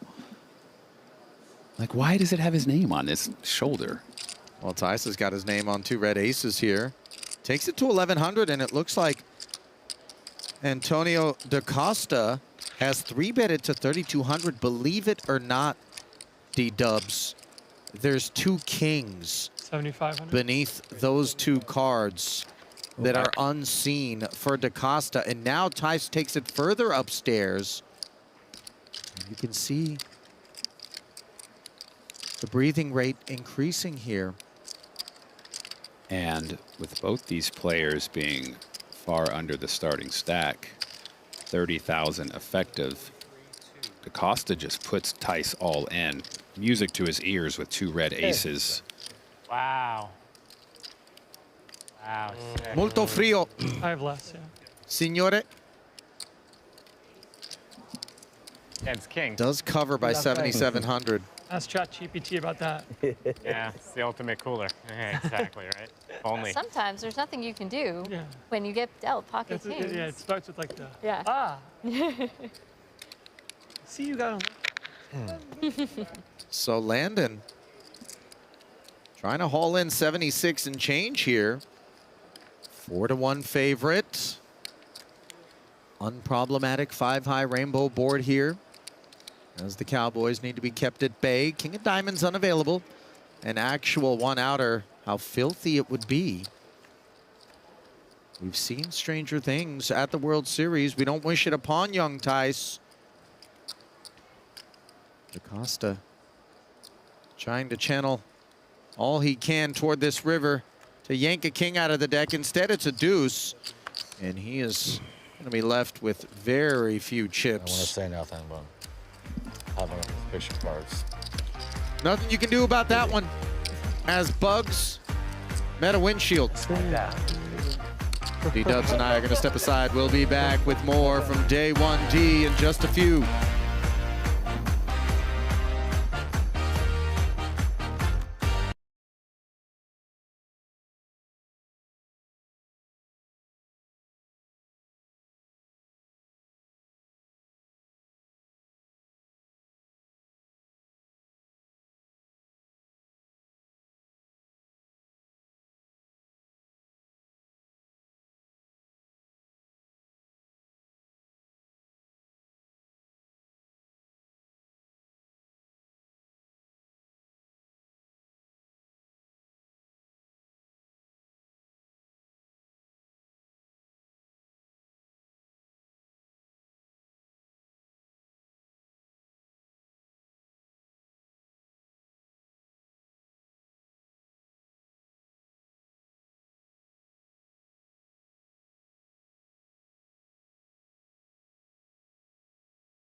Well, we know when the sun goes down, the temperature plummets, but just before the break, we saw it plummet for one Antonio DaCosta, who took kings into aces as coolers abound here on Day 1D of this 2026 main event.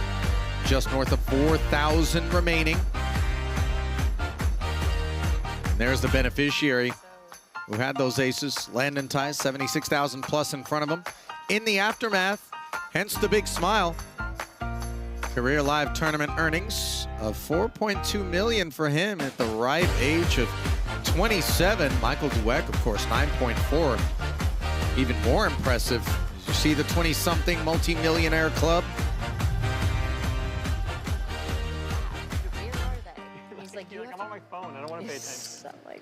Something like that. Yeah. Biggest career cash, $550,000. I think it's important to kind of pluck that figure out too, because a lot of times you see those multi-million-dollar career earners, and then you see it's just like predominantly one massive win, and then maybe not so much making up the rest. Yeah, I mean, to amass over $4 million in winnings, $550K being your biggest score, it means you've had quite a few six-figure scores. That's right. To get to that point. Boydsoff What's going on in the UK? stepping out with Jack 7 suited. He's picked up Cannon McCavitt, along with Mr. Mascarenhas. First time you said his name today. Francisco. Three betting with King Jack on the button, and Runza in the big blind opting to call and get in there with 2 9s.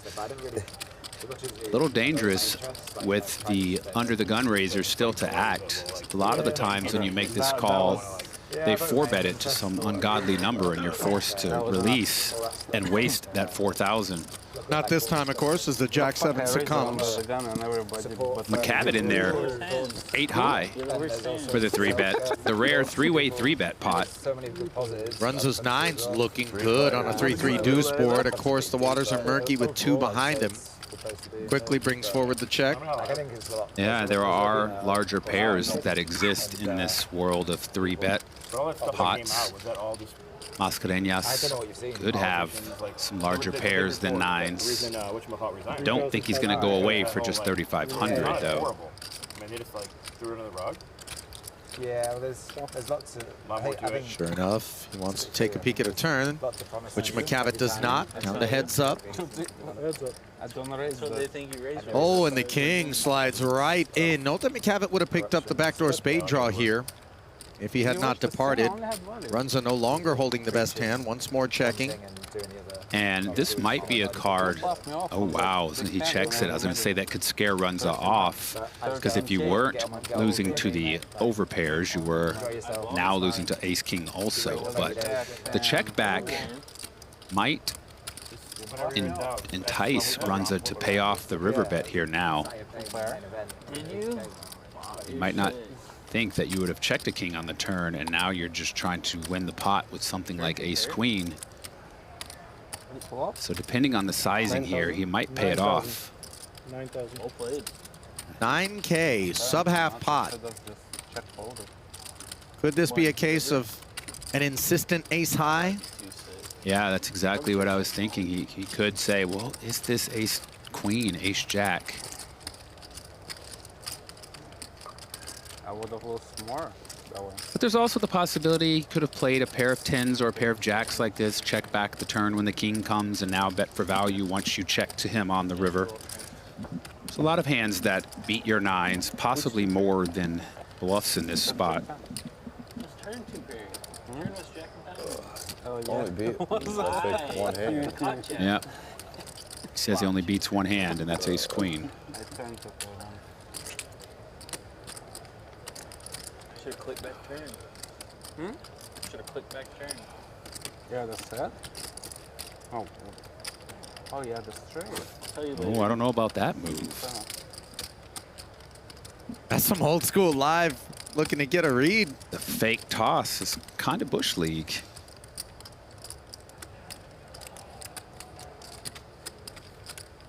He's having a chuckle about it.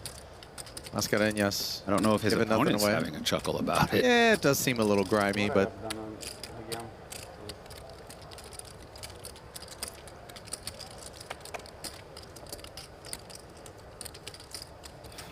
it's that check back on the turn when the king showed up that left Runza a little curious and leaves him with 9K less in his stack as Francisco takes one down with a sound effect. Well played.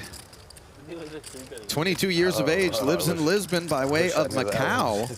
Been playing poker for just a couple of years. This is because in his teenage years, he was a professional Counter-Strike player. Okay. Little CS:GO. You ever been in those streets? I've never been in the CS streets. I like an FPS, first-person shooter. Yeah, man. You know, I'm console guy. Your guy here, Kobos, back at it. Trying to keep that batting average at 1,000. Well, the ace-queen, certainly a reasonable one with which to pursue things. King 6 off. Ludlow wants to take a peek.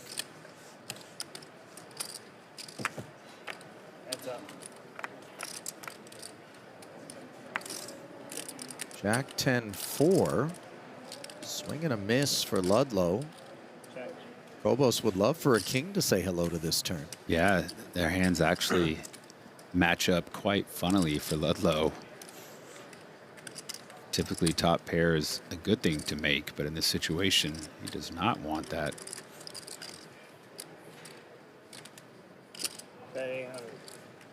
But with just king high, I don't imagine he's going to peel on the jack 10-4.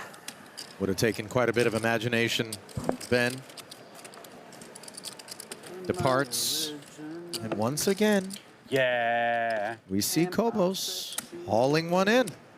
Yeah. Made it look easy on the day. Lives in Sofia, Bulgaria, and that's a flag beneath which we have seen a lot of high-stakes crushers showing up. Fahdin Mustafov, Dimitar Donchev, amongst others. Those are native Bulgarians, right? Yeah, yeah, but you know, if you're out there in those streets, I would imagine Play the main today. Did you think you could find some access to these mines.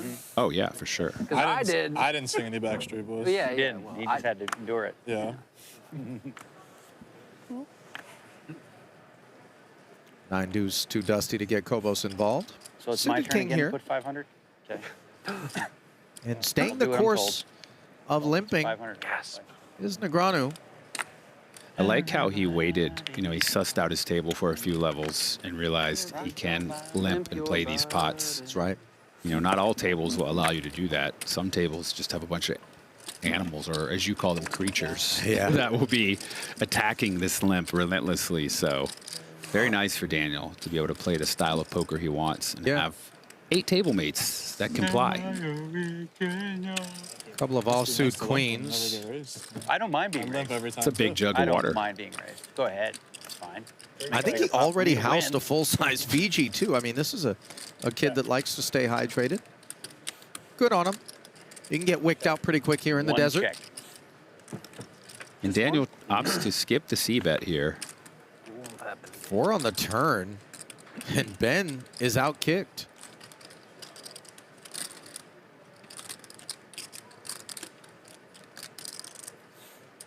Thought about it. Ultimately checks. Nazar, of course, emotionally would love to put 24,000 in there. Coming from this guy, just watching him and the way he's gripping those chips and checking, he just seems so frustrated. I feel for him.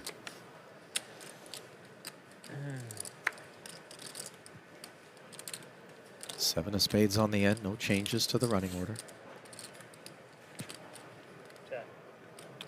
Ludlow can attempt to just get to the river here, potentially maybe bluff catch with his 4. Check. I have a 4. 6 was a card Nazar could have leveraged into a bluff. That 4. Take that 4 and get it fixed, because that's a real 4. Oh, no. See, that's a 4. That's a real I don't know, though. This is a real 4. You're right. If this is actually that great for Daniel, because now we have Come with yo. You should be the embarrassed to call wool that a 4. pulled out am from over the a little eyes. They embarrassed. see he's limping king 4 under the gun. That's a 4. But, you know, I suspect that Daniel's going to be balanced here, especially now that he knows he's shown that king 4 suited. Yeah. And he'll slip some good stuff into that early position limping range and catch some people off guard. The big pots. Yeah. But he may have Provided. crippled his ability to bet limp $1. more junk like that in the near future. Yeah. Perhaps a You'd bet bet would have 100 been there, chips, I would not call just for value or to bluff, but to shut it down and not have to show his hand. Yeah, keep the blinders on the crew. But maybe these guys aren't even paying attention to that. They're just taking naps. Suited and connected. Raise 1100. Morita brings just north. I don't know Two if you saw the bigs. 10-7 of hearts. His bookends were folded. Johnston. Flats with a better 9. Nazar with a better gentlemen? 10. He just bins it in the small. And wow, great decision for him as Kobos wakes up to an ace-king suited. Yeah, and I imagine your man here with a raise and a call will come with a large 3-bet here out of the big blind, out of position. Either winning it now or getting an inferior hand to put chips in the pot. Raise 6,500. He does come with a large raise, 6,500. 13 big blinds.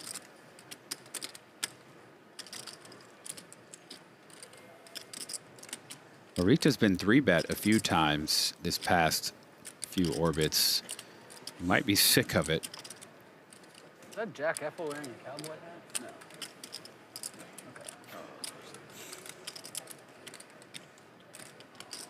These are the sorts of hands They can earn you a big pot, but this is a big ask. With 71 in our stack. I mean, the sizing is rather large, but I also wouldn't mind seeing a call here in position with a hand like this. Like you've said, you're typically not tangled up with your opponent's 3-betting range, and when you do flop, you flop hard. We did see the 10-7 of hearts hit the muck, the deuce-4 of hearts hit the muck, a 10-9 offsuit hit the muck, so it would be surprising if he does connect and make anything. Had a great shot there of Kobos, by the way. Looking over at Horita as he made that decision to call and whiff. Top pair, top kicker for Kobos, way in front. And after the large 3-bet, once they c-bet and you have 9 high on the ace-high board, even though he does have 1 heart to peel to, perhaps, you know, in his head, maybe a dream 7 of hearts on the turn, I don't think this is particularly a friendly board, one he would want to continue on if facing a bet from his opponent.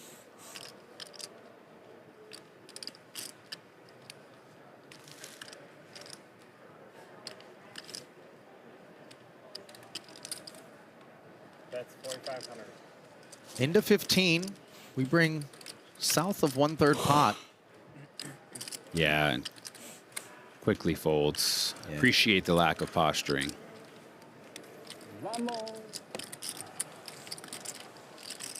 Kobos up to nearly 64,000. Your man still batting 1,000. Feels that way, doesn't it? Feels like he should have like 150,000 chips. You always finish. I mean, at the higher the level, the harder it is to get a finish. You went with Jan, Marab, Aljo? No, I knocked that motherfucker out.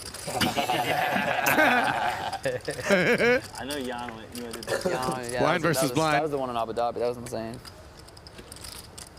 King, queen, 9 board here. It's kings up versus kings in a gutter. Was the decision. Things getting very interesting.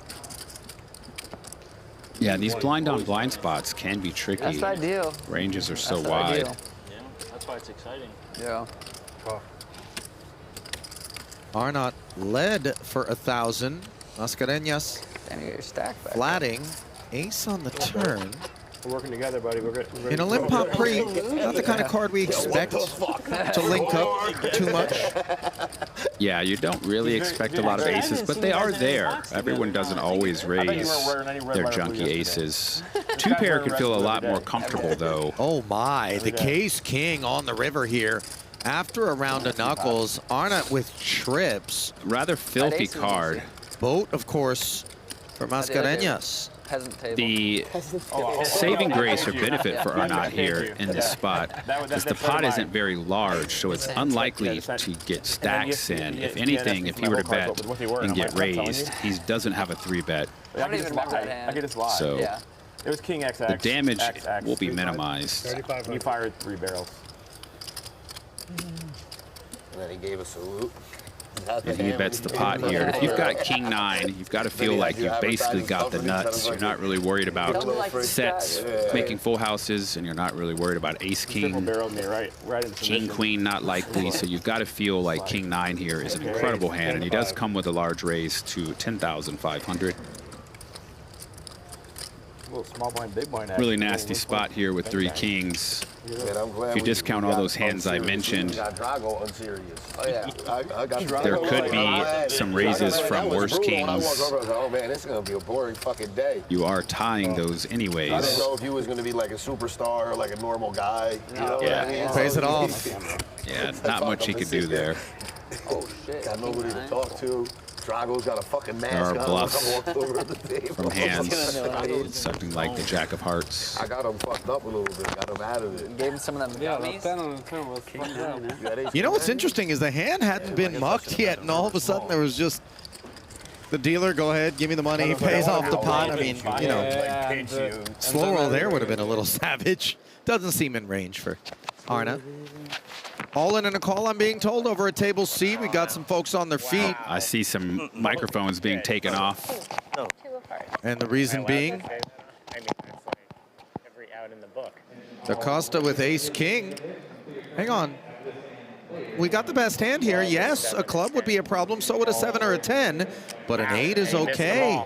Holy cow. Thank you.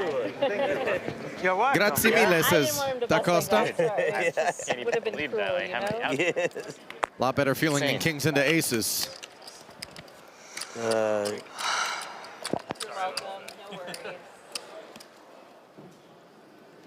Dips his ladle into the ragu. Are they heading on break? Finito. Oh, they are. Looks that way. Yep. That's my favorite time to bust. You can get out of there with no one knowing you busted. You just walk out like everyone else. Hey, I'm going to the bathroom. Yeah. You just go to the car.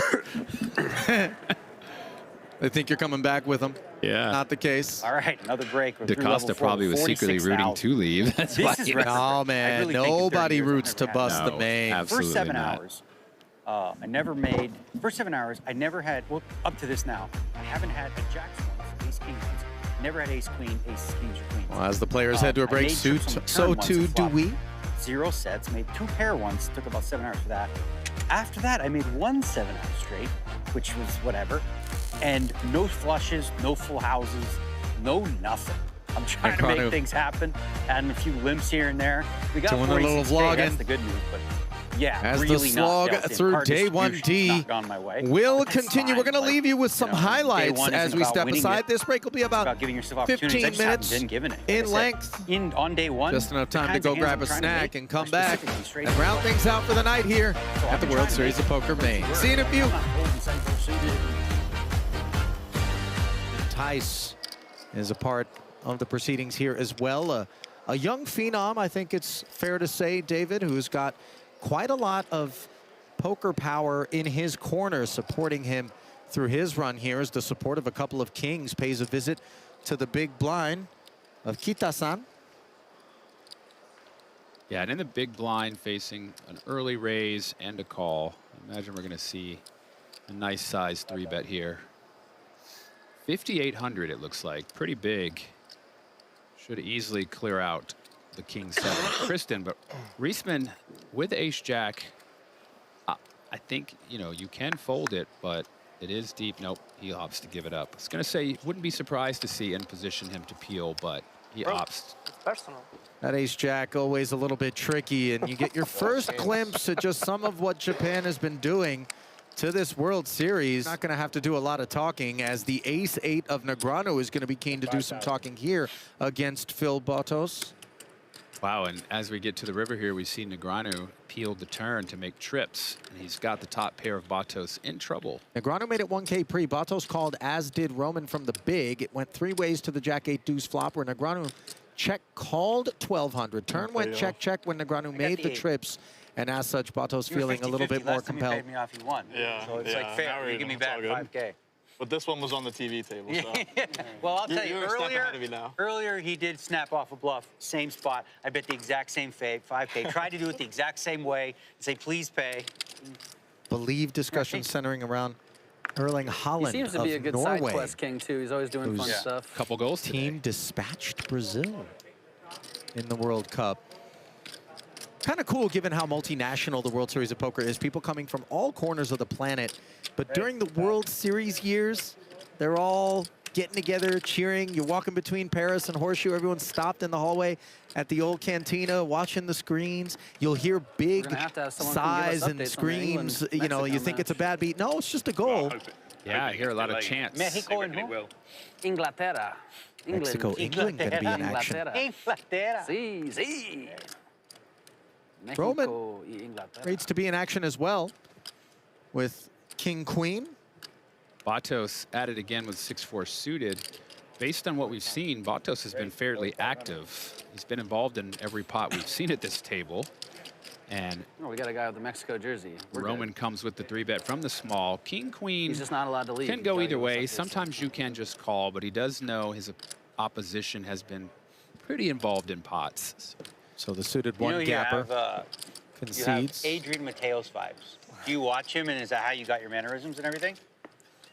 A little suited ace here now for Seiki Horita, somewhere in that Japan jersey. Hails from Tokyo originally, now lives in Shibuya.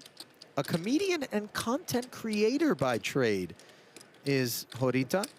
Oh, and Botos once again going to be involved here. Picks up ace-queen offsuit. Looks like he's cutting out the raise.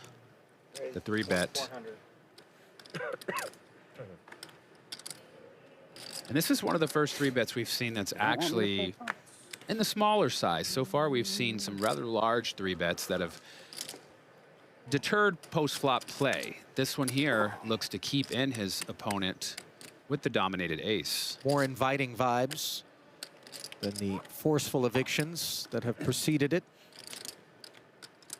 When asked who's on his rail, Horita simply said, all of Japan. And the reason being for the smaller size also, in addition to such a nice holding, is he is in position, whereas previously they were 3-betting from the small blind. So it's a little tougher to play those pots, and you're fine to take it down pre-flop. Oh, and you know, we see this from the baby-suited aces. A 4-bet to 6,300. What is the thought process behind this reaction? Behind the 4-bet? Yep, with an ace-5, ace-4, things like Well, this. you are blocking, you know, a lot of your ace-king, ace-queen, ace-type holdings. You are putting a lot of pressure on 3-bets that come from middle pairs. And when called, you do have, like, as even 30% equity against ace-queen, but against a lot of hands, you have a lot of equity, and you can flop so many good flops. I'm in a weird spot. My whole family's from New York. And by taking the New York lead, sports for almost everything. Like, I look, love you the clear out the Giants, ace-queen. Knicks and the Rangers. Amazing. How do you say aggressive in Japanese? Great work. No. How do you say in Japanese? Excellent. I'm not sure that's what Duolingo would have delivered. Real biggie. Rosetta Stone, whatever it Bengals is. are going to Madrid this year. That'll be cool. Some hands being dealt out at this table. Yeah, no kidding. Choice suited cup. I for feel like all the Kobos. international games have been kind of crap. They're not sending like Just the a Chiefs and min-raise. the Seahawks to Germany. They're sending the Jets and the Panthers. Yeah. Choi with Jack-9 suited. Flicks in the call. Yeah, you late position, fairly deep stacked. He's already up to almost 100,000, 200, 400. Very reasonable hand to call with, We bought the tickets. especially being in position. Yeah. They're real good seats. But when we got there, you had hospitality as well. So like, So you got like the club level or whatever. yeah. And then after the game, go on the pitch as well. Really? Yeah. 10-5 deuce rainbow. 10 of diamonds coming into focus for Choi, who does have position. Unimproved is Kobos.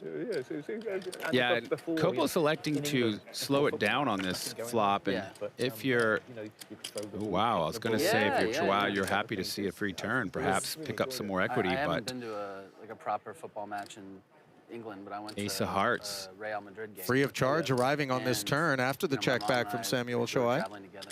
Oh, yeah, we'll get some drinks at the game. We'll get some And if Kobos opts to bet, which it looks like he does, I think everyone brought their own Samuel food. Choi will likely have to give it up No one was there with 5 no minutes pair and no real draw.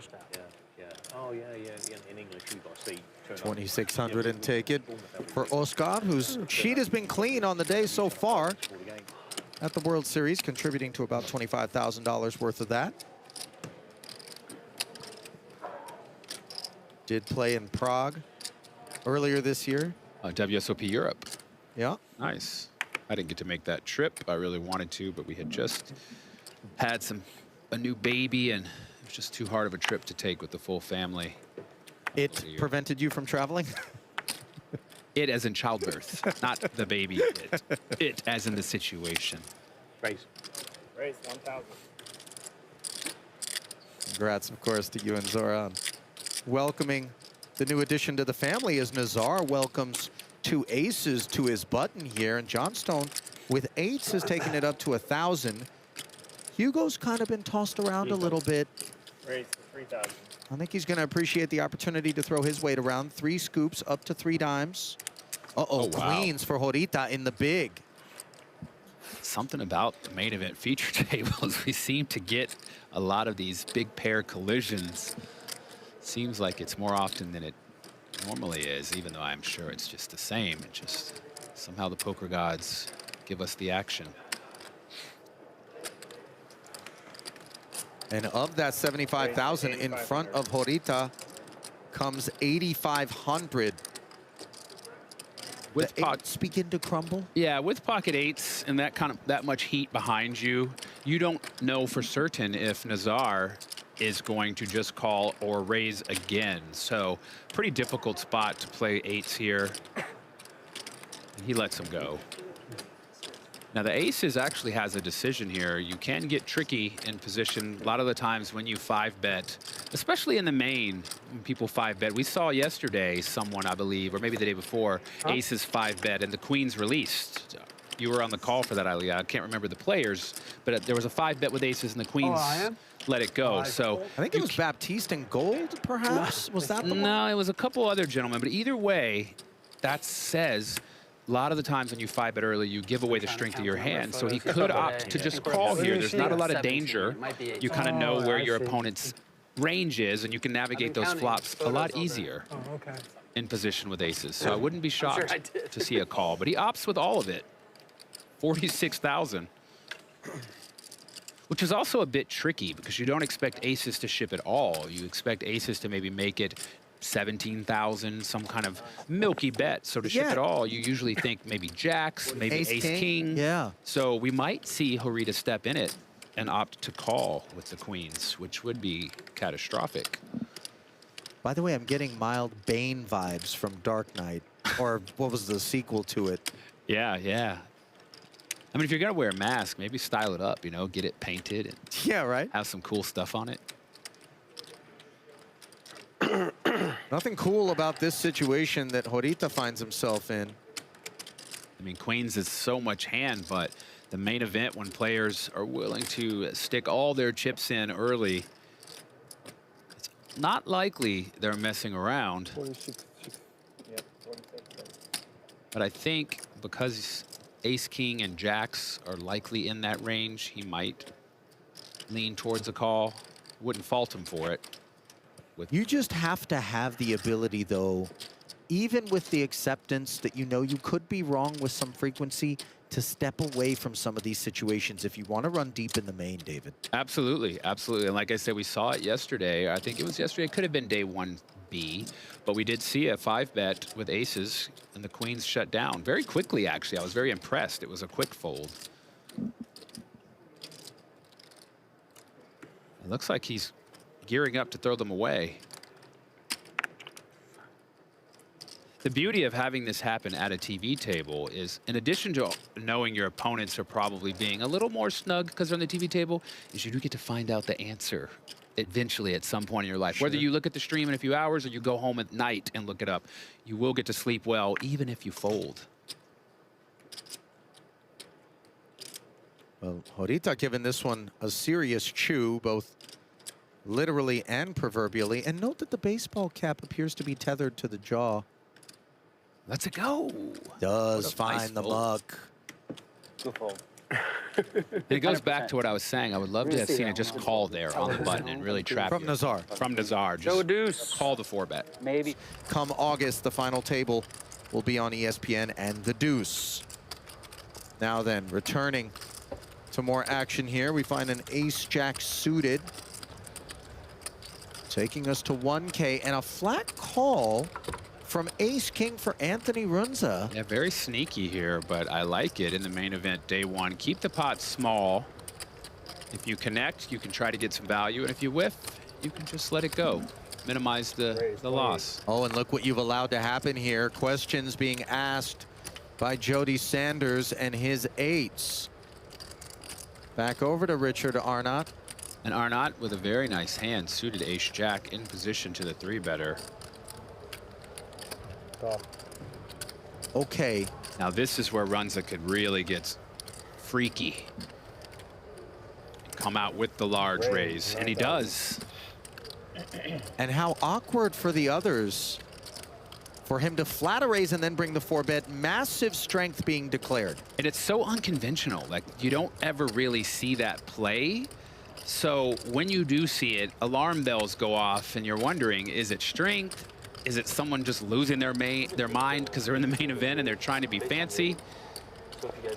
And with the confusion, he opts to call with the 8s from the small blind.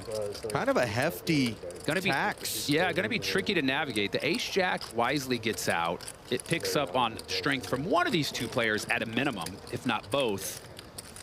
But if you've got 8s here, it's very difficult to play without hitting an 8. So we are down to heads up as the ace-jack figures it out. And would have flopped the best hand on a jack 5-5 board. Sanders looking up at 1 over, has a spade. That spade is covered. Now let's see if Runza wants to continue some storytelling with 21-6 in the middle. The answer appears to be coming quickly. Yeah, but he bets pretty small, so he's really trying to say he has the aces or the kings. He bet almost 1/7 pot. I wonder if there's a little bit of uncertainty on what his opponent's range is and what he should be doing here.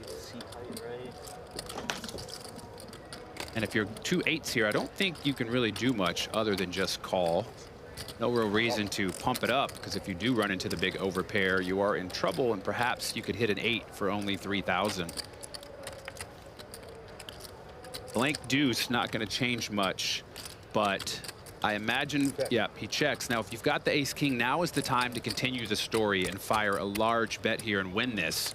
Your opponent has showed a willingness to call, so they likely have some sort of middling pair. Probably not calling you with inferior ace highs. So you need to make a large bet here to really clear them out. 11,000, a little bigger than the 3,000. Definitely puts a decision to the player with the 8s about how am I going to play the river if I call this 11,000. Runza only has 36,000 left, so if I do call this 11, I could be facing a $36,000 shove on the river.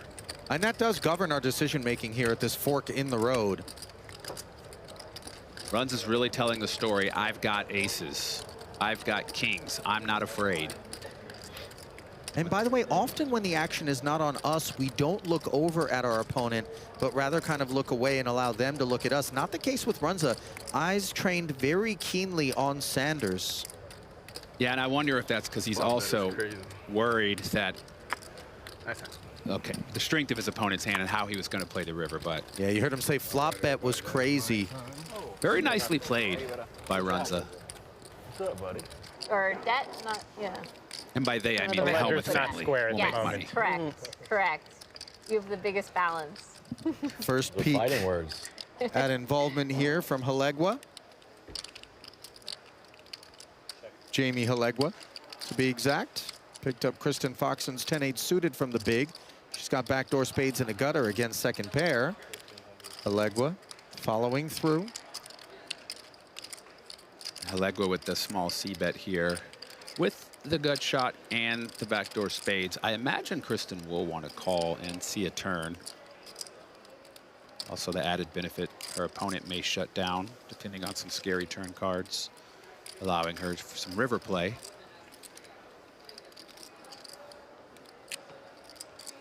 Three jacks now. Yeah, not a card she was looking for here.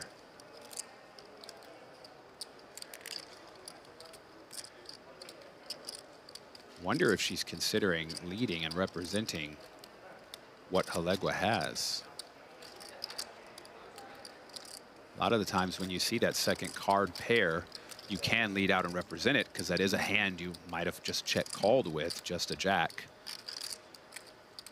Bad timing for Kristen here with that one, though. And this is all theatrics from Halegua. I don't think he has any authentic concerns about whether or not his hand is best, as tries to decide whether to flat or take it upstairs. You have a preference? I like just flatting because you allow your opponents to keep bluffing. It is rather dangerous. We see if a 9 were to roll off here, he would lose.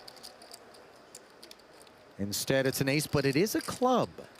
Yeah. And it's not impossible that some semi-bluffs are associated with that turn action from Kristen. Yeah, and with his full house here, jack's full of aces, he has no worry. Now he's just hoping the clubs or the king 10 or perhaps even queen jack is out there.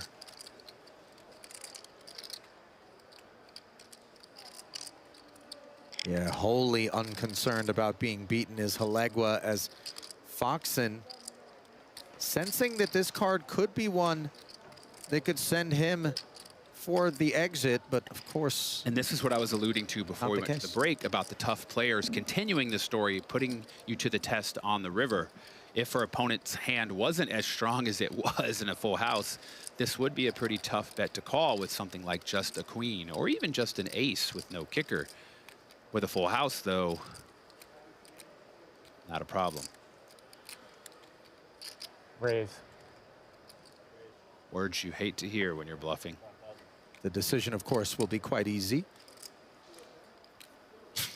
For Kristen. She knows her hand got caught in the cookie jar. Yeah. A little bit of posturing here.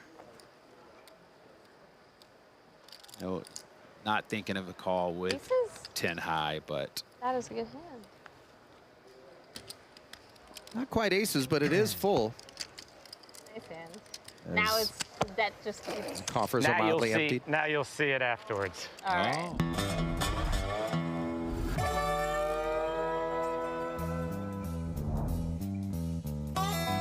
Welcome back for the home stretch of Day 1D here at the 2026 World Series of Poker main event. And while there's often talk of the Hall of Fame, that's not the only halls upon which fame is available. The Player of the Year honors.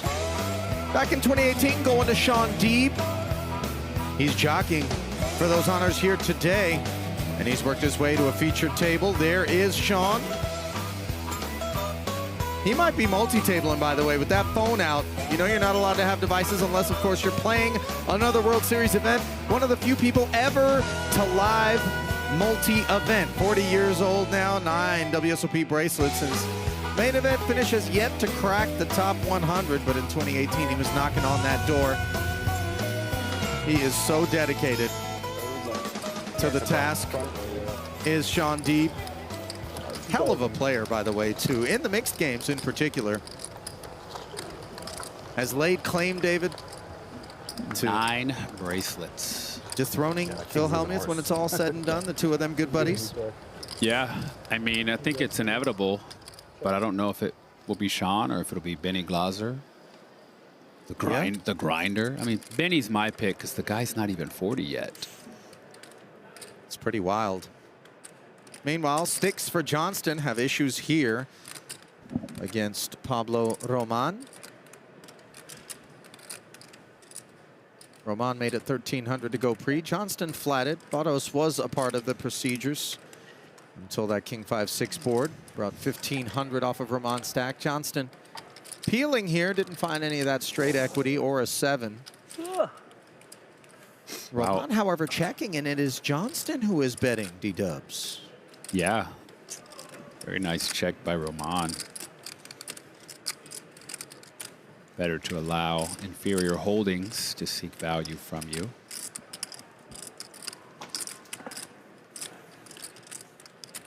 Roman with top pair and a decent kicker, not going anywhere.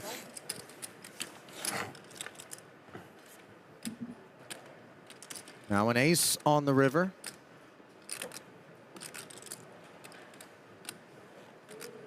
$12,000 in there. Really not the kind of card that lends to Johnston doing anything. Yeah, I mean, Roman's content to bluff catch, I think, with his king. Johnston, with a pair of 7s, does have enough showdown value.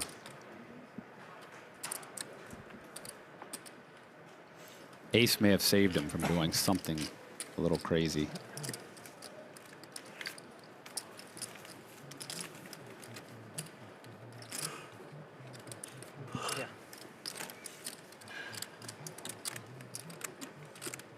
Pablo's had plenty to feel good about throughout the course of this World Cup for his home team of Argentina. All the private courses closed. So what are you supposed to do tomorrow? 60,000 in front of him. Play with the, in like regular muggles in a public course. Paiute. No, we're not driving out. That craziness.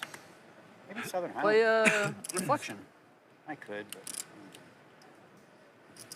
for some reason they don't have afternoon play. Like Back at it. Really? Yeah, I don't know why. So they like to close early. Here's Roman. Johnston again books an appointment. King 9 off. And not a ton of chips. Blind's now at 3, 6, and 6. 1,500 in orbit. You got a spot. You know, the main event is it. I'm not that long big a fan of that place.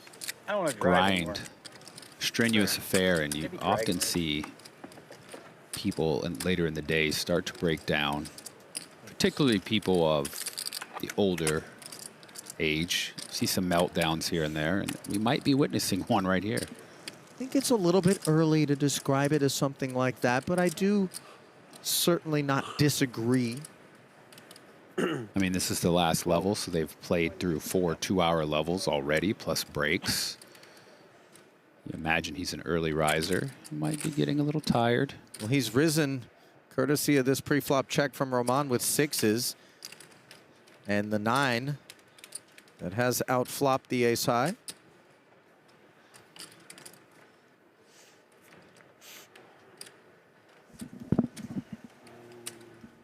Deuce on the turn.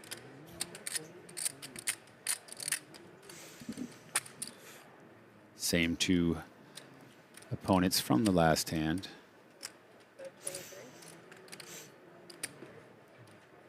If you're Roman and your opponent continues to bet here, you have to start considering they might actually have the queen here. Turns out he can't beat the 9 either, but that's not a card you'd expect your opponent to be playing like this. Most likely, didn't it? Maybe. I don't know. Because I've been playing. But I've had so Roman many beautiful hands to look at. doesn't quite believe him, Wow. thinks something might be up, and goes with call, and is rewarded with an ace on the river. Boy, that's pretty tough. Johnston's bad luck continues. Roman emerging as somewhat of a nemesis. But Johnston put himself in this situation by calling with a holding that most would not have against the open. Yeah, the king 9 off, not really one you want to be calling with pre-flop.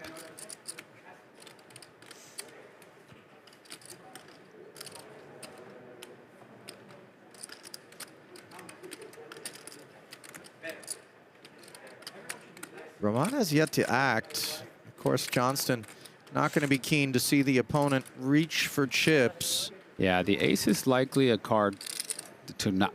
It's likely going to cause your opponent to check behind, so he's going to go ahead and lead out.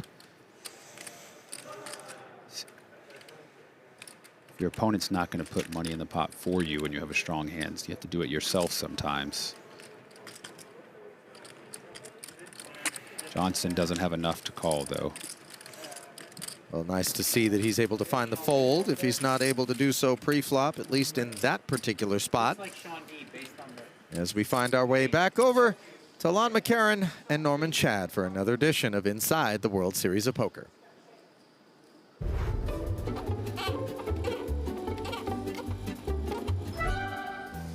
Welcome back to Inside the World Series of Poker. He's Norman Chad. I'm still on McCarron. Well, Norman, only one level remaining here on day 1D. Hey, folks, if you are within the sound of my voice, I urge you to run. Don't walk. Run to Paris, Las Vegas right now, because you have only 2 hours left to plunk down 10 grand and register for the greatest tournament in the world. Actually, Norman, players can come in and register on day 2.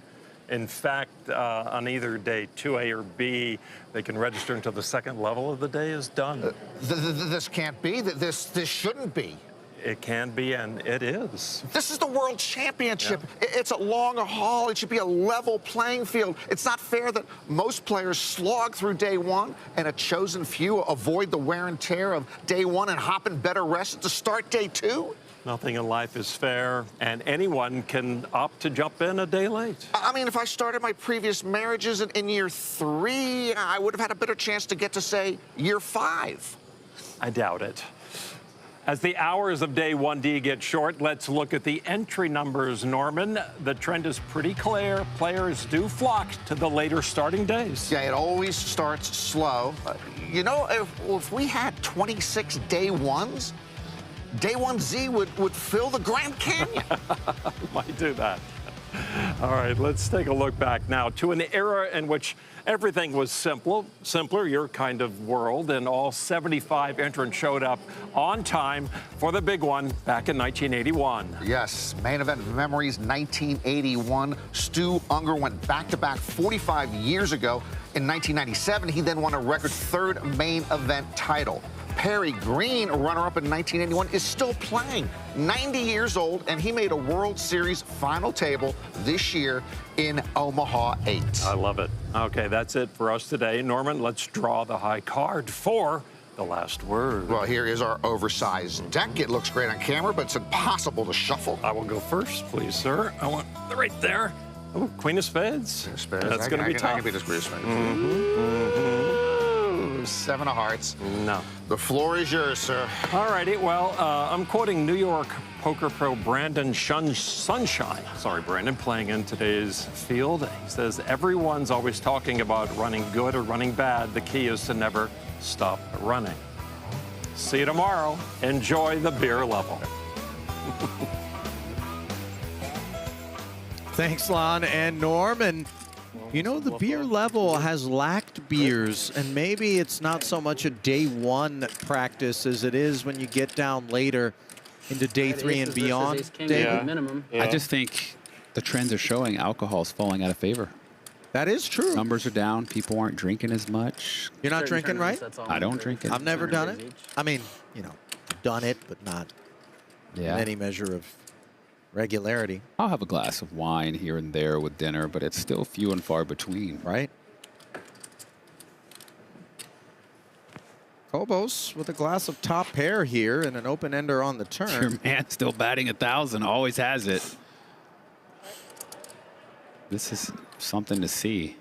He was the razor pre-flop rather to 1,200. Roman defended his big, found a 4 on the flop, check called 1,600, turn went check, check. And now an opportunity here for Kobos, who took that bet check and presumably bet line. So look for value. 3 of spades, very inviting. Thank you. And with top pair here, yes, I was going to say you have to seek value here. Oh, we see what's going on his neck. It is a covering. Pulls it up for this 5,000 chip bet.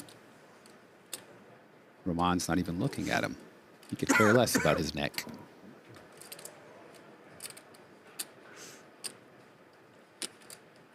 Trying to see where the bluffs come from. Possible missed diamonds. Maybe some kind of king, queen diamonds. Maybe an ace 10. There are some bluffs out there.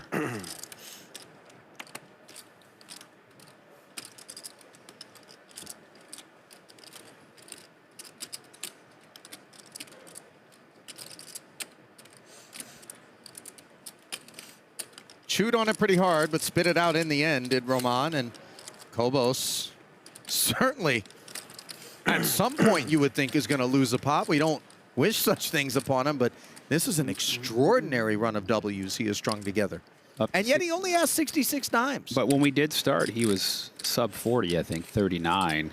And there haven't been very many large pots at this table. So to climb from 39 to 66, little pot after little pot, is quite the feat.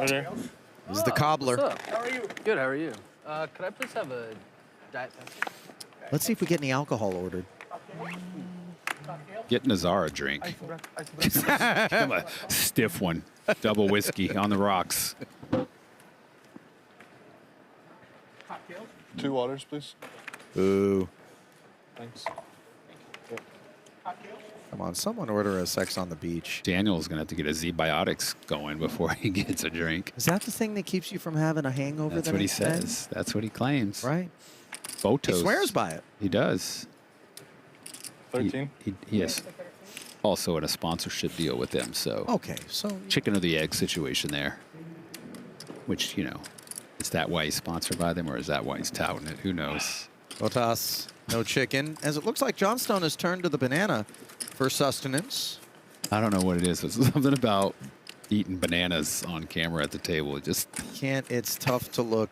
It's a rough look. You know what I mean? Like I raise chomp, just bite the banana. It's not quite Voss water, but the Caesar's water will do. Works, buddy. Lake Mead water is fine. It's not that bad. It's the house. It's the horseshoe house water. Yeah. Is Danny giving himself a sniff test here? Is he working with some of that all-natural deodorant? Because that stuff doesn't really last all day. I don't know. This is a silly thing to get tilted about, but when people are like, "Can I have a Fiji?" Like instead of just saying, "Can I have a water?" I just. It's such or a like cool an looking Aria, bottle. Like, can I have a Panna, Aqua Panna? I'm like, listen, the Panna is objectively it is, better. I guess. People have water tastes, Ludlow? What do you mean? You just don't want the ordinary run-of-the-mill casino-branded water. Nothing I wrong just with think that. if it comes out of a glass, it tastes better. The stuff in the plastic. The boss in the glass is my favorite. Oh, yeah. Ace 8 off, not our favorite, but certainly worthy of defense. And in front of Kobos, could this be the pot where Oscar fails to take it? To use a Like, what phrase other you thing use, can there you, are like, come up and watch opportunities. for free, like, that you, like, watch guys on TV? 71% of the time, they will not chop really this many pot. things. I mean, it's pretty cool. And that was one of the cards that leads to it. Unless someone folds, this pot will be chopped. Can't imagine against the pre-flop opener this sort of turn card invites Ludlow into a barrel, and sure enough, he I treads totally lightly. agree.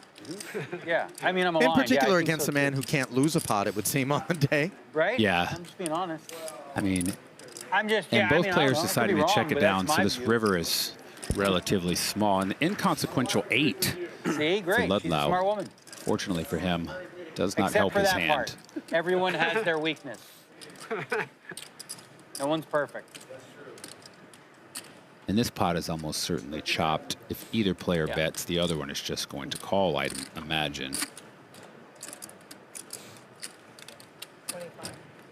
Well, there is the barrel. 2,500.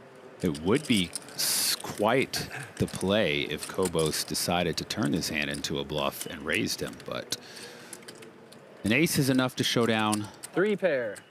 Would hate to make a misstep and run into a 10. It's a split, right? Well, you have to turn your hand over first. But Yeah. Yes. Once you show your hand, it is. It's a split with his card still down. You ever 3 pair folded beats one that was a chop and then I had a guy in immediately high school realized think it? that was true. I haven't ever immediately realized it. I can't say I haven't ever done it because who knows right. the Stud. I mistakes had of 3 it. pair. I had aces up, Hold on a minute. and he I wouldn't got bet. 3 pair.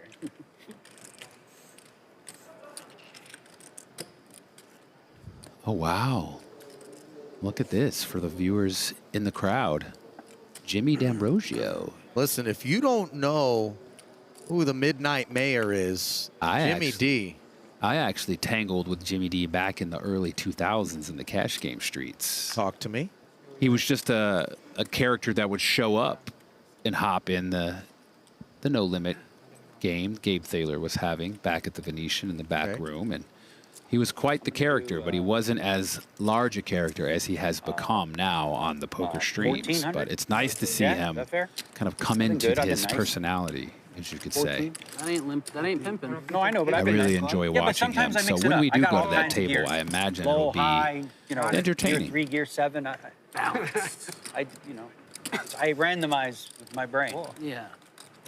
Negreanu here coming with a raise this time instead of a limp with the ace-5 suited. I call. 14 is the bet. And Ben Ludlow with a very nice hand in the small blind. Just remember you did this to yourself. Yeah, I understand. Here we go. Heads up. Nazar shaking his head as he folds the big blind. Do the best and me. I feel your pain, brother. It's emanating through the TV. Oh, 100%. And through those rose-tinted glasses, Ludlow looks up at an open-ender. Negreanu has a heart cooking. Maybe some backdoor wheeliness. You have 7s. 7s. Certainly in the realm of what I could have. Okay, I'll bet 1,500 then. Okay. If you have 7s, I'll bet 1,500. You should have said 1,700 then. For sevens. I have you on 7s or 8s. Not that I can beat that. I mean, obviously. Right. Just saying. That's kind of what it looked like. But I'm wrong because you have a queen. Never mind. Sorry. Yeah, but she has a queen. I'm telling everybody. No, I mean, they're all here. They can tell. Home game vibes. Ludlow peels. All right. Bet your king. You might have ace king, actually. You can bet ace king again. No, I'm not betting ace king now. Not after that. Ooh. Queen came in. Queen came in. Now, the question is, do I go small or big? I think Ludlow knows Daniel doesn't have anything based on the turn, speech play, and check. I go small. And just I'll tell you, I jack have my high, he's hand going to of the have to day, go which is, for it. Nothing. Okay. As I have nothing a lot. Yeah. I've had nothing. No hearts, no ace, just that. Nothing. Daniel may have Take it. talked his opponent into betting that pot. Jack high beat, but if you had 2-11 in progress. He did say Jack high I beat. You said Jack high beats you? No, I had it beat. Oh, okay. That feels good. There is a world where if I Daniel have my doesn't nutting again. put him on a queen, he might have not got the moxie to make that bet with just Jack high. It might have just checked it back, thinking Daniel will sniff this out. Sure. But knowing Only go Daniel up will from trust here. his own read, Let's go to round he of had no PLO. choice but to go for it. Careful We what need you a wish for three-card there, Ben, game with asking some for a round of PLO. That's your 100K PLO winner in Negreanu. I think pineapple would be great. Good game. We've seen Harita before with 8-9 suited. Under the gun here comes with a raise, and Negreanu with a decision actually just gives up ace-jack to the under the gun raise. An idea to be collected. 2 10s for Shohei. Collects a call. Roman with king-jack.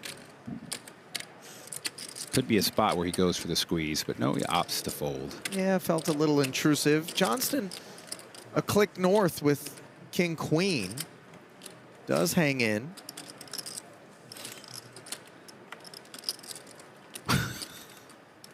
I mean, Nazar is having a day. Every fold, the head shake into his hand. I mean, I've been there, man. I've been there.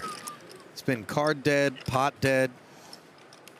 The stack's heading toward dead, just 22,000, but do not give up hope. 8-7-4 top pair for the pre-flop raiser, and he's proud enough of it to deliver a C-bet over pair for Shohei. And he doesn't expect there to be a lot of overpairs out there behind him. You know, you block the 9s. Jacks probably would have raised maybe even 10s. So he's got to feel quite comfortable with his 8.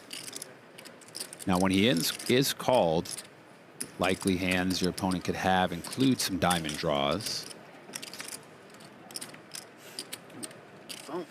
Deuce on the turn. And that card doesn't change much. No, that's masonry right there. He might want to bet here to deny equity to the mentioned diamond draws, but he also could consider checking to sort of induce and keep the pot small, but Harita is not a pot small kind of guy, it seems, and goes with 1/3 pot. Shohei. And against the under the gun raise, Shohei content to just call in case he's up against a larger pair.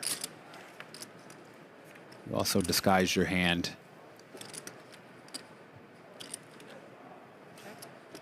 King rolls off. Now Harita slows down. And Shohei snap checks back. Peers over. 8s aren't going to cut it, sir. Kamsahamnida, says the man from Seoul, Korea. TRGR. The rich get richer. That's right. You remember. Boy, we had a good time shooting that Game of Gold show out in South Korea, didn't we, David? Did you get a chance to go over to Mingles, that restaurant? No, I did not. Oh, man. Missed out. You know, it wasn't part of the World's 50 Best, or I think 2-star, maybe even 3 now. But I remember after the meal, I was like, this one's headed there. I went to Born and Bred and had an absolutely outstanding meal. Ooh. You get the meat sweats after a day of Born and Bred, that's for sure. Omakase beef. One of the quiet goats, Tony Gregg, out there in the field. Living out in Hawaii. Always living well is Brandon Adams. Not far from a button down, generally speaking. Okay, Brandon, the stare is weird. Look away. Benny Glauser. Never far from a bracelet, it seems. As he picked up yet another here this year in the PPC. Jungle, not in costume. Yeah, where's the angel costume, buddy? You have to play in that if you come out in that. Your day one is required. And there's a peek at some former main event winners on that list. Down toward the bottom, Ryan Reese and Hossein Insan, along with Chris Moneymaker, Varconi. Joe Hashem, however, 123,000 in front of him, and Scott Blumstein. Top of that count. I'll call that big raise. We're over 8,000. In total entrance, under 4, however, in remaining combatants here as we draw deeper into the evening on day 1D. Drawing up a flop of king 10 deuce, which is an action one, given Negreanu has hearts and Shohei has top pair. Never mind the middle pair of Horita and the Broadway gutter of Johnston. So the this was Negreanu limp, and then Shohei clicked it up to 1,200. That was going to be my question. And the ace-queen just called pre-flop and now gets away with the gut shot. Jack would have been a bit of a dynamite card considering Shohei has king jack. And Negreanu with the flush draw here, definitely not folding. No shame in folding. No, I can't. And now a gut shot added to the stovetop. Negreanu checks again. Wow. Shohei doesn't turn up the heat, and he finds the jack on the end in heart form. If the ace-queen had stuck around, this would be awkward. Negreanu with the flush, 11-7 in the middle. Possibly a misstep checking that turn, allowing Negreanu to draw it this two-way draw for free. You're not suggesting that he would have folded the turn? For a pot-sized bet, he probably would have to, Shadow check's no good, with huh? only 38,000. Wow. Fold. You set a jack? Wow. You don't set a jack. I have a set of jacks. At least 2 pair. King I have jack. a set of jacks. Really? No. Wow, that's an impressive fold, and very quickly he made it. That's good. Tell you what, a very unexpected one, but read his man for hearts, or better than king jack at least, I had a and did flush so one. correctly. First flush. Good river. Expect the unexpected out there on day one of the main event. Expect, however, for us to stay the course through the 8th, 5 to 11:30 Pacific time, 8 to 2:30 Eastern. Then we pivot to day and night shifts, 9th through the 13th, and of course August 3rd through the 5th. We move on to proper ESPN and ESPN2 once again. Certainly nice to have the World Series of Poker main event back in its rightful home. That's where it all began. You know what I had? Flush. So I was right. You were right. Good read. No, I hit my 2 pair. Remember I playing the was a final wrong table jack. out on the stage in the bet Penn like and a Teller little bit, Theater but at the I Rio? Maybe. I was a little Under greedy. 5. Back when? Under I was a 5. little greedy. Before Even that, if you have inside the very- halls of you're gonna Binions, bet, even you on can bet. Fremont Street, outdoors once upon a time. My table was there. You guys were outdoors? There were some out there. I was at one of the ones that were up against the door that the fire marshal shut down. I was then forced to vacate the table while the level continued, put my chips in a bag along with my table mates. We stood there looking dumb with a bag of chips, waiting to be reseated into the tournament. Eventually, the tournament director, Matt Savage, realized, okay, these guys need to play. The clock's not stopping. And we crammed in 11-handed at tables. And I played a little 11-handed hold'em at the start of my main event. Oh, my. 2004. Well, he cooked up a solution at the end of the day as the fire marshal looked to cook your experience. And look at this. Poor Nazar finally comes with it. King Jack with a raise and gets 3-bet from the small blind by Horita to 6,500. And unfortunately, he's going to have to shut it down. When is he going to detonate, David? I mean, and I wouldn't fault him. It's just been so frustrating. It might be here. And it would actually work if he just fired it in out of frustration, all of it. I don't think the ace-8 could continue, but... Oh, I thought he was about to jam it in, but he's mucking. Poor guy. Core Specifically temperature is rising courageous. in the Nazar reactor, my friend. Courageous to 3-bet the guy that's been folding everything end up with 60,000, when he finally comes with it. Well, let's Just see. ace-8 off. If we can let him cool a little bit, as we'll be back in 2.5 with more from day 1D of the main.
Day one of the World Series of Poker main event is not long for this world as 1D is in the home stretch.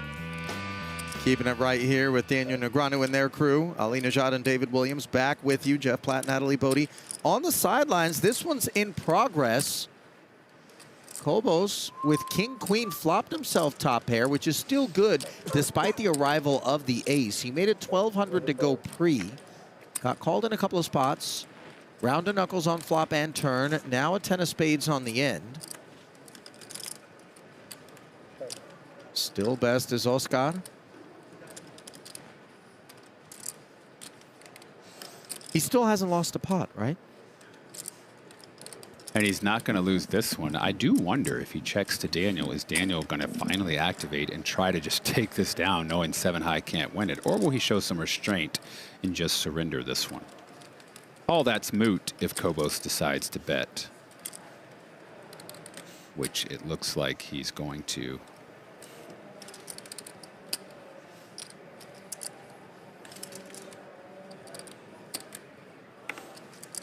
Said 900. 900. 1.5 big blinds. Big. Can't even get paid that. Makes you wonder if you're going to bet 900. Maybe why not check? Try to see if you can get your opponent to make a move. Perhaps, whatever he does, he's never making a mistake. But perhaps he didn't want to face a large bluff Sure. with an ace on the board, 2 spades on the board, and just having a king. I wouldn't color those up.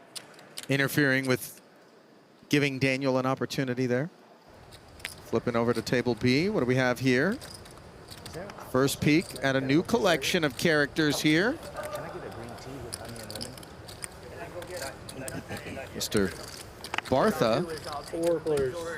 Lazar Bartha comes with it. The King 9 of diamonds, early position. 8-7-4 flop. Deep. 2 overs and an open ender. Leads right into this field for 3K. Bartha steps aside.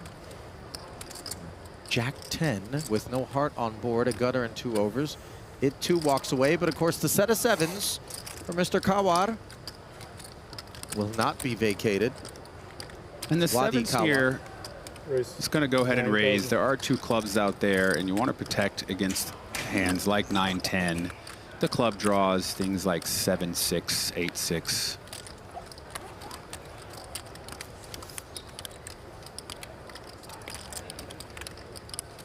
Draws to the nuts are things that we like to be in possession of when we're playing deep stack poker. Deeb does cover. And Deeb calls here, knowing that if he does hit, he likely can get full stacks in. If he's going to hit, it's going to happen on the river here. Dry looking 3. Yeah, that 3 shouldn't change much. If you're Kawar, you're likely going to put a lot of chips in this pot right now. It's unlikely you're currently beat by whatever Sean has, and you'd like to get value from his made hands and charge his draws. 13,000 if you do, Mr. Deeb.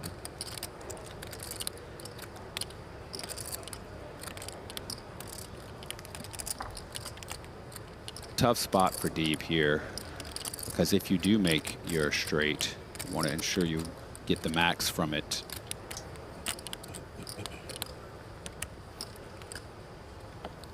Wow.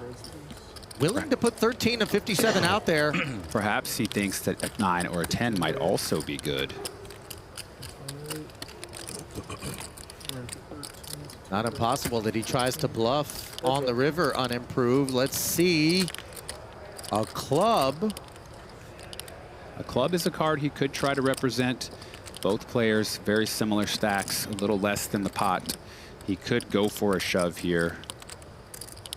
Got that 10 of clubs. We can close our eyes and imagine that 9 is not a spade, but a club. It is unlikely his opponent was betting clubs unless they had something specifically like the ace-7 or maybe the 9-7 of clubs. And that's obviously on Deeb's mind and a big key to whether or not he wants to jam, which he does. Right, yeah. Like I say, it's unlikely your opponent has the clubs. And now if you're Kawar, you're faced with the choice of Was he drawing at clubs? What was he calling me with? As played, it seemed like he had a draw, which we can see he did.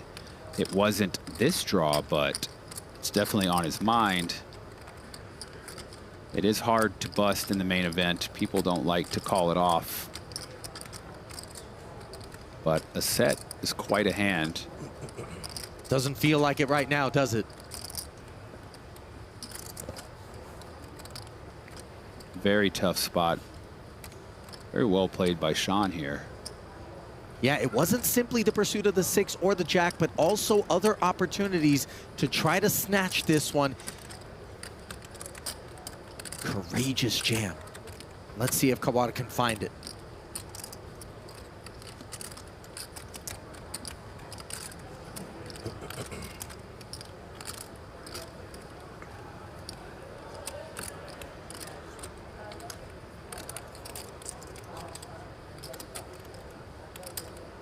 What else can you beat that is not clubs that would play this way is what he's trying to suss out. Would he turn 2-pair into a shove here? Will he find the busted straight draw as a possibility? This pot is so big, if there are bluffs. He folds it. Yeah, it's difficult because if you can find any bluffs, then you have to call, but there's not very many bluffs other than specifically this 9-10, and it's not likely they called the turn with just 9-10. Well, excellent work there from the man in the Player of the Year hunt as we send it down to Natalie for a little work on Sean. Sean Deeb is taking a different approach than the average person who sits down to play in the main event because he cares more about the Player of the Year race. He's currently 3rd on the leaderboard. He's trying to win it in back-to-back years. He told me, I'm trying to punt every time I put chips into the pot because it's more about the Player of the Year race for me than individual money. Well, why don't we hear it from Sean himself?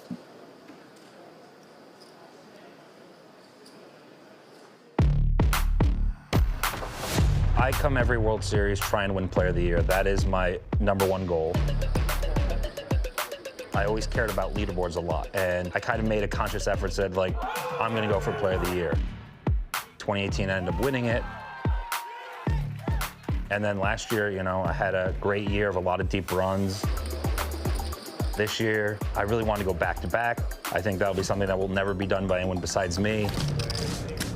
If I break even and win Player of the Year, I'm happy. And getting to 3 before, you know, Daniel gets to 3 is a nice little competition.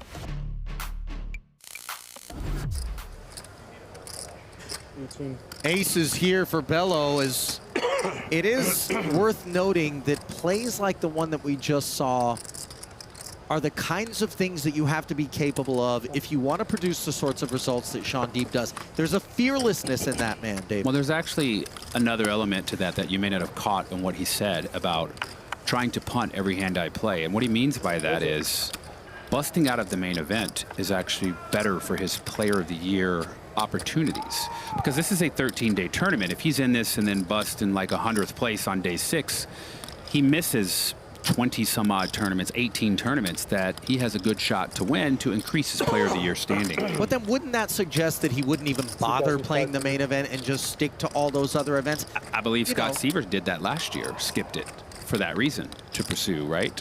Or 2 years when he won the 3 bracelets, I think. Well, we Either skipped way. to a peek here post-flop at Deeb with some real issues. Sitting on top pair. Chris Bello has him cooked. And in the cauldron he remains.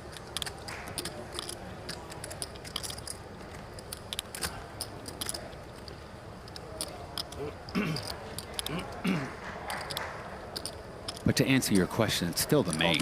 And you don't want to sit out the main, especially when you can just go in blasting and either build a big stack or go play some other events and chase Player of the Year. You know, I do think, though, absent even that Player of the Year consideration and maybe a desire to take a more high variance approach, that last pot was a find that Deeb's going to make. The river play, yes. The turn play was a little sus.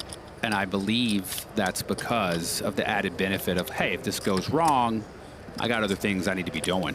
He could be very dangerous in consideration of that kind of unencumbered disposition here.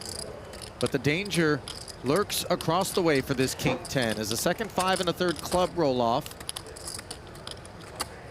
All right, it's your time to shine, Sean. Do it again.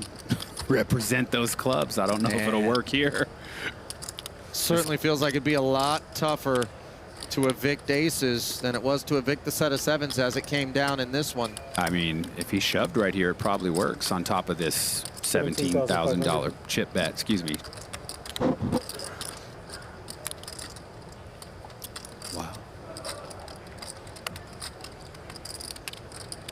The story being told is quite clearly that King 10 is no good. Yes, his opponent has showed a fearlessness, just continuing to fire quickly.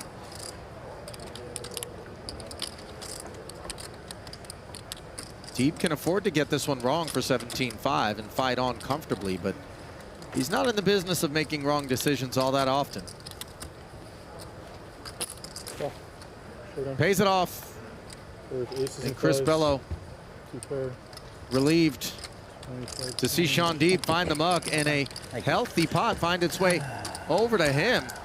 150K plus and a chip lead here at this table for the 46-year-old Texan, an insurance agent by trade with $170,000 in career live earnings. 3 cashes at the World Series of Poker.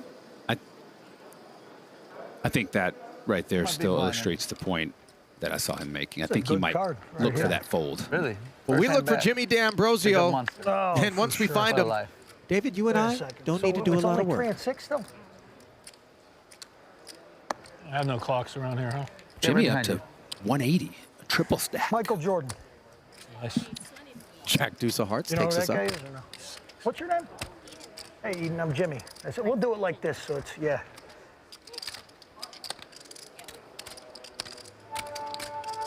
Black nines for Bobby Williams. Robert being sheriff again. You don't even, I wish you saw the hand I had the last hand at the last table. Big one. Yeah, would you, you could just tell me. Come on. Ace queen. You're so scared to play flops with me. Any 4X. spade? Any spade?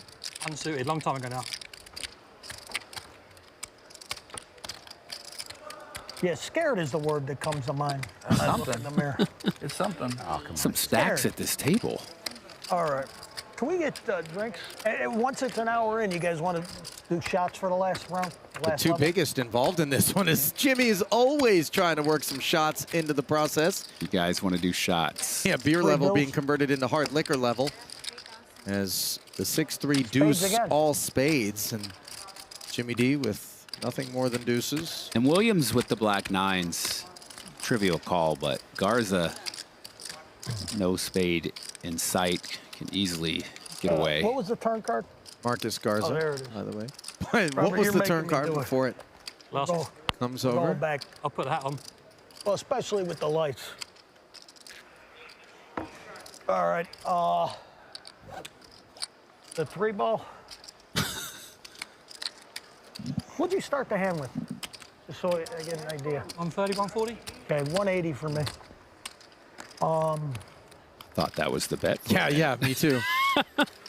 Into 13-8. All right, he does come off the gas. I think you got 2-3, so I gotta be careful. Everyone's got at least 2 threes here. Williams got 2 nines to go with his. That's 4K. Or maybe I got 2-3. And Jimmy with the snap call with just the deuce and a red jack. Guess he's putting his opponent on some overcards with just a spade, thinking his deuce might be good. It's quite the neck tat, by the way. Did you see that on the back of that gentleman's neck?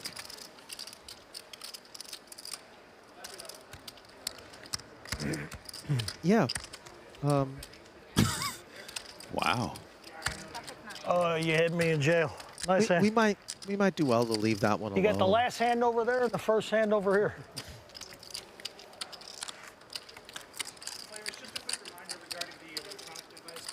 Jimmy D leaving things alone. Williams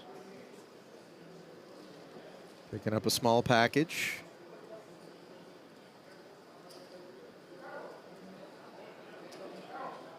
A look about the room, and we find Ben Yu out there operating. On fumes. Yeah, 11,200. Class has not been in session. Still almost 20 bigs. Enough to do some magic with. Nachito. Jose B, as we called him growing up. 73,200 for him. There you go. Get behind the lentes. He had an amazing mullet, too, back then. I don't remember. No, you wouldn't. Old Nacho with the mullet. This was before you. We were kids. I've known him since we were teens. Magic Streets, right? Yeah, yeah. 121,000. A little bit of sorcery, perhaps, on the day for Pearl Jammer. Oh, there's the T-shirt. Never far. I like when people lean into their nicknames. Sure. Ooh, Young Phil. Run good on the shirt and run good in the stack, it would seem. Wonder how many rivers he's been betting. Looks like 91,000. I wonder if the most of the Helmuth clan. Hang on. It's all over, baby. Out of here is Scotty Wynn, former main event winner, day 1D. Couldn't find the bag. Ooh, with the fresh pair of Jordans on. I like it, Scotty. Fours. I just want to return to kind of the last time you and I talked about Scotty. You said he had a hippo. A pet hippo? Oh, there was more. There was more. We'll come back, but Negreanu's finally got aces. A poorly timed ask for more from Pablo Roman. Oh, no. And Negreanu, one of these guys that very comfortably will trap with this hand. Yeah. He might be, he's counting his stack size. He might be deciding his stack is in a range where it warrants a 4-bet. But he is definitely capable of just calling and trapping his opponent. Very comfortable playing post-flop. A lot of players are afraid of that with aces and opt to 4-bet due to make it easier for them so they don't have to be in the unknown waters with a powerful hand. Not Negreanu. 10-9 deuce all diamonds. Negreanu very comfortable here. Overpair and the nut flush draw. Roman links up with Nina. Yeah, that ace of diamonds is quite a nice card to have if you're Daniel. Not worried about too much. Pablo does well to check back. Mouthful of cotton on the turn.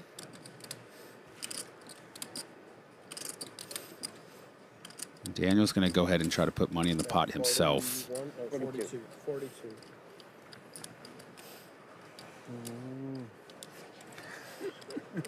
Let's see what Roman deuce of does. diamonds didn't hit the river. With just middle pair and no diamond in sight. You got it now. Wow.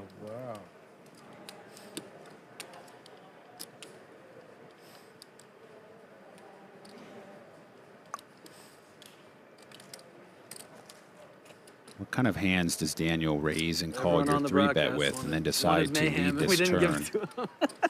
Could it be something like ace-queen with a diamond? King-queen with a diamond? Huh? Or even some queen-jack? Daniel's activation Yeah. does bring a call from Roman, and now the river brings another relatively dry-looking 5. Sure, some ace tray arrives, but I don't think either expects that to be lurking. Certainly not Daniel, who blocks such things. Yeah, Daniel's fairly certain his opponent's hand is not better than one pair, so he can bet the aces comfortably here and seek value, trying to get paid off by something like ace-10, king-10. Maybe even a pair of jacks, like a scared pair of jacks without a diamond. Or queens without a diamond, are the kind of hands that his opponent could have as played, that played cautiously.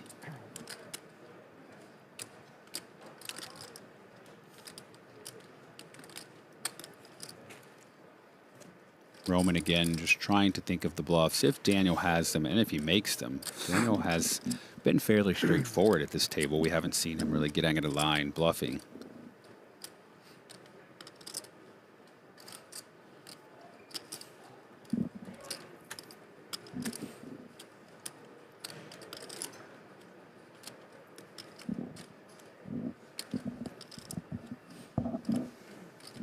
Roman looks a bit curious here. We know that our check back on the flop does invite Negreanu to do some leaning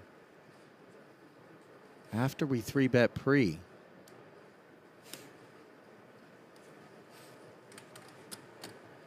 And the longer Ramon tanks, the more comfortable Daniel gets.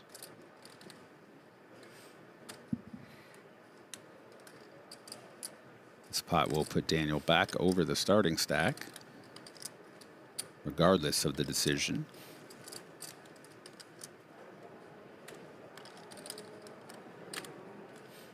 I believe. Which way you leaning, Dave? You know, he did find a fold earlier in a similar spot. I've been impressed by Ramon's play. And he finds the fold here as well. Yeah. Never bluffed it. Impossible. Okay, I was incorrect. Daniel's at 51,000 with the fold. You have jacks? Jacks. That's what I said. He was seeking call with value jacks? from. You lose with jacks. I have no idea what you had then. Taken. The more they zoom into it, the more it looks like a bath mat with a zipper. I would love to step out of a shower onto that hoodie. With Daniel in it? Definitely not with Daniel in it. Just that's my boy. Daniel waiting in your bathroom. Like when you eat sushi off of someone. Yeah, yeah. Wow, look at this.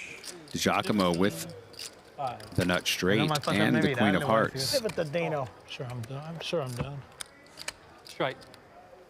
Well, able to find a call Too far away to see. and not be entirely bothered is Bobby Williams, just given the depth of his stack. Quite bothered would be Mr. DiGiacomo, Dino DiGiacomo to be exact, or an ace or a 10 to roll off here and fill up Williams. Feature table where we gotta wait 30 seconds for And McKeon, of course, There you go. lamenting Right. the pause. Former main event winner there. Robert's got some chips to spare. He can-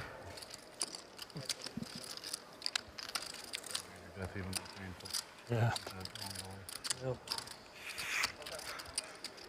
Hello, turn.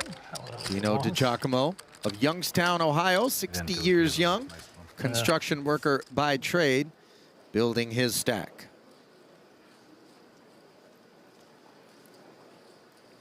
Well, that's because it's so slow, so he has to go hard. Right. Chris Bello, Like the other ones, you can like throw it there. who got paid by Sean D when he had aces, is a caller against the open It's good for bad dealers. from the two jacks of Tianhang Zhang. 1,600 ahead. So a 7-deuce-deuce board. This one rates to end uneventfully. Check.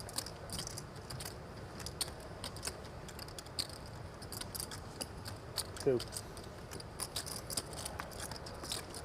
Out comes a comfy C-bet of 2K. Okay. Oh, peel now from Bello. With the overcards and no club.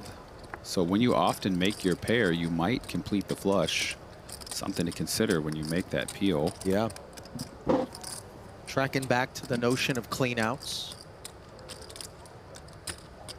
Second stick, putting 2 pair on board. I was going to say board double pairs, and this is a card he could represent. He would have just called with a 7. Feels the same way as you do, David, as he brings 5K into 8,400. Don't think the jacks are going to go away that easily, but it definitely puts them in a peculiar spot.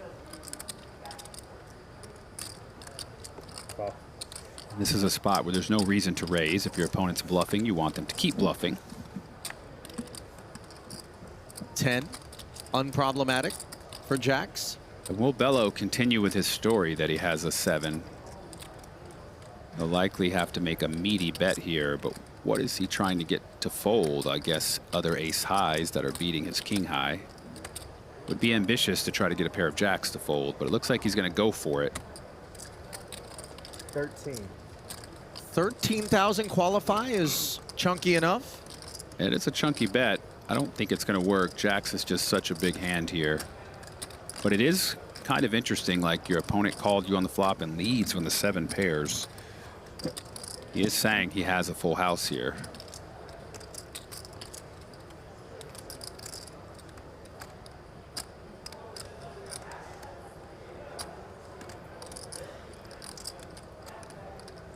This is a sort of confusing bluff. When you try to think about the bluffs, this isn't one you're going to arrive at. The random overcards just turning into a bluff on the turn. So now the next question is, would a flush draw suddenly do that on the turn? But it looks like he's going to look them up. Good call. Good call declared, and a good outcome there for Tianhang Zhang, who works in stock and asset management, and certainly managed himself well there, did the 36-year-old who lives here in Vegas and lives on here on day 1D. Stay close. We'll be back in 2.5.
Last level of the night being worked through slowly but surely here inside Paris, Las Vegas. Day 1D coming to a close. And as it does, we look back on a young David Williams who, absent the papoose, actually played a little cards with young Liliana. Yeah, I had someone pass her over the rail in the tournament. The dealers were like, sir. I was like, no, it's fine. It's fine. Trust me. We're good.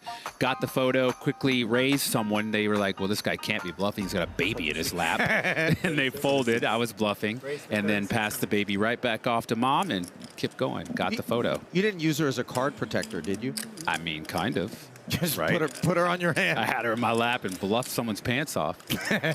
How old is Liliana now? Lily. Lily's 15 now. Wow. Yeah. And that photo was over 10 years ago. No, she wasn't 5 in that photo. She was a baby. She's 15. Over 10 That was years ago. 15 years ago.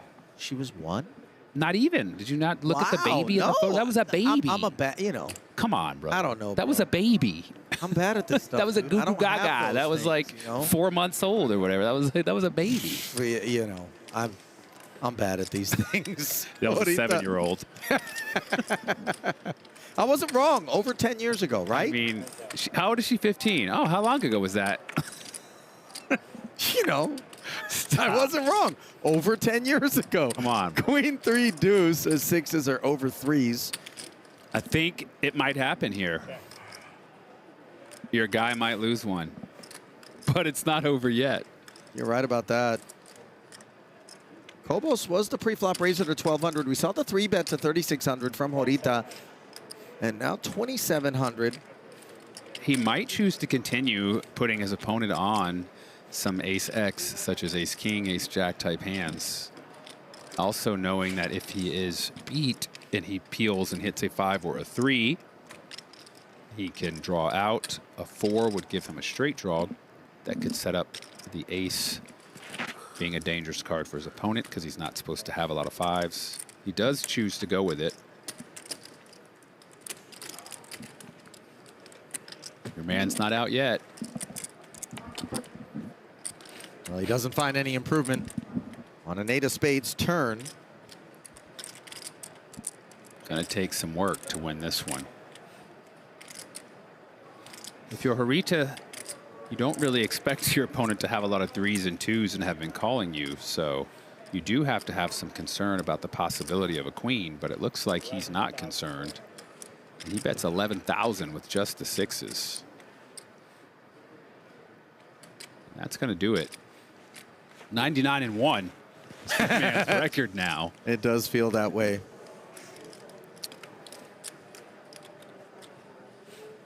Power poker from Horita with those 6s. Fearless, not afraid of that queen.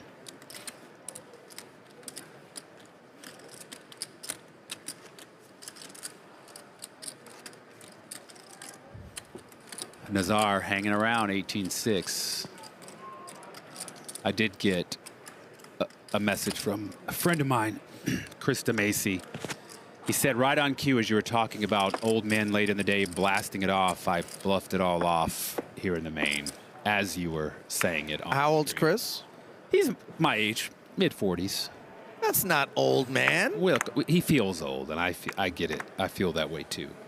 I did, not anymore. Now that I've been healthy, I feel great. Yeah, you've actually wait. Ace queen into the bin? Oh my goodness, and ace king lurked. There is that no. Has to be a graphical error. There is just no world where Roman just folds ace queen under the gun.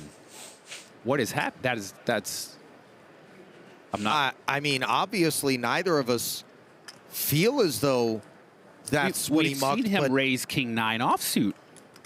Speaking of Daniel Negreanu with the king 9 offsuit.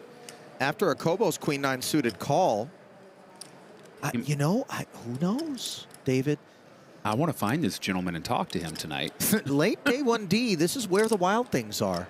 And Daniel picking a bad time to get frisky to attack Ludlow, who he imagines opening pretty wide, and Kobos is flat. On the button. Juicing it. Yep, blocking some ace kings and kings type hands, as we see. Now, there was just an ace of clubs in that hand. I'm going to have to rewind and look at this, because that was ace queen that showed, but it doesn't make a lot of sense.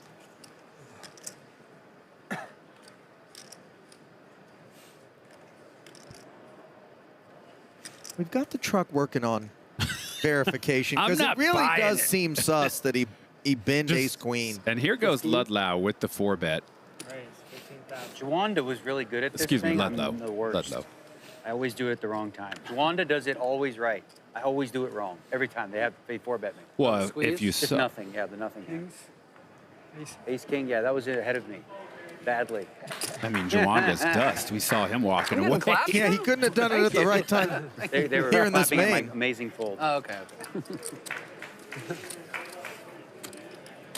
How do they know you didn't Hey, fold like thanks. pocket 5s or something? No? We got one. How do they know you didn't fold like pocket 5s? I did not. Well, as we They know. They know. draw deeper into the evening, we draw up another visit from Jeff Platt to a member of the field.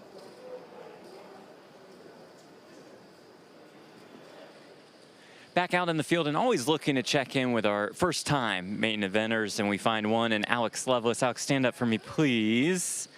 Okay, how does this tournament feel different? How does it feel different? I can't actually put it into words. I've never played a 10K, and getting to be a part of something that I have wanted to play for years, it's one of those like full circle moments where you're just like, wow, like we're like here. And like, it's different because I mean, like, look at my table, it's stacked. Yeah, your table's Absolutely. pretty sick. My first table, dream. Second table, I was like, wait, no, put me back. Does that make it more intimidating at all, and why or why not? Intimidating because I know I don't have the years of experience that a lot of these players do, but I also know that I've been putting in the work, so I think that there's exploits that I can make that they might not know that I know, or vice versa, where I can just play a little differently than what they probably are used to. That being said, I'm learning a lot while I'm at the table and taking notes from some of the best, so. Well, go put in some more work. Best of luck rest of the way. Good start for, you got it, good start for Alex Lovelace. Day 1D of the main. I recognize like Ryan Honig right there on her right. Okay. Trying to see who else. I don't recognize anyone yet, but. All smiles for her, by the way, 6-figure stack. But of course, once Jeff pays you a visit, Alex, you may not know this, that finding the bag could be hazardous. Just look at this, Lonnie Huey. 221,000 in front of her. Rampage, who picked up a bracelet this summer, 173,000. And Sugar Sean has found some granulation, 151,000. Wow, but I did see something on there I didn't like that I saw at the bottom of that page. Our man Nick, only 11,000. Yeah.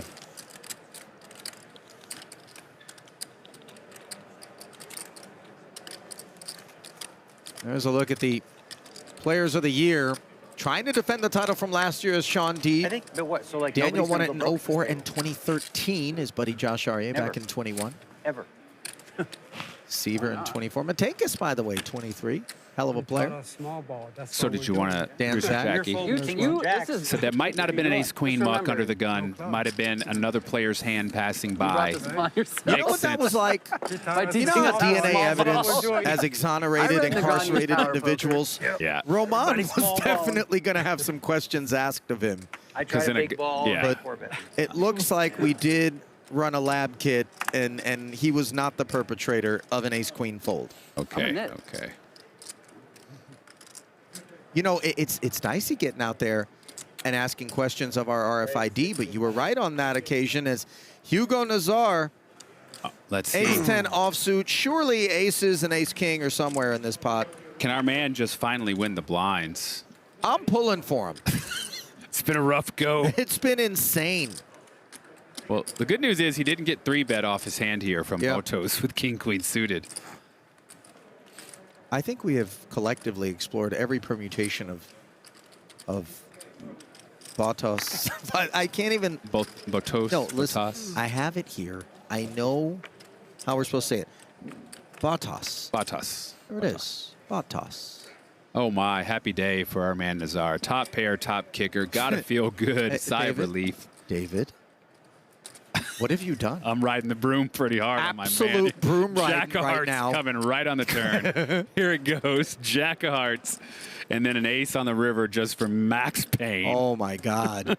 Nazar's going to come see about you if that's the run out here. Is first he's going to see about 3 into 4,700.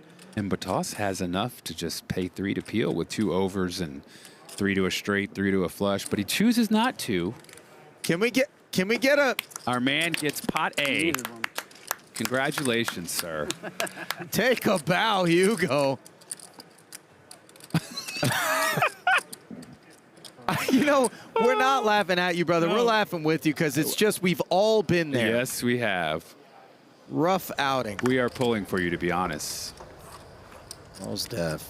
Parsonen, PLO, the PLO god, coming at it with the 6-8 of clubs for 1,300. Yeah, first time we've had the opportunity to call at least his name, and as much of a PLO god as he has been established as being the Finn, he has turned to 2-card, and he has very much established results in that realm as well. He won a 25K half and half this summer. Correct. 8-6 of clubs, trying to do some winning. Deeb asking questions with the ace-deuce of diamonds, and of course, Bartha behind with ace-king won't be going anywhere. And the real hand is about to speak up here and shut all this down. Raise 12. Yeah. The real Slim Shady has stood up.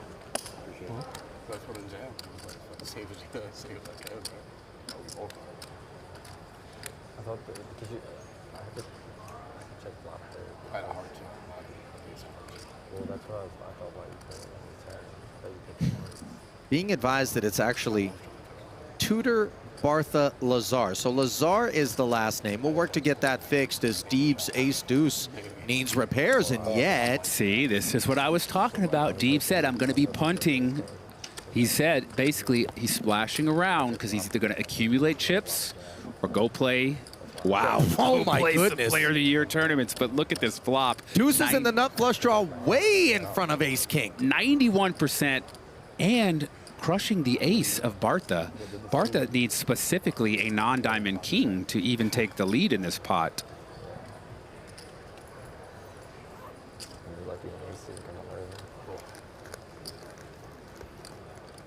And if you're Bartha, you've got to feel pretty good. Oh, that's going to be a short-lived sensation, I would imagine. Looks like a flop that should not connect with Deeb's calling range of your 4-bet. Dialing it back to 6,500 is the C-bet. Let's see if Deeb looks for loft.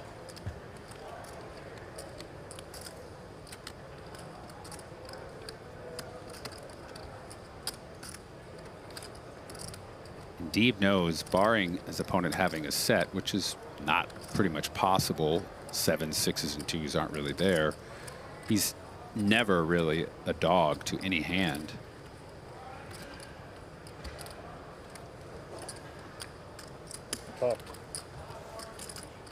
Flats it, looks right on over to see the reaction from his opponent.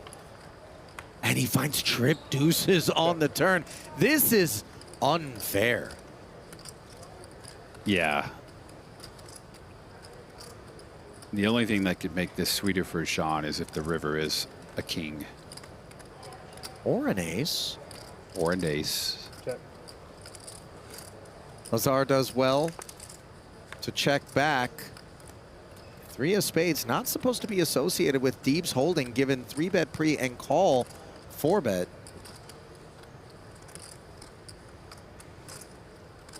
You know, this is a spot where if Deeb thinks his opponent has a large pair, he could check it for him so that his opponent would bet for value, which he does. I went check. He decided that that was more likely a way to make more chips than trying to lead and get paid off by something, because the hands that would pay him off would like to bet for value, and things like ace high here aren't going to call you anyways. The world.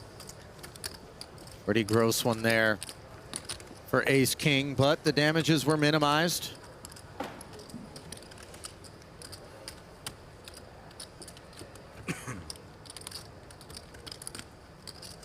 He doesn't look like a man that feels guilty about it. I don't think he feels guilty about much in poker.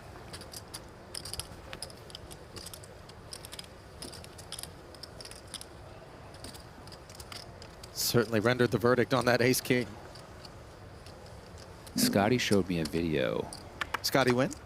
About the animals. Oh, okay. And Back it was to that.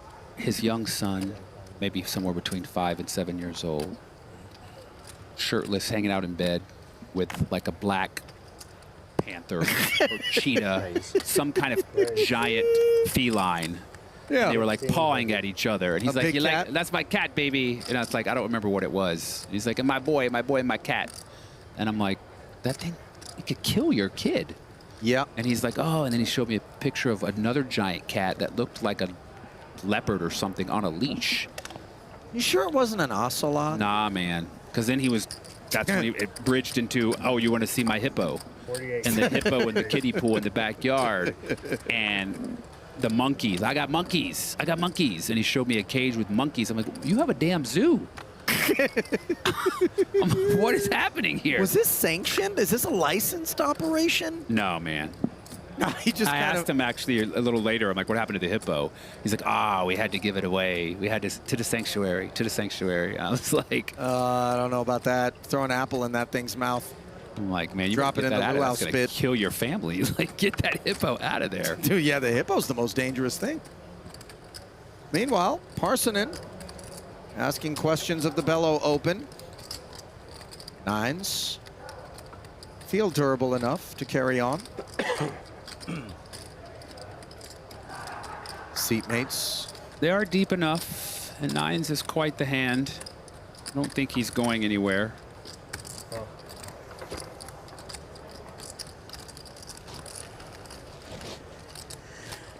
Another 3,300 deposited to look up at.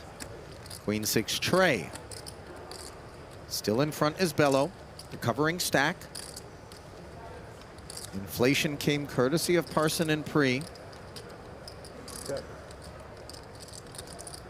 Bello sticks with the order.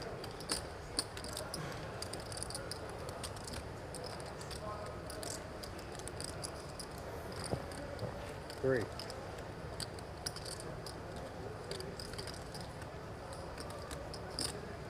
Call. 3K, check call.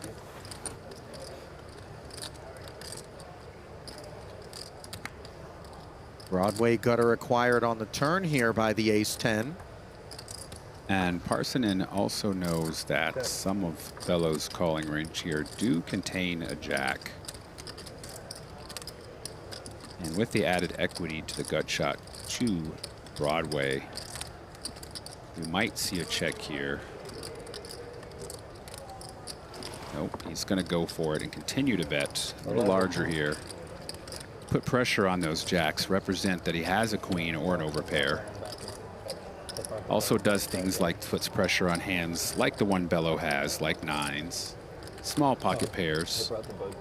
And if you're Bello with nines here, you can't feel too comfortable knowing that a likely larger bet is coming on the river. So if you are kind of playing the game of chicken with your opponent, it's going to be costly on the next street. But doesn't look like he's giving up just yet. He does have the 11,000 out, but nope, he's done with it.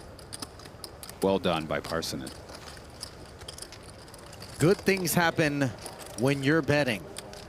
Yeah, it's a position and betting. Two things that can win you pots. Parsonen very feared with 4 cards in hand, and slowly but surely people are going to get the memo that the $21 million man, 37 years of age from Helsinki, longtime pro, is to be feared in the 2-card streets as well.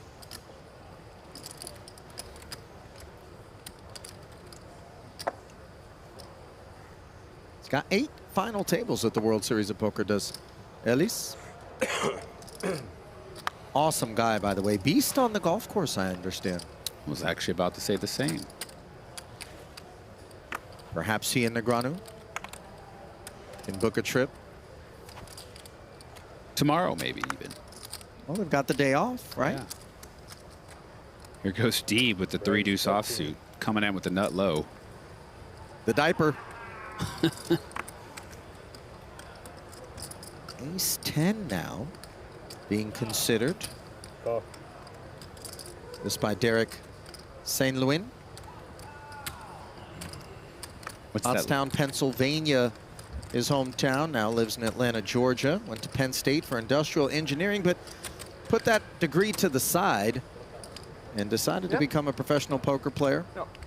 This is his first main event. Veach here with a decision with only 8.4 thousand, which is a little over almost 15 big blinds, about 14, and an ace. Could decide to go with this one here. Brian Veach. It's like you went through all 3 options in your head there. And yeah, that's a great read from Deeb. It's only your main event. Got great sniff. Does not have a great hand, though. Queen Jack 9 board. 2-way straight draw for the ace-10. Best hand and best draw. Both players check it to Deeb. Now Deeb's going to be careful. Yeah, this kind of flop hits their calling ranges pretty heavy. Believe it or not, 3s are the best hand right now, David. After the round of checks, 14. Derek St. Louis. That's 1,400. Let's see what Deeb does here with the 3s.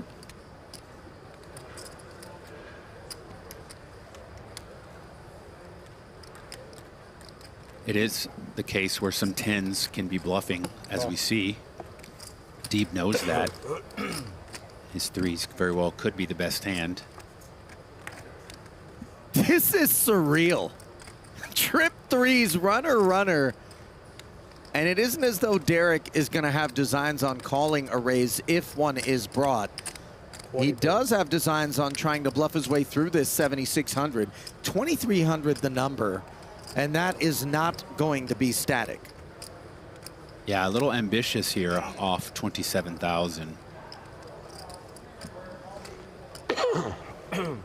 But on the off chance, I'm not really sure what the ace-10 here does for 2,300. You're not going to get any pairs to fold, and you're not going to get ace-king to fold.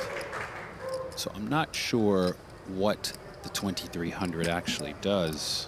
As we see, Sean has so much hand, it's irrelevant. Sean's going to raise. Raise 51.5.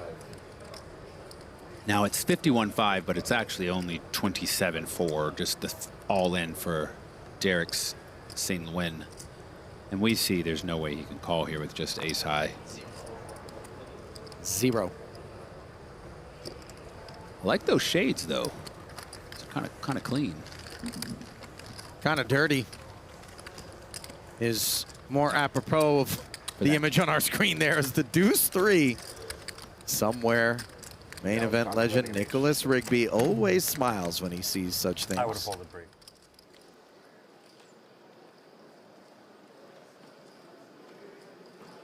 Do we have an elimination? Wow, I see Marcel Lusk sitting in that same seat he was in today when we did Countdown hours ago. Oh no.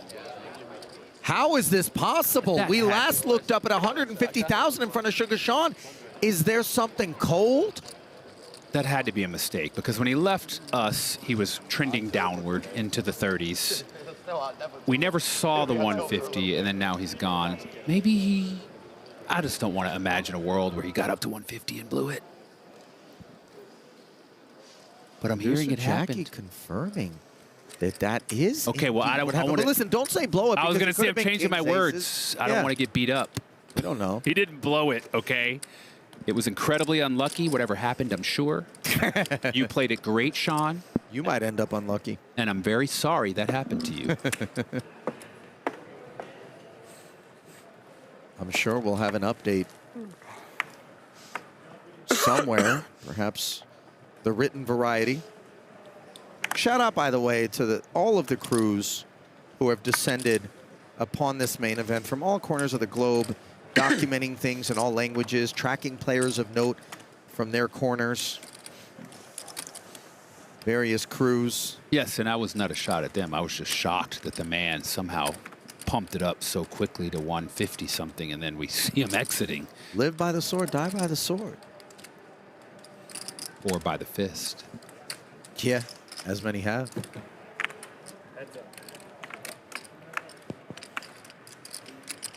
Six-four deuce and a couple of clubs here. Two-way straight draw for Kobos. Pair of fours for Horita in this blind-on-blind affair.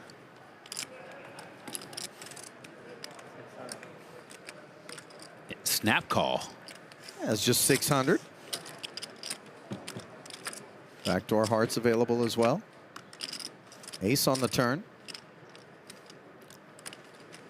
Shouldn't be in either player's hand in these blind-on-blind limp situations. Occasionally it is, but you don't see it too often. I actually like to limp the small with an ace because when I do pair it, my opponents never give me credit for having one.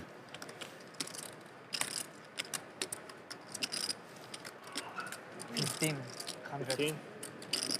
Bet 1,500.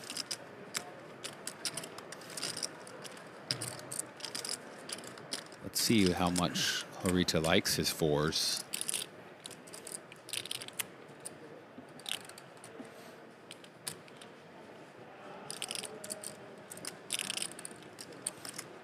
Notice the lack of the covering of his face in this pot. In the other pots, he pulled it up over his nose, but in this little tiny one, no You need. suggesting correlation between hand strength and face covering? I'm wondering. I mean, it's maybe something to think about.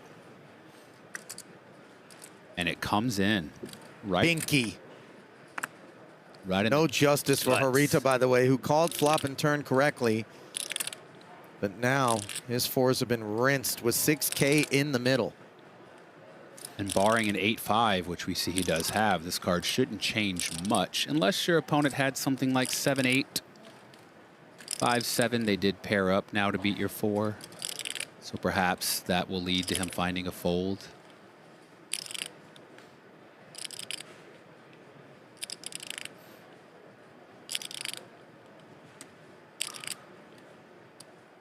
Some HD cameras here, getting all up in their grills. Does appear to be combination dry and oily. I'm no esthetician. I was gonna say a little hobby and esthetician. That's your hobby? Cats and estheticians? No cats for me, my friend. 6,000 gets it done. And no payday for Kobos, says the 6K full pot sends the 4s into the muck. Yeah, targeting in case his opponent had the ace or maybe made some 2-pair. It's really been very smooth sailing for Oscar on the day. As once more we sail our way over to Jeff Platt, who's tapping shoulders out there in the field yet again. What do you got this time, Jeff? Back out in the field, let's check in with Craig Varnell coming off a 5th place finish. Craig, stand up for me, please, in that summer celebration event for $137,000. Is momentum in poker a thing? And if so, do you have plenty of it? Yeah, definitely. First part of the series was terrible. So that was definitely like a momentum builder coming into the main event. Definitely. Good bounce back. I see you in the Broncos hat every single day. How would you describe how big of a Broncos fan you are? I'm a pretty diehard fan. I go to all the games. I even went to the AFC Championship game with the backup quarterback in, and where we're probably going to lose the game, you know, but I went. That's pretty strong, I would say. Favorite moment overall? When the Houston Broncos came back from the Houston Oilers, like in the early 90s, yeah. You know what's also pretty sick this year?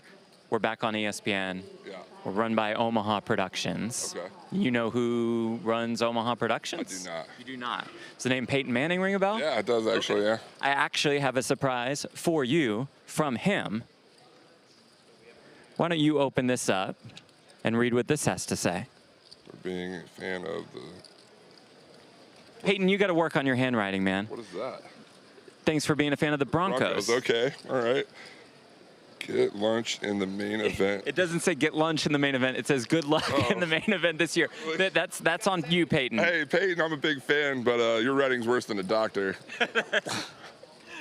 Wanted to give that to you. Best of luck rest of the way. Thank you. Appreciate that, Jeff. Thanks, buddy. All right, guys, let's send it back to you. Craig Varnell, a gift from Peyton Manning. You know, for a second, I thought that perhaps Jeff needs to ask whether or not his interviewee is literate. I mean, I'm looking at it. That says good luck. That says Broncos. It looked clear to me, Varnell.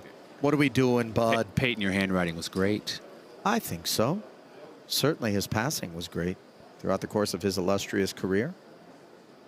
Far be it from us to avoid glazing the boss man. Right. Yep, whole Big thing fan, was good. big fan. Huge fan. Always been. You hate him compared to how much I love him. Thank you, brother.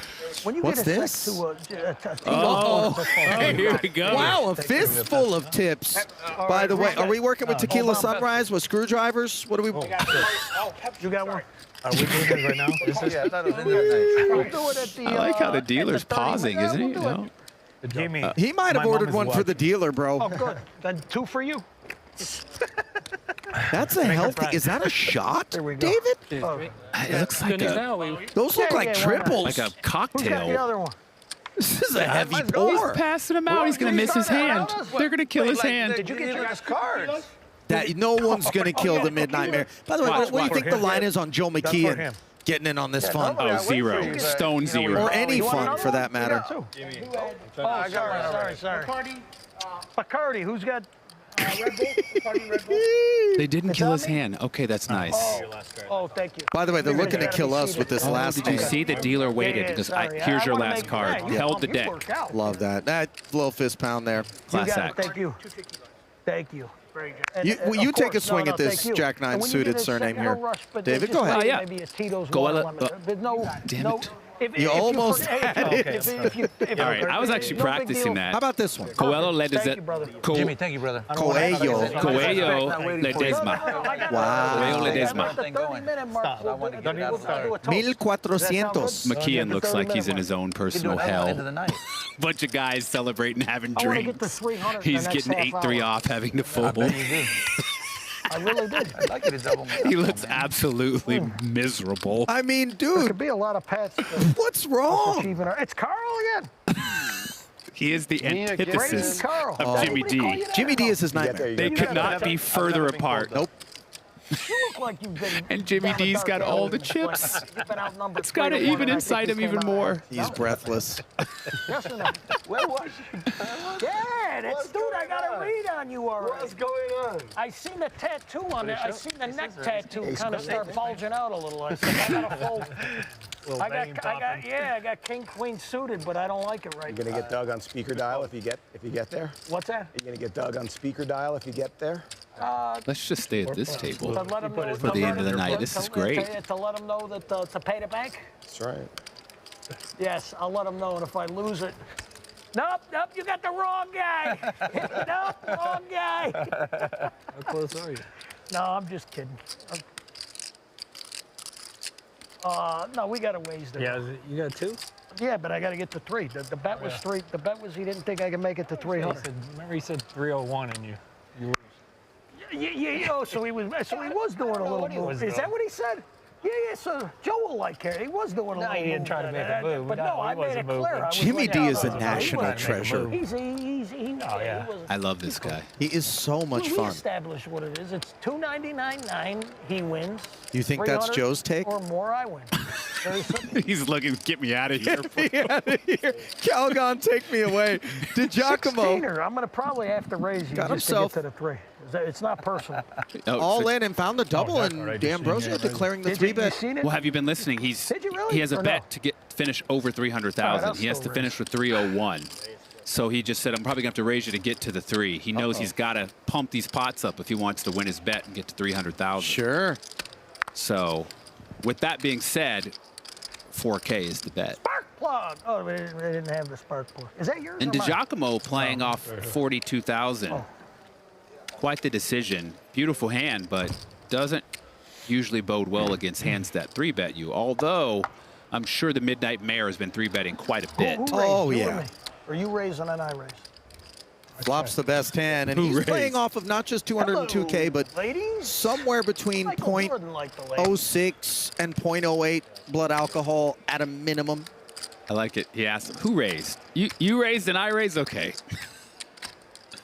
He can really throw you off, by the way. Hello, ladies, he said when the flop came queen, 3.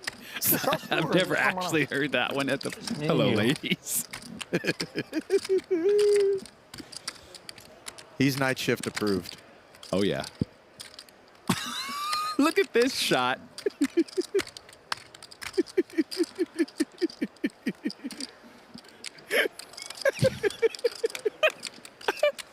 Giving Jack into the mug. All I know is when this is over, somebody's got to get me a beer or something. No. Best hand. Been like high last show, the snowman. 8-ball, baby, 8-ball. Oh, easy there. Yeah, it's a family show. I don't know what you're talking about, Jimmy. Oh. None of that here. Something tells me Carl's. Well, while the ice cream is very much rocky road here at this table, pool. Maybe we balance it out with a scoop of smooth vanilla in the form of one Natalie Bodie. What do you got, Nat?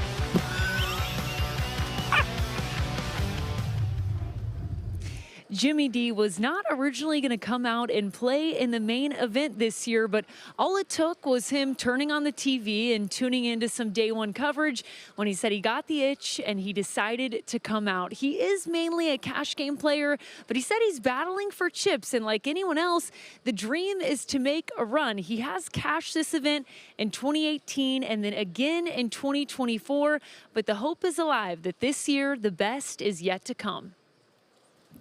The third day, I was sleeping all day, and then when I woke up, I stormed the set because they wanted me to come and do a toast, and I didn't leave for like 40 minutes. It's like a $500,000 in a pot, and I'm talking about sometimes you got to pull out your dong and let them know who you are. There's $500,000 in the pot, real money, not chips. So I realized I probably shouldn't come back for a week. I gave myself a sentence, Carl. Oh, Carl's in the hand. Always.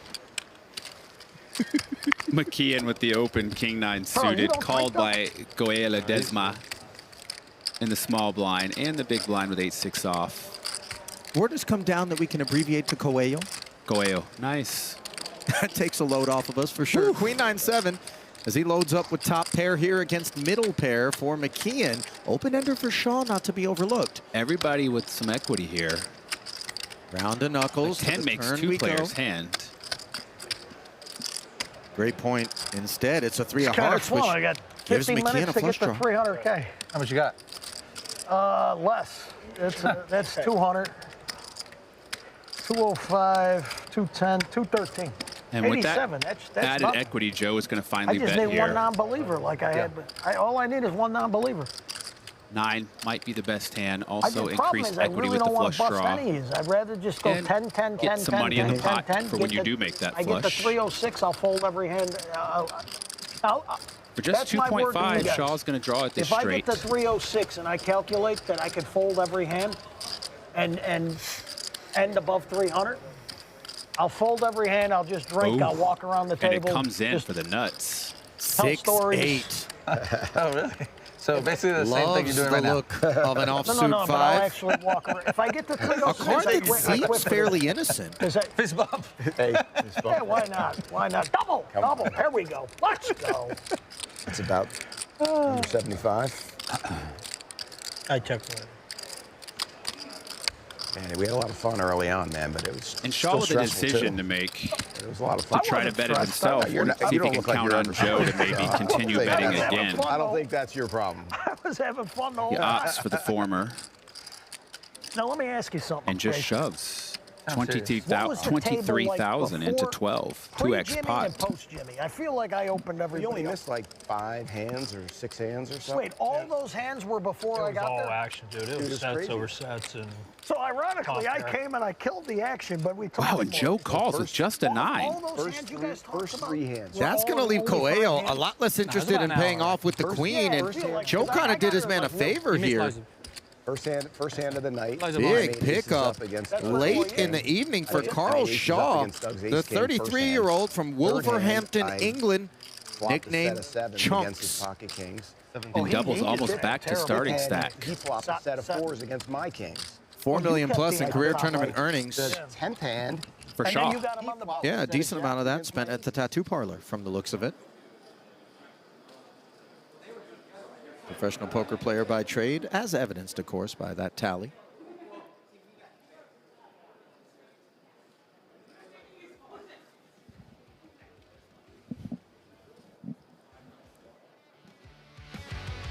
There's Nick Schulman. Joe McKeon-esque levels of discontentment, perhaps, with what's befallen him on the day. There's Hossein Ensan. Are we shooting this on a Canon Elf? 'Cause I'm just, you know, Foxen, he's fighting. He's got over 100,000. He's dangerous with chips, by the way. This guy's just dangerous without adult supervision. You make great lay down because you will lose everything on the river. Everything, right? Everything. No, but like you save your money, buddy. It's main event. This is main event. Hey, hello, hello. Okay, la commedia finita, new hand. Small pot only. Only one player busted, everybody happy, eh? Except that guy that busted. But why is everybody so happy? Except the one guy. Now, no trouble, guys. Yeah. Are you trouble guy? No. What's your name? What's your name? Where are you from? What if Martin Cabral wound up at Jimmy D'Ambrosio's table? Oh my, we could only be so lucky. You think Jimmy D could get him to take a swig? No.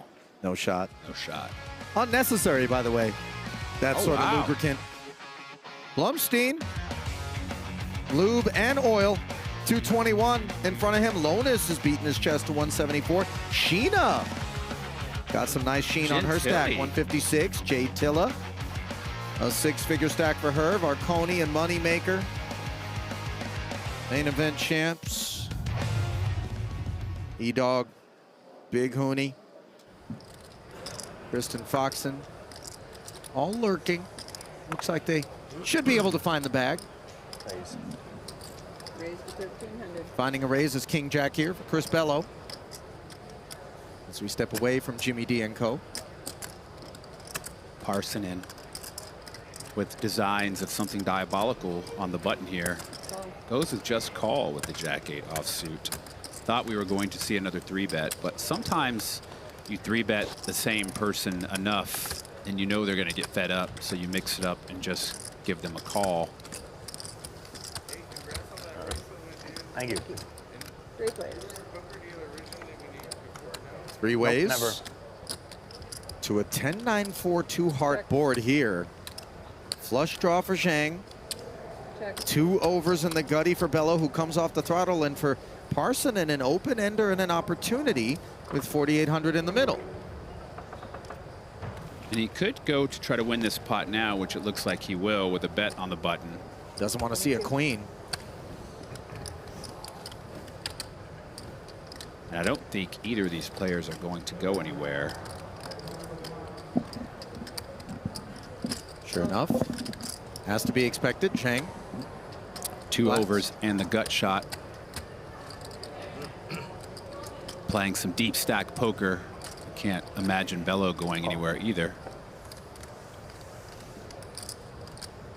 2,200 a man goes in. Queen of Hearts would be quite the card. 28 change. You're not lying. Instead, it's the Queen of Diamonds, though, and big trouble for Parsonen. Oh, and he's looking up at Bello, very much perking up, leaning over the rail. Some deep physicality in response to that card. Oh, and now a palm rub as well. Shades of Birdman in the mirror. Oh, yeah. You know the meme. 9,000? 9,000 is the bet. 9K. And the lead actually might end up being a little tricky here. If you're a Parsonen, you might think if they had King Jack, they might go for the check raise. So by leading, you might put him on a hand such as Queen 9 or maybe Queen 10. But it looks like he's going for just call here. Yeah. Taking the safe route. It'll be interesting to see what happens on the river if it is a blank, something like a 3 of spades. You think any of his choice to call is associated with all of that sort of behavior from Bello? A little. Heart draw out of But the way. I think it's also the kind of thing where you are in position, you can see the river, see how it develops, see what your opponent does on the river, and make your decision then. As opposed to if they are bluffing or semi-bluffing, if you were to raise, you might lose them. Board pairing 10 now on the end. And that'll keep this pot from getting out of hand and them getting all in almost certainly. At most, a bet and a raise, whereas it might have been a lot larger bets. And even still, if he bets large, it could be just call here, because now with the board being paired and the nuts having changed, even though you didn't have the nuts or the second nuts, but now with some full houses existing, you could think if you do end up raising, you're not likely called by a hand you're beating. So that might put a cap on this pot here. Well, it hasn't caused Bello but to slow down, but 6K look at bet. this. That bet might be enticing enough to get raised. Possibly. They're playing pretty deep, certainly in relation to this pot, and a deep wealth of experience. Parsonen does know the 10. There were some 2-pair hands that would lead on the turn that include the 10, such as 9, 10, or Queen 10. So his opponent very well could have filled out, so he might go for just call here, especially being the main event. Let players play cautiously in the main. Not saying Parsonen would, but Bello might. Oh, There goes the raise. They're pawing at each other. Me too. And King Jack could have made things a little bit more bloody on Parsonen. Yeah, that's one of those spots, like I said, if that river wasn't a board pairing 10, changing the nuts, so something like an offsuit 3. Very interesting to see how many chips went into that river, went into that pot on that river. Well, let's look at the WSOP's best performers this summer. Christian Harder's got 15 cashes. A couple of bracelets apiece for Kihara, Anderson. Did Parsonen win 2? Oh, yeah. I thought he only won 1. 25K PL low and 25K half. Oh, that's right. You mentioned it. Mateos with the 5 M's, of course, winning that 250K. And then Alex Foxen, POY leader as it stands with north of 3,000 points. On his tail, of course, Sean Deeb, who's held that lead. Not at the moment. Holds ace-king, though, and that's the antidote to ace-jack suited for Bello, who's worked up to 137 plus coming into this one. Is open, worked up to 6K by Deeb.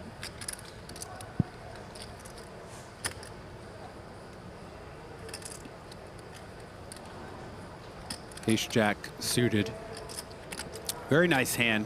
Not one you particularly want to play against 3-bets, but he is in position. And he probably has seen Sean has been splashing around, and it looks like he's cutting out a 4-bet here. 18,000. Poorly timed. Might be feeling a little swaggy after he picked that one up against Parsonen. Probably a combination of that plus seeing Sean with the hands. We've seen ace deuce suited, 3-betting, knows that's in there. Good point.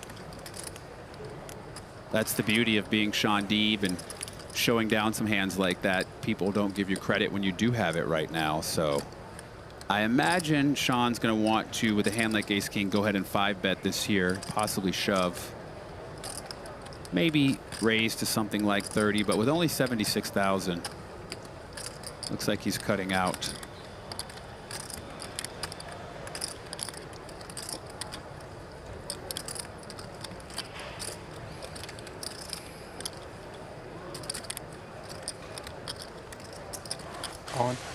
Oh, wow, he just rips it. Yeah, kind of the only thing you can do with that stack size in here. I mean, you don't really want to 5-bet to like 30 or 33. And then once you get into the 40 to 50,000 range with 30 back, you might as well shove. Of course, the ace-jack suited wilting. And as stated, you know, he does want to chase to player of the year, so he's actually not upset if he is called by something like queens and has a flip.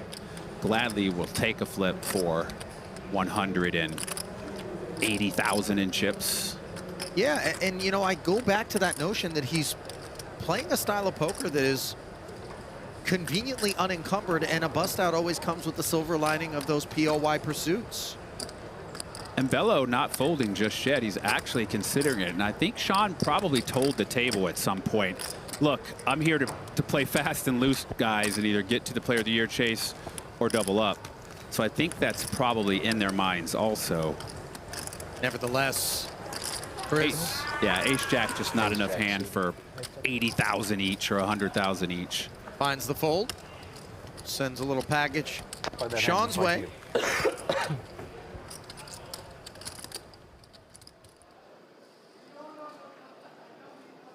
Back over to the main feature now. Been a minute since we paid a visit to Negreanu and Co. You see him 4-bet at all? No. No 4-bets. Not even 2-bet. No, you didn't even 2-bet. Wait, 2-bet. No, you didn't 2-bet. Right. And look at all the money you got. Solid.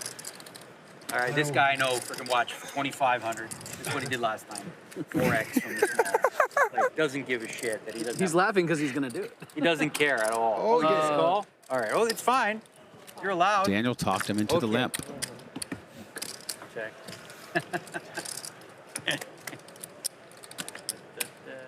Ace, ace, 7.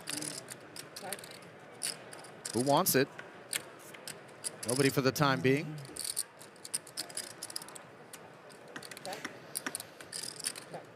Daniel comfortable with king high with his opponent checking. Jack high. No good. King. Bang. Big pot. Bang. Big pot. Oh, baby. Big pot. All right. I beat him. And two. And 2 of 4. Oh, just 4 hands left in the day. As is standard and customary toward the end of each evening, the tournament staff do draw for number of hands remaining in the day at each table once the announcement is made. That's the number of hands that will be played everywhere in the room so as to ensure fairness with respect to where the button and the big blind wind up. I remember the days before they did that, and it was brutal at the end of the day. The stalling and the people looking at the clock. And Since you were 12, really?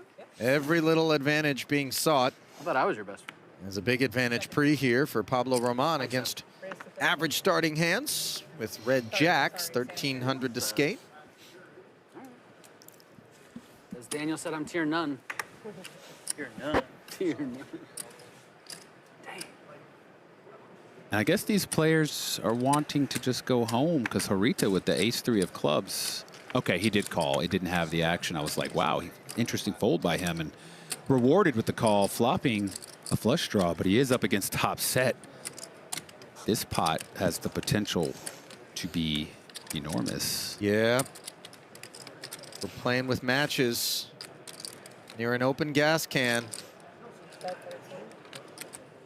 But he does not flush draw.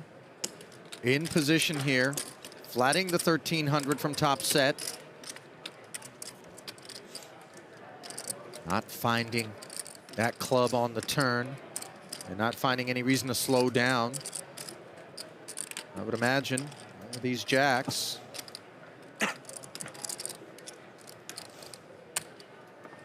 And Oh, this is naughty. Check. A little dangerous. You do give your opponent free chances to draw at a flush, but he knows his opponent has been quite aggressive. And as predicted, Harita takes the bait. Now let's see if he comes with check raise here, or does he just call to allow his opponent to continue bluffing on the river? And it's not just bluffs. He could be betting for value with what's clearly worse than a set of jacks. I imagine he's going to come with the check raise here.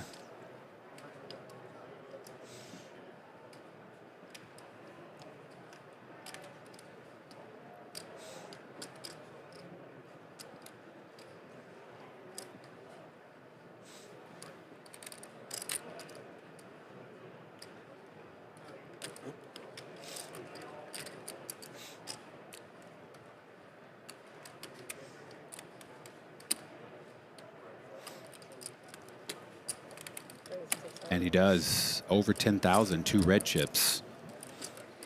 10,100 is the raise. Boy, that feels a little grimy when you're sitting on that ace-3 of clubs, and you kind of regret that now you're unable to see this river for less than a 5-figure sum. But only 6.8 to call. You're getting over 3 to 1, and you have a draw at the nuts. And if you do make your flush, you'll likely be able to get some more chips also. So I don't think he's going to go anywhere. You're correct in that supposition as the pot grows considerably. But the ace high does not. Clean river for Roman. 8-9 ever a thing? I mean, of yeah, clubs specifically. That's what it would have to be, right? It's a thing. It's there. But you can't be seeing ghost, you know, when you have strong hands. Yes, it's something to be aware of, but with only 33,000 and 27,000 in the pot,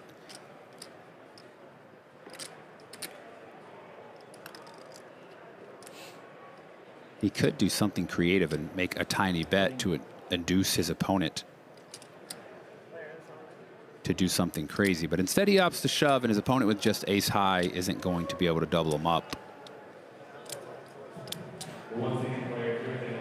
We hate having clubs in our hands. They sure do. If we were going to bluff catch. Second all in. Well, they don't count. Didn't feel very much like a bluff, though, and Harita does find the bin promptly. Would have been interesting or cool to see him bet something like 6,000 and try to induce his man to shove on him. Yeah. Bags in two Anyone hands. have? Did you get to Late surge for Pablo. To 120? 60 dimes now. No. You have it now. I have But I 105. understand the shove. You have 120,000? Nobody has Not even 120,000. close. Under 90. Nobody has 120,000. Nobody doubled. Might be a record. Yeah. Ludlow trying. This might be the Still a one. few hands left. Well, this is a small ball table.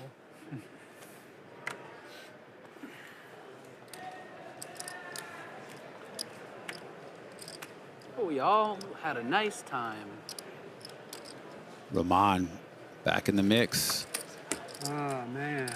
It's going to get this one through with the 5-4 suited. 6. Oops. Now one more. Last hand now. This is hand 4 of 4.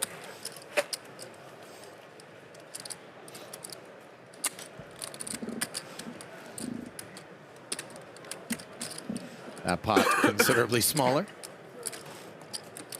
Roman heads into the big. Interesting, like that they were pointing out, no one doubled up. What a development at this table. Pretty much Nazar and Johnston got picked on. Everybody else close to starting or a little bit above. Looks like you got a post-game interview coming. You did. No, it's me. Ooh, Just want me Kobos. to not be able to get out of the parking lot. Couple of queens to finish the day. This is going to be a bad parking garage day. That's what I'm thinking. Will he find a customer? Alrighty then. Last hand. No customers. Ah. All right. It's going to be an hour to Oh, get. Roman does call with the 6-4 offsuit in the big blind. That way I don't. And flops top pair and a gut shot. I'm available.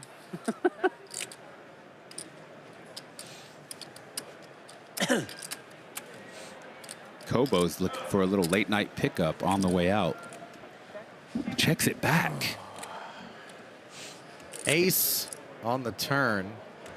Can't We're love done. that card. We're done. Bags! Either it beat you or it's going to kill your action, most likely.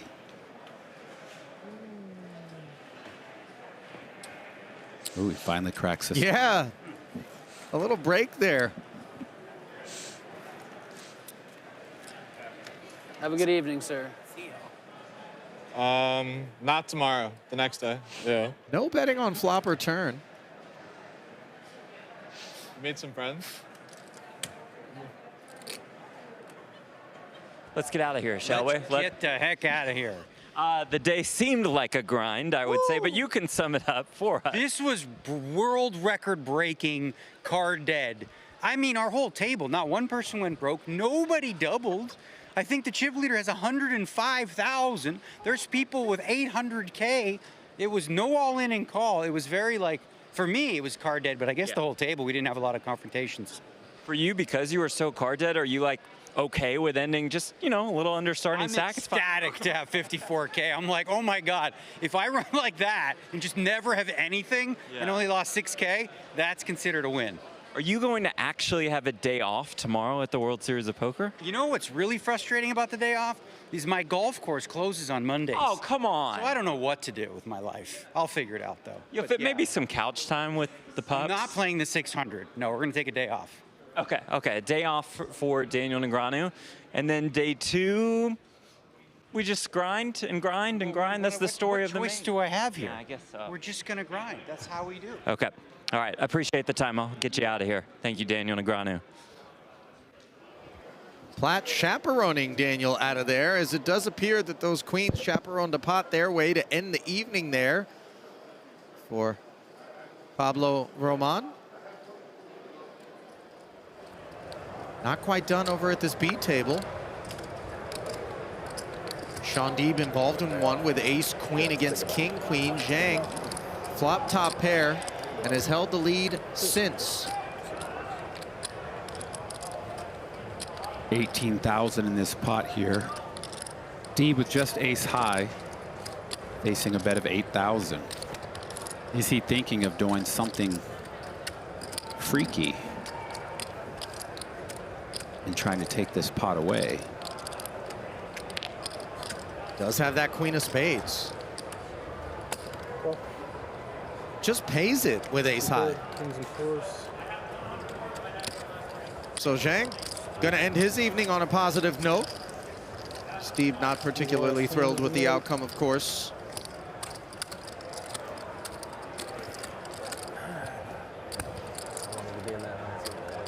Being told we got maybe one more left to play over here, so pace considerably slower. And this will officially be the last hand of the evening here at this semi-feature, where Zhang and Bello have managed six-figure stacks, but barely doubling the starting stack is Zhang. And you heard Negreanu say this has got to be a record, given that nobody managed 120K at his table. Yeah, there was relatively no action. A lot of small ball. A lot of not a lot of 3-bets there. When there was folding and checking. Very unconventional table. 1,500. Nothing unconventional about an open with ace-9 suited here on this final hand from Kavar. And with 9-3 in the big, it looks like that's going to get it done. That it will. So you had. So bring on the bags.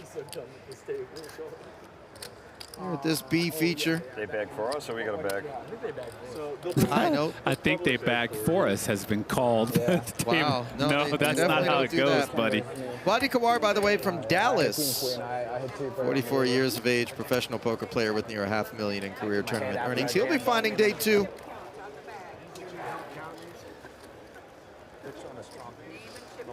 I know you got Texas ties. You never came across this gentleman? No, I can't say that I did it. I'm from Dallas and same age-ish, but no. Yeah, I was a bit surprised. As a pleasant surprise is always working your way further and further as the departure from base camp in search of a summit is on for all those that made their way into day 2. There's a look at our upcoming schedule one last time. 8 to 2:30 in the morning.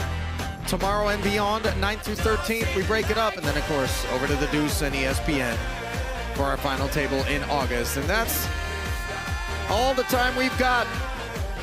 Certainly appreciate you joining us as day 1 is in the rear view here at the 2026 World Series of Poker main event. On behalf of our entire crew, my man David Williams, this is Ali Nejad saying so long, and we'll see you tomorrow